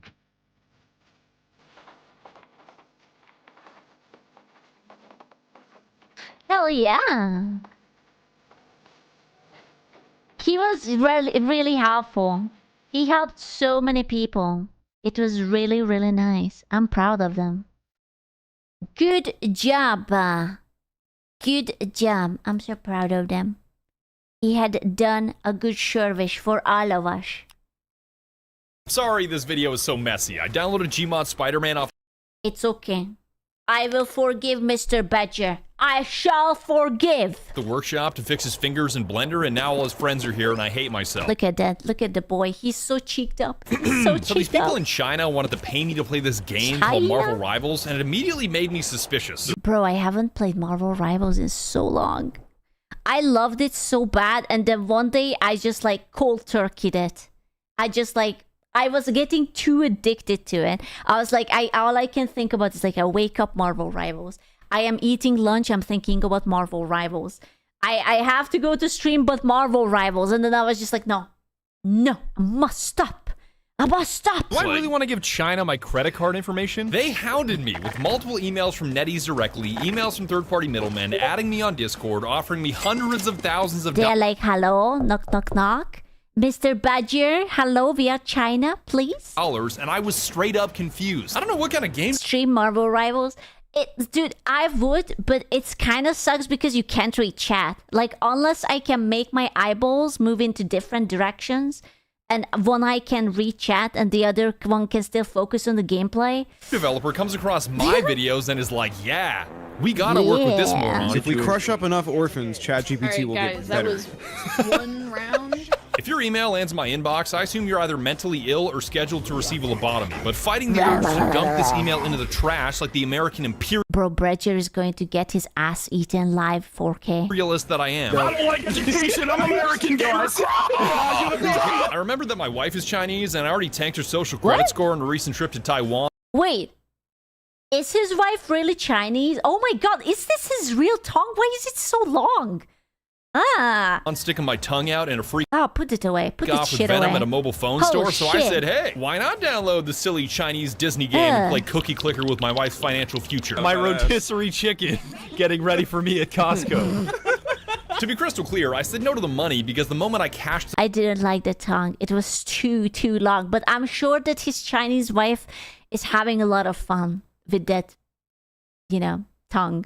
the sponsorship check, they'd force me to delete all jokes Yeah, and that's why you fun gotta from this wire. video. And it's highly likely that even making this video is gonna get my Marvel account banned for mentioning the words Taiwan, or Tibet, or Tiananmen Square, or anything else with a T. So now There is no fucking way that he was commissioned or sponsored by China and he's dropping these words in a Chinese sponsored video. There's no fucking way. this video is without a sponsor. How about you cop some Guacamole Gamer for 9000? The only energy drink trusted by loan Hooray! sharks and construction workers with multiple With code SQUCHAN, there's still free shipping. There's still free shipping till Saturday, I think? Or Friday night. I don't know. I didn't look at the date. But then there is no more. But till Teal said tomorrow definitely code SQUCHAN. 10% off. The moment this Free green piss shipping. liquid touches your lips, there will be a felony warrant for your arrest. The main ingredient is the most dangerous fluid in the world, known as American tap water. We made it just 40 cents a scoop to put your local meth dealer out of business. We've even got a caffeine-free version so you can shove down unlimited scoops and forget. What's the point? If you keep dipping and you're not getting like the jitters and like the weird hand movements, what's the point? What fluoride tastes like altogether. Use code BADGER on anything you buy because it lands you 10% off and lands me a big-ass commission. Now let's get started with a great leap forward. Oh my god. Marvel Rivals is the latest addition to the video game genre that tries to kill all your brain cells. What do you mean gotta feel the guacamole fart? I don't wanna. At the same time. There's so much fucking visual stimuli on my screen right now, I don't even know what I'm looking at. Oh no, I missed the game now. Oh no. Category was previously dominated by Overwatch, but instead of characters like Junk Mommy, Sweet Mommy, and my bastard ex-wife, NetEase secured a Marvel license and ate up all the market share like a sugar cookie. Can I get a sugar cookie, please? Can I get a sugar cookie? No way. I would like a sugar cookie, please. And the popularity should come as no surprise, because this shit is a blast for two very specific reasons. Oh my god! What the fuck? What the fuck? What is this? Finally, Badger gets laid. It's been too long. It's been too long. What is this? I couldn't even hit my shield. Reason one has got to be the roster. Anybody that's played Marvel vs. Capcom can tell you that choke-slamming your friends with characters from this universe is unrivaled by any other IP. Assemble! Tell Conchi to stand down, soldier. Fuck. There's an inner-city man in the back line. I don't have it. Oh my god. My objective single mother. Oh, she ulted. Never mind, I'm out. I'm not even a Marvel head myself, and it's not like Overwatch is bad characters. It is bad. I'm sorry. Overwatch used to be good and now it's shite. I'm sorry. I have to say it. I'm sorry. Well, yeah, like I think maybe the less alright character was like Kiriko, and afterwards you had like that boy who looks like a girl, and there is that girl who looks like a boy, and then I'm gonna be honest with you, I didn't pay attention anymore. Yeah, it was kind of like blended, unattractive and whatnot. But running around doing stupid shit with the most iconic Avengers. Okay, do you know the reason? That's how I know. If there is corn out of it, it's a good character. And I did see corn out of Juno. Therefore, she's good. I did see corn out of Kiriko. Therefore, she's good. The rest, I don't know them. But this, I know by name. Mutants, heroes, and villains that fans have loved for decades has an untouchable charm to it. Oh, my bad. I had the suit in freak mode. I didn't even know. Oh, my God. Jarvis, please synchronize my back shots with ad-sponsored pen. Ah, ew. Dora. The size of the roster makes it even better because there's so much selection. I'm looking at half of these motherfuckers thinking, I don't even know who you are. Me fighting Namor, you don't believe in women's rights. She good, my gamer, she good. For context here, Overwatch launched with 21 characters, Rivals launched with 33, then came 35, then came Mommy 37, and it's not like dude, the thigh, dude, I can't believe they put like they animated thigh jiggle into this. Who does that? That's like such a classy gooner energy. Like more is better. There was a viral article recently complaining that there are too many choices and learning to play against that many movesets is a burden, but that just smells like skill issue cope to me. Okay, can we just make sure that we will never ever read journalists ever again? Because like I'm not good at games, but holy shit, but they are absolute retards. Like if you're a game journal, I'm sorry, just perish. Fried my brain with Grand Theft Auto 3 and Gran Turismo 3 on the PlayStation 2, which means that my opinion on video games should never be written, spoken, or heard by any other sentient organism, including a symbiote. But I think a vast collection of characters makes it so anybody can find their favorite. Bro, I was a Penny main. I was actually pretty good at it. Whether that's a high skill ceiling Spider-Man, low skill ceiling Moon Knight, a shark worse than Hitler, and everybody in between. Yosef doesn't play this game, and he just got 25,000 damage on Moon Knight. I love seeing Moon Knight's best way to broadcast. You can't aim. What is there to learn with Moon Knight? You look at the enemy that explodes. Reason number 2 is Penny got Bob. Don't say that. Don't say that. Don't say. I cannot go back. I cannot go back. I have to stay. No, because I have a lot of things to do. I have to work. I have to dip, I have to work. Gamer subs, work, stream, work, drawing, york. How unserious the whole game feels. The comic booky art style, the third person, the casual friendly brain dead movesets, and these dipshit characters make the whole thing feel so silly. Dirty ass fried all over my back, bro.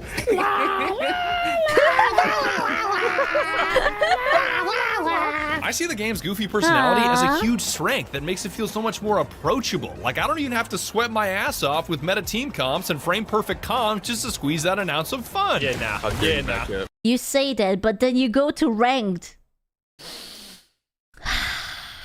The ranked. Holy shit! Oh my god! Ran him for his phone. Oh boy. Competitive play does exist. A huge part of the player base is great. That's your first mistake. But people are so retarded in normal mode. They don't even try. You know, the worst thing about ranked was that if someone accidentally disconnects, your match continues.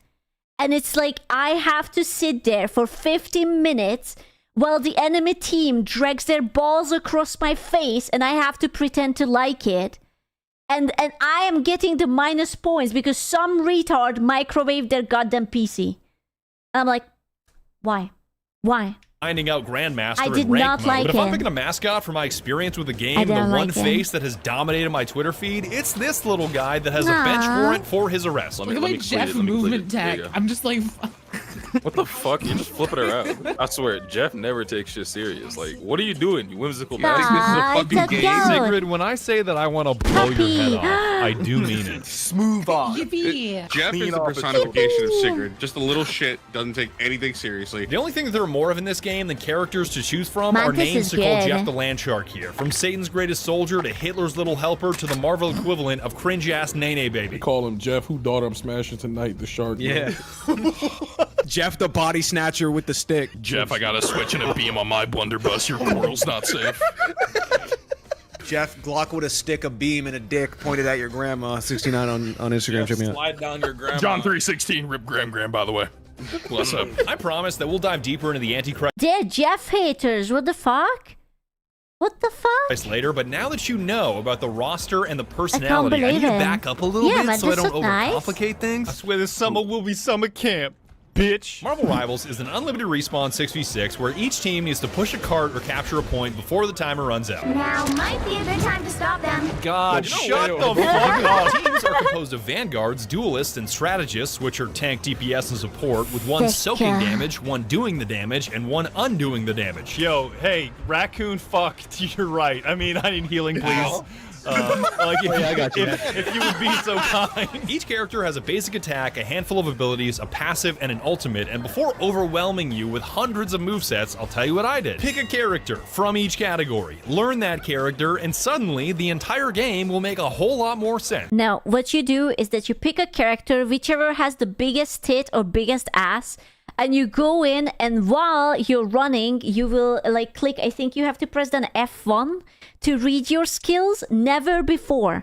Don't ever go to the tutorial room. You have to do it while you're running and your teammates are fighting for their life and they are like pleading you to help. Then you read your skills. Or just go for it. You just press it and you will see what happens. I started with Venom because I'm a huge fan of what that tongue do, and I really wanted to see all the Gee, I wonder why he likes the tongue thing.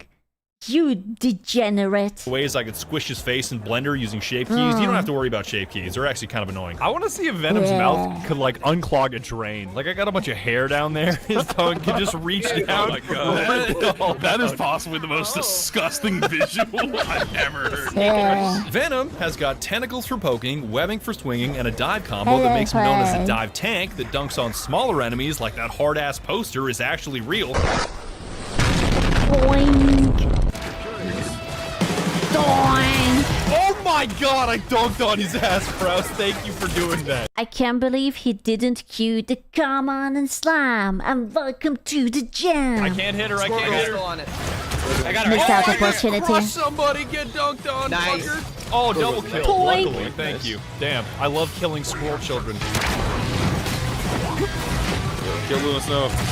Got her! Oh my god, I dunked on her ass. You'll rarely get lucky enough to kill on the dunk alone, so the tech goes swing up, dive in, grab onto squishies, and do whatever it takes to kill them, whether it's a billion tentacle pokes, popping your shield, or chomping them to bits with your big-ass ultimate. Fuck you. You know who I hated with my entire passion? That motherfucker who goes, again! Again! Again! And I'm like, no, not again! And he's just like, again! No, that's not Captain America, it's Bucky! Again! And I'm like, this is animal abuse! The Eye of Agamotto! Again!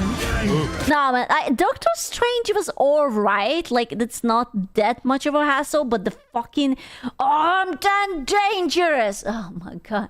It's like, it's always like this. My team has a Bucky. The enemy team has a Bucky. My team Bucky is a bag of rotten potatoes. He's like suckling on his thumb. Meanwhile, the enemy's just again, and I'm like, ah. Yeah, he is the fucking glue. You got a solo ult too. Yes, solo ulted. Fuck you. You can kill me all you want, humans. I've already won. I've already won. I don't even give a fuck. I'm going off the map. We could have healed you, dog. You had two like. Doesn't matter. I needed to hit the clip. That was some scaly ass Spider-Man moves. I love that. Just when you thought Venom couldn't get any more S tier, he's even got a gambling mechanic as part of his kit, because the lower your health when you pop your shield, the more bonus health you receive. So popping it as close to death as possible will I liked playing as him, but I also checked out his ass a lot. Will maximize your reward. Even though he's got crazy defense, I'd like to pretend he's not a tank and treat every life as a suicide mission to murder the squishy enemy backline, praying that I can snag a kill before I die. Nice cheeks, yo. Hi. Shout out to that one scene from Sam Raimi where Eddie just asks God to kill a regular journalist. Please kill Peter Parker. Please kill him. God, I ask you once as a humble servant, please kill Hatsune Miku. Please. That's Badger every time he's in the back line. Please kill this bitch. Please kill this regular journalist. Yo, Venom is in that GMCC era with his hands up in the air like that one guy. Venom's passive allows him to climb and run on walls like a 4th grader after 2 Sour Patch Kids, and it's a dream come true to roleplay a squishy piece of gum stuck to the ceiling. No, it's fine. Like, again, it is completely fine. It's fine. I just didn't playing Spider-Man. Yes. What the? He's naked. Why did I do it like that? I wanted to see if any of you would notice. I just gotta run on the ceiling. I'm running on the ceiling to get away from Hulk. This is great. You dipshit. I feel like I say it every day. I was literally in special needs classes. I have like a learning disability. me hiding on the ceiling to get away from Hulk. I like low. I have seen an animation that was kind of like this with him and Gwen. It was pretty good. 10 out of 10. Hulk. I like low climbing on the sliding wall. Hey, that's him. It was pretty nice. Then you crawl around No sauce. the arch. Alright, Loaf. Why the No fuck saucers. It was respectable. They were holding hands. I love this movie. Why do we have a ball of slime on our team? You know that. You turn around like that, dude. Children after 2 Sour Patch Kids. To piss off Discord mods, I'd like to run Venom in light mode, which you guys called anti-Venom, but no matter the official cosmetic name, I just like being a glob of symbiotic ranch dunking on anybody smaller and weaker than me. Chat, don't get the wrong idea, but I like white Venom more. Damn. Can you say that? You can't say that. Oh my god, I absolutely dunked on her ass. So many of you... Debate 25, liking white people. I don't think so, buddy. I don't think type so. the word racist, a lot of you spelled it wrong. By the eye of... Oh my god, I got him and I turned into the Ash Baby at the same time. You're looking me in the eyeballs and saying that Venom is not at least a little racist? You don't think he's a little racist? In my They have a match. storm down there. Oh, this guy's so dead. He's so dead. Again. Please kill him. There you go, baby. All in. His name was Vagina Tickler.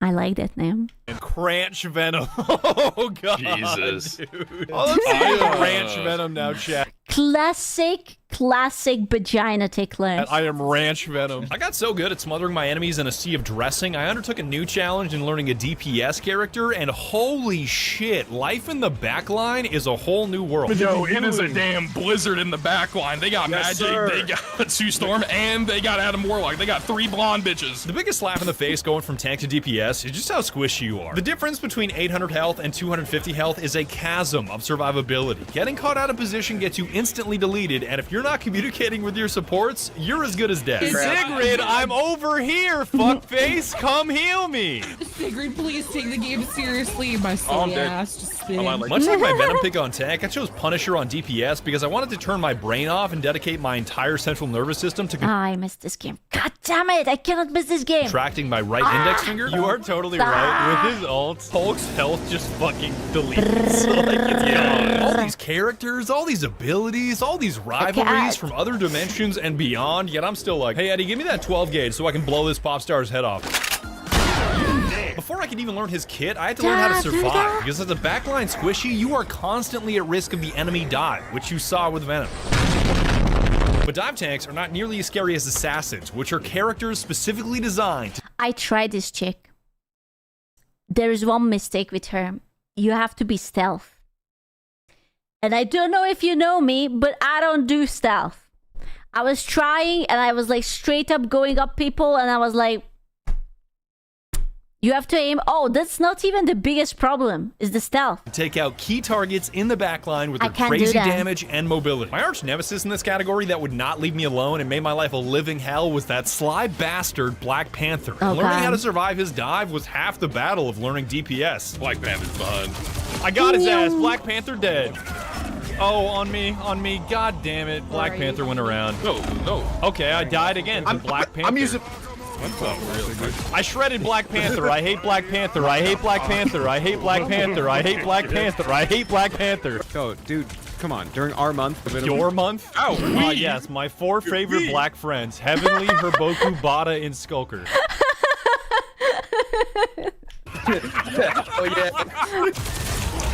yeah. Sometimes 6. You're I alternating can't groups. 1v1 him. I think I died. I got him. I got Black Panther. I hate Black Panther so much. Oh my god, in the big 25 you can't say Still, that. continue to this day. I hate that guy. Badger tomorrow cancelled. I just feel like Dude, Heavenly Father, yeah, I'm never escaping him. He's always everywhere. Every time I open a pack of V cards, it's always Heavenly Father. as soon as I kill Black Panther a few times, I'm just like, good, I'm Punisher. Okay. Yeah. You know. Like during February, all right, look, you guys are the one that are invoking this racial component. I just hate Black Panther. I don't hate him because he's black, but he just happens to be Black Panther. All right, look, if there was a White Panther, I would hate him equally. Does that answer your question? He's digging. Oh no, he's still digging. You know what? My hatred is blind. I don't care. If you're diving me that many times, I just hate you. I just don't care for you. I just don't care for you. Probably not a good look that the longest sequence in this entire video was no. me hating on Black Panther, but I think after the whole White Venom thing, It's I don't like that Venom is black. I will make him white. Also, fuck Black Panther, Mr. Badger. Mr. Badger. The optics are not looking good. I was beyond safe. Even though I hate the guy, I have to respect him at the same time, because without him, I would have never learned to survive as DPS, so I owe him a debt of gratitude. You're up though, you're up though, you're up though. I got the shotgun, baby, yeah! Oh, on me is, what's her name? Yes, got her with the shotgun, fucked up. Yes, blasted his face wide open. That was perfect. He's got the spider sense, but you have 12 gauge. Yes, for real. I'm not the biggest fan of this Punisher because he's not a John Bernthal Punisher or a Thomas Jane Punisher. He's just a boring, bleached, vanilla, normie default Punisher. He's Soldier 76, but less dick sucking. We could have swapped his ass out with That's my what homie he Clue, is. and he would have brought a whole lot more personality. It's like Soldier 76 had a baby with Bastion, and that baby was the Punisher. To the character. I don't even fuck around, all right? I open carry a 500 Magnum because they don't make a 501. I am the 9th planet. I am the fucking Messiah. I've been hitting these streets since the War of 1812. This is the stupidest fucking easy baby game I have ever played in my life. So I've been catching dubs in this game since before y'all were even trilobites. Damn, and he got MVP. No way. You cannot comprehend my shit. Shut the fuck up. That's it. I just alt F4'd, right click, uninstall. Shout out to all my Marvel rival gamers. Y'all are easy, stupid babies, and you suck at this game, and I will fuck on you any day of the week. Just say the word, you're trash. Retired. Yeah, he's gone. That's my goat. Kinda rude, what the fuck? Kinda rude, I think it's problematic, I'm offended. He just punched a hole in his computer. It was nearing the end of my DPS run that I started to learn how critically important supports are, because anytime I was stuffing the other team in a dumpster, there were... Okay, I'm going to judge him. If he is going to choose Luna Snow, I am going to lose all respect for him. He cannot just do with Luna Snow. Was always a healer by my side. Okay, I'm dead. Do not. No, I'm not. No, I'm not. Anybody want us? You need a good mantis. Yeah. That's what you need. Yeah, baby. Yeah, baby. Give it to me. Yes. More. That's the quad, baby. Particular supports make things even more insane with a mechanic called Team Up, where certain characters have a special ability when playing together, like the Spider-Man crew, the Fantastic Four, or in my case, a crazy weapon buff with Rocket Raccoon. Thank you. I will allow if he plays Sue Storm because she has a fat fucking ass. I will allow it. Or, dude, Cloak and Dagger. Oh my god, I played so much Cloak and Dagger. I was so good with Cloak and Dagger. You have no idea. Oh my god, I was a god, Cloak and Dagger. Infinite thing. I was so good. Yeah. Right up in the I got Iron Fist or Iron... It's like you jabaz them with like the tits and it's like boom, black man, boom, and you fuck them up, and then it's like, ooh, I'm cute again, and then you fuck them up again. Iron Foot, whatever. Yes! Okay, I got Groot. No one expects it. Fucking hate the Yes, surprise dick in the... Ah! Iron Man, get that white woman. Yes, we got her. Yeah. Yeah. The power up, doggy. Hell yeah, brother, that ammo. Holy shit. Oh, thank you. This is very good. Holy shit, that damage. Yes, brother. Yes, my brother. The bullet damage. Holy shit. Once I had a glimpse of how powerful the support class was, it was time for me to slip on the gauntlet and play these busted ass. Okay, what is he choosing? What do you think? If he has balls, it's gonna be Mantis. If he wants fun gameplay, then Cloak and Dagger. Jeff? No. Is it gonna be Jeff? Jeff is so Character lame. for myself. And you already know who I'm talking about. Is Jeffrey an American? Dude, Jeff is good as like a starter thingy while you're learning the game, but otherwise... Citizen, do we know that? He's not. He's Canadian. He's on a terrorist watch list, is what he is. Jeff's currently on the no-fly list, actually. The most racist person I ever knew was from Nova Scotia. Nova Scotia. It makes sense. Yeah. People from Nova Scotia could, like, out bar for bar like Confederate soldiers. Like, you can't go band for band with racism. That doesn't work that yes, way. You can. Yes, you can. The amazing spider. It's like going bar for bar on conspiracy theories where it's like, the CIA killed JFK. Yeah, well, the moon doesn't exist. Like, you guys believe in the moon, bro? The reason True. It doesn't exist. Jeffrey is so hated I and made always this in your shit Twitter up. feed is his ultimate... Told the shit I'm from Nova Scotia, and that's true. Bro. ability that swallows the entire enemy team along with all joy left in the server. Come on. Yes, I got 4. Fuck yeah. I got a zigzag. I'm gonna do it. Yeah, baby, the quadra kill. Man, do I ever love Little Hitler. I was just like you for a long time. This is Marvel Rivals version of the old Mercy Resurrection. When it's like everyone died and Mercy flies back and it's just like, boom. Bitches, we are still back. God, I miss that so much. That was so much fun. And then they neutered my poor girl. I'm puzzled as to how this cute little goblin could possibly be public enemy #1 for the Marvel Rivals fan base. I'm on a train. You eat little fish out of the air? Yeah, that's how I reload. Underneath this adorable exterior is a bottomless pit of pure evil, and the hatred for little Jeff stems from both ally and enemy teammates. If he's on your team, you hate him because he's played by the worst players and his healing sucks, requiring both a bubble and a water spray to get any decent HP gains, leading to by far the most dogshit win rate in the entire support category. We got way longer. What's wrong with you? Another Sigrid victory, actually. The win rate is crazy. Sigrid, how do you only have 2,000 healing? In your brain. No, I did not have 2,000 healing. Bro, 2k healing with a Jeff, that's actual criminal. Ban that woman. She's banned from fucking Marvel Rivals. How are you a female and being so bad at as a support class? Jesus Christ, I'm banning you from being a female. Congratulations, you're a man now. Verse, a Redditor, that's what you are. 2,800 You know, bit yes. drop. Heavily hate Sigrid bit drop. What were you doing? I'm dead ass. Like, did you just heal yourself? I don't know. Bitch, aim a beam at me. You jumped. You were full. You were moving target. You were moving target. Move. Go to health kit. Fuck out the way. I know where the health kit is. Get away from me. Protesting me, bro. On the other hand, fighting a Jeff on the enemy team means a game of annoyance because he can flee underground like a rat, poke you from afar with his AoE bubbles, and strap your team onto the sewer slide express off the edge of the map.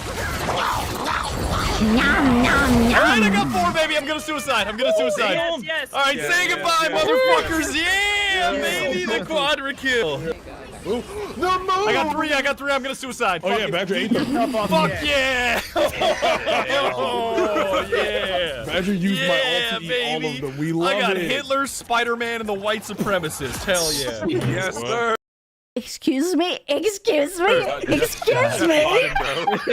Wow. You grabbed fucking who? Wow. So I got Loki, Spider-Man, and Jeff. Move these walls. Please move these walls.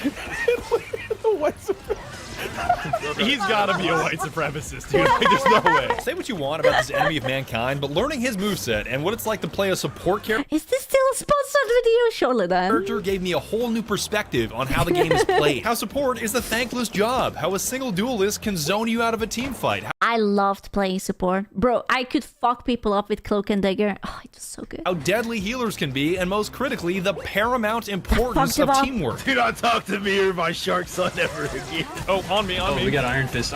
Oh, healers. Oh, healers. Yeah, but I'm getting my ass whipped by Iron Fist, dog. I can't heal you when I'm getting my ass whipped. I'm getting jumped. Yeah, I'm eating Iron Fist's fucking foot. And you're like, where's my healing, dude? We're gonna get him, fellas. We're gonna get him. We got him. Yeah, there you go. God, I almost forgot about Iron Fist. Now I have like a mild PTSD moment. I've seen the chat for my memories. All right. Beat the child shark badger. Oh, with pleasure. Okay. Dude, you should call a healer. Oh my god, he fucking tried it. Why do I want to hit you with a truck so badly? Banner. Moon Knight, you baby back bitch. Get wrecked. I think you've noticed by now, but words cannot describe just how much fun I... Now it's Daredevil.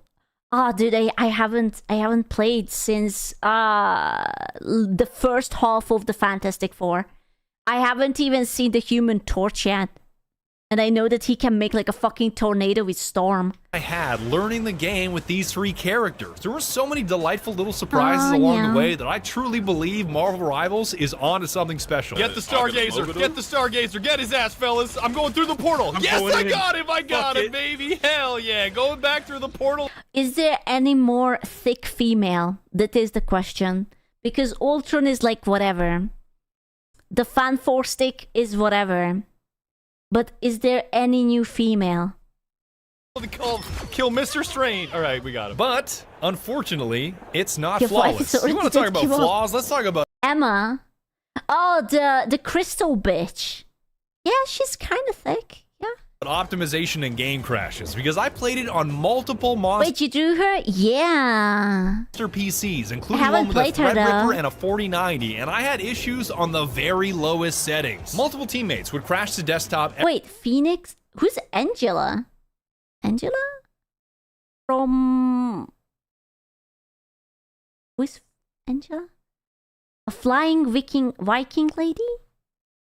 Phoenix is Jean Grey. I know who the Phoenix is. I was a big fan of the X-Men.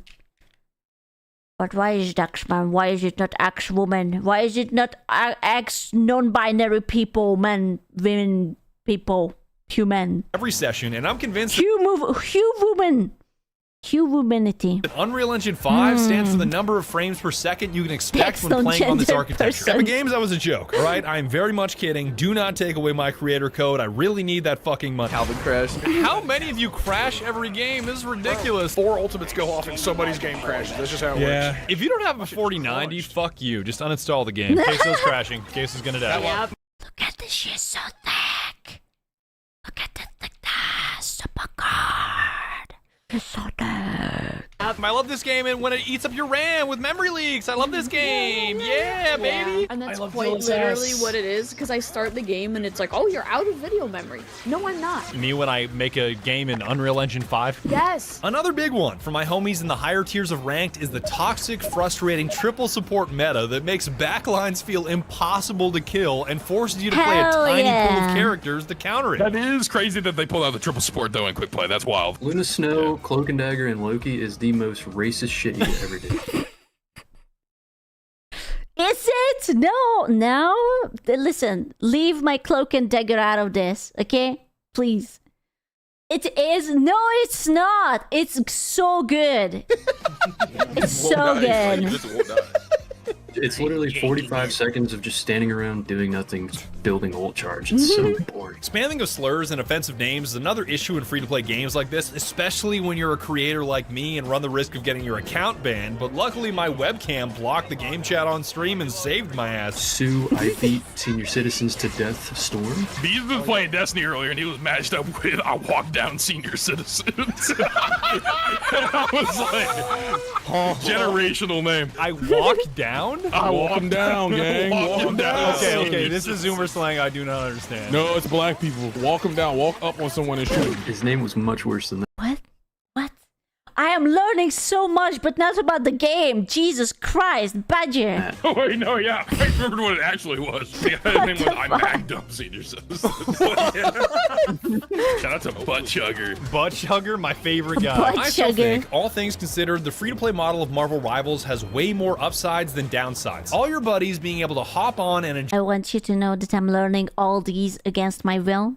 I'm a victim here, actually. Enjoy a game together without having to pay a red cent is a luxury that was impossible when I was younger. By far, the most fun I had while playing Marvel Rivals was 12 of my homies playing 6v6 against each other, all while being in the same Discord call, thanks to the game being free to play. I've been looking forward to editing and animating this section of the video for so long that the excitement is gonna make me jump out of my skin. But before that happens, I put over 2 months and hundreds of hours into this video, animating, editing, writing, doing all this bullshit audio. I fucked up my audio with like 3 different dynamic mics, this condenser mic. There is so much shit that goes into this that I don't ever want to tell you about. Once recording is done, I do literally everything else by myself, and it would mean the world to me if you would help me out by buying some gamer subs off of gamersubs.gg and using code BADGER or code SQUCHAN for 10% off. We are gonna get our flavor soon, and it will be glorious.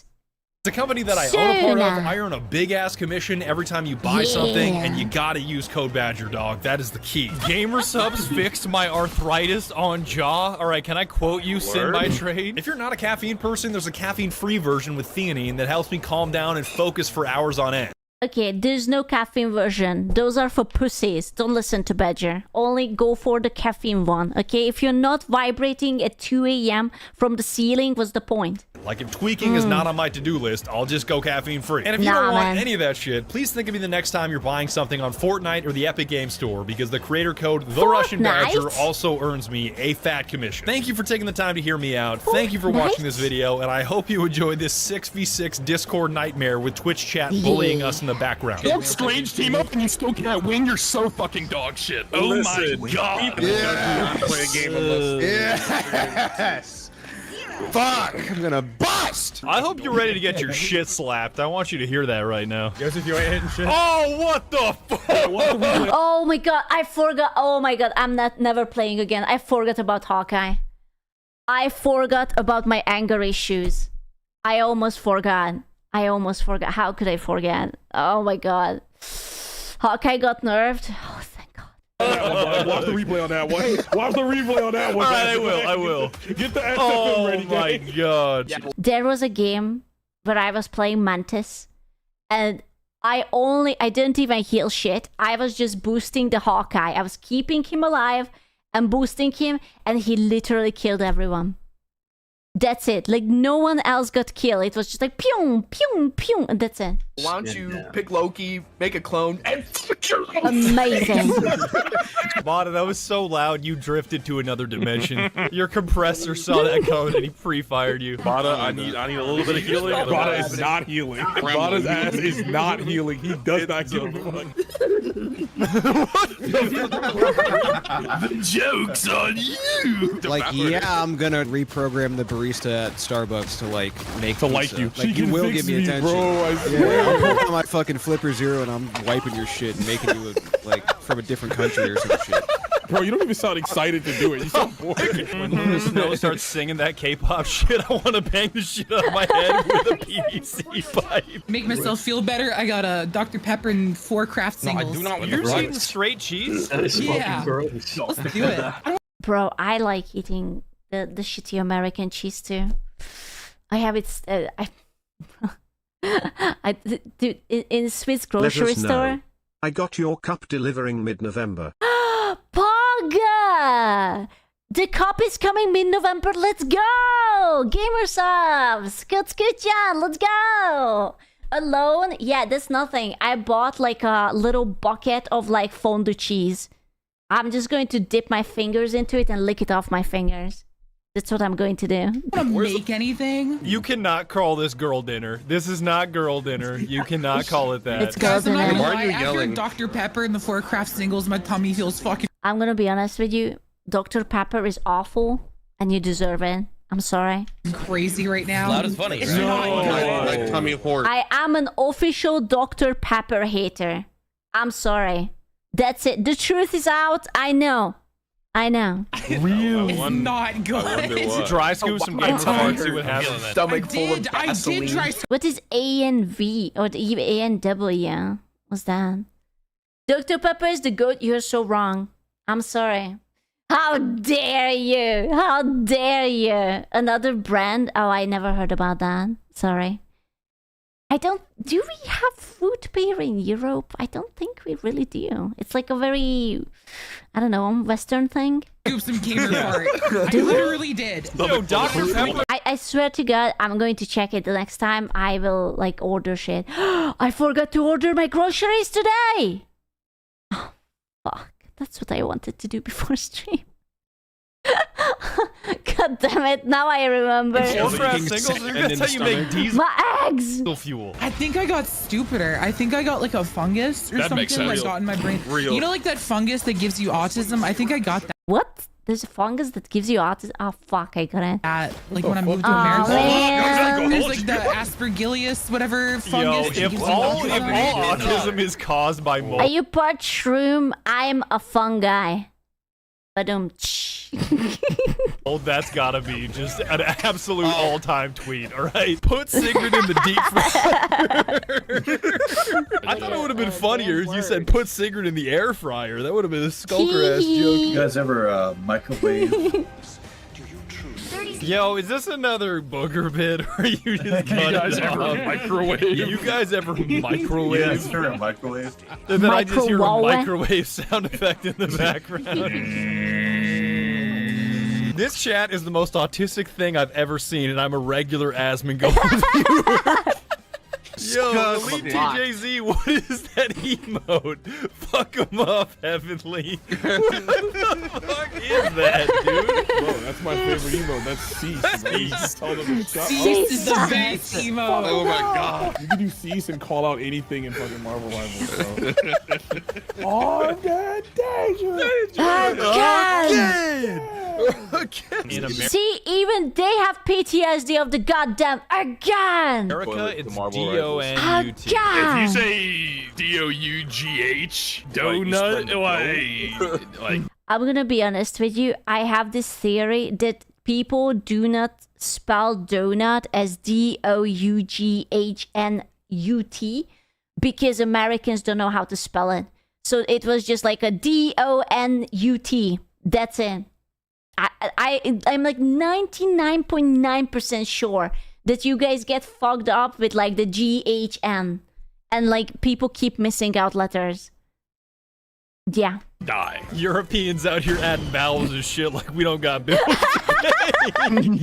See, you say this bullshit. We are giving you generous letters, and they are just like, oh shit, I don't think so. That's kind of shit you do when you have too much. This is like, they don't even type shit like the color right. It's just like COLOR, and where's the U? Where's the U? Free time. Get back in the mines, bro. Hey, Badger, would you dude, I keep getting auto-corrected. Yeah, I always, like, I was taught to do the words with the O and the U. But Psycho spells the, I do say color like that, I'm sorry. I even see, like, I write the word precise with an S, and apparently Americans type it with a Z or something. I keep getting auto-corrected on that too. And I'm like, what the fuck? Rather fight 50 rat-sized children or one child-sized rat. Yo, I'm going with the big ass rat. Right? I fight kids on the daily. What are you talking about, Rampart Warrior? Yo, big man, where you go? Damn, that's crazy. Jarvis. Oh. Show him what your tongue do. Jarvis, his dick off. She not. What does the loser pointer look like? Oh, it's slow-mo! You got hit by 4 separate people. Who did Skulker nuclear bomb in that corner? Bro, her Boku was at 90% I found out health. recently Oh my God, you're why talking to me. American words are missing letters. Yes. It's because capitalism. Yes. New papers used to charge per letter, and so most common words dropped the extra letter, and it happened for so long it became commonplace. Bro, this reminds me when my dad had to renew the spelling on like the gravestones, and like he had to like recarve the letters, and he was like, do we really need grandma's middle name? I was like, no, we don't. It's all right. Just take that word out. It's cheaper this way. It's fine. Jarvis, check this. I'll beat your ass. It's fine. We never used it anyway. It doesn't fucking matter. It's like, yeah. I was like, do you want to pay for that? Nah, man. No, I don't think so. You nerd. What are you doing? It's the streets, grandma. You can't say come to the streets, cuz, to Jeff as... Bro, if my dad would have had to like bury me, he would just like write up like my starting letters and call it a day. It's fine. She didn't listen to us anyway. Whatever. Oh, fuck you. Fix that. Easy. I'm doing it. I don't give a fuck. I don't give a fuck. I don't give a fuck. That was a little embarrassing, I'll be honest. Oh, he's doing the fucking... What the fuck? How are you supposed to hit that? Who is that? Is that her Boku? Nah, what is this dude doing? What is he? Oh my god, he's so hard. He's I got his good. ass. Hell yeah, brother. Who is this loser? Oh my, you are so hard. No, you're not doing that, dog. How many gyrations per minute? Dude, you're gonna give me a fucking tickle attack. Fucking laugh. Hey, let's kill this fucking rat. Alright, you can only make it better by complaining. Dude, if I would have an Iron Man in this team and I'm playing Jeff, you're not getting killed. I'm sorry, buddy. You can yell at me, but I don't give a fuck. Complaining about not being healed, dude. Where the fuck are my heels, bro? Oh my god, just give me more team members to fucking maximum thrust. Alright, dog. Alright, I get it. Hold on a minute. Yo, I gotta call out play of the game is her Boku's fucking intro movement on Iron Man. I gotta see my clip. Oh, I have a question. For people who play it, if you choose this bitch, is your game still automatically a loss? Because back then when I played, she was so fucking useless that every time you have this woman, it's an automatic loss. Throwing, easy, toxic motherfucker. If they don't get healed or they accidentally die, they switch to this and it's over. The most pausing and just doing front on shots the map, and then Skulker copies you, and I cannot heal him for a single HP, dude. Badger, you're in for a rude awakening when you spit me out. Where'd you go? Oh no! Unbeknownst to you, I've been sucking your feet the whole time. Dog, my brain was like, you can ult anybody in the world right now, and I was like, give me that guy with forks for fingers, all right? Where's my team? Actually, you know what, Skulker? You can heal yourself, bro. You can find it. You can find heals for yourself. I will. I think I'm gonna do You that. can't aura farm in the middle of a 1v1, you fuck. You're so pissed. Dog, he was in the Ryan Gosling pose that entire farm. That fucking sucks. I'm gonna crash out, dude. I don't think you had to reload. I think you were just so captivated by my sauce that... You had to get out of your ult to kill me because you get no play, and you're infertile. You can't just call someone infertile. That's an insult. That's like genuinely mean. And your crops are Alright, don't aura and- farm. Just die. Don't aura farm. You're just mad because I was aura farming. Yo, his aura is actually fucking fresh as hell. I can't believe Ryan Oh, can Gosling we move is the in this damn movie. payload? Get on the spider, bro. Grab this, Sigrid, are you on the enemy team? Are we 4v9ing right now? You know what, Skulker? I think next time I see you, I'm gonna stab you. Honestly, the next Maybe you should show me next time you see me. I'm going for health packs. No, never mind. What? You die every time you bitch about it. Fuck you, Fuck you, Herboku. Man, you just pissed off broke your neck. Damn. Yeah, I am. Yeah. And what about it, little bro? What about it? Okay, I'm gonna crash out on God. TSPMO. Okay. Damn, calling him Lil Bro as Sigrid is crazy. You're doing worse than the game. Get the fuck away from me. You see, this game ruins friendship. You're tearing this family apart. The moon hurts you. It's crazy. Come over here and play, dickhead. This shit pissed me off. TSPMO, bro. Bro, I will never forgive them that they cancelled the Moon Boy season 2. I was actually so into it. And they just fucking cancelled it. I like the Moon Boy. Get me out of this fucking game. MVP Sigrid. We did it. Whole fucking game is trolling. Right? It was good. It was my boy was in it. What's his face? Isaac Buttfuck. I forgot his name. I'm very bad with names. I loved that actor. He was so good. And I've had so much fun, and they were just like, boom, cancelled. And then meanwhile, you get like the space witch sci-fi sex to make the, you know, make the space Jedi born and whatnot. And I was like, ugh.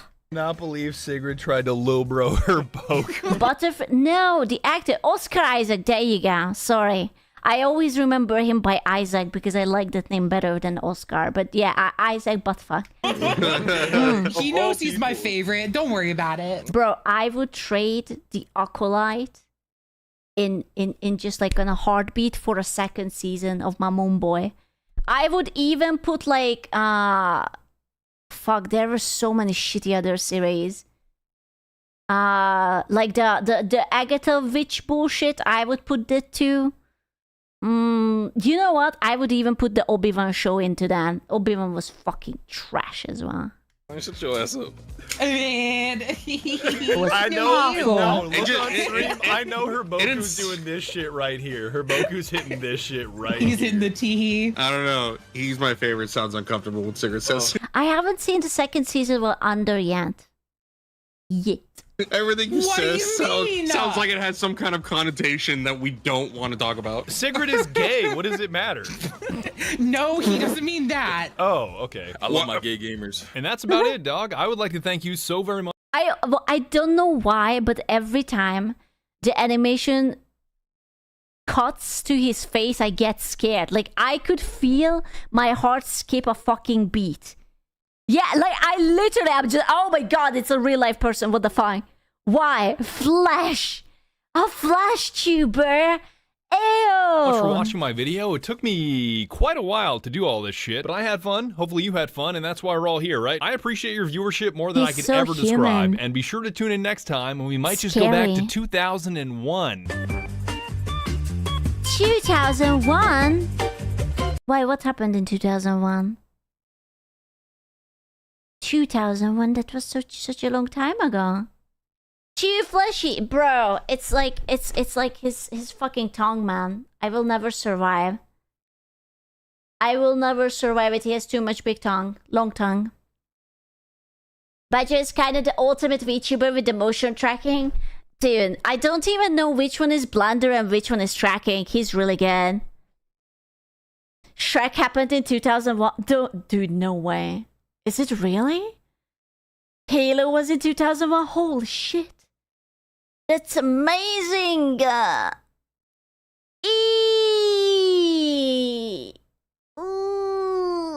I stretched. Remember to order food. That's gonna be too borrow, man. I can't think. I have no idea what I need. Bye, love you. Okay, bye. I love you too. Come here for the sloppy kiss. A nice salad. Salad? Do you not want me to stream? It's like salad. I don't want salad.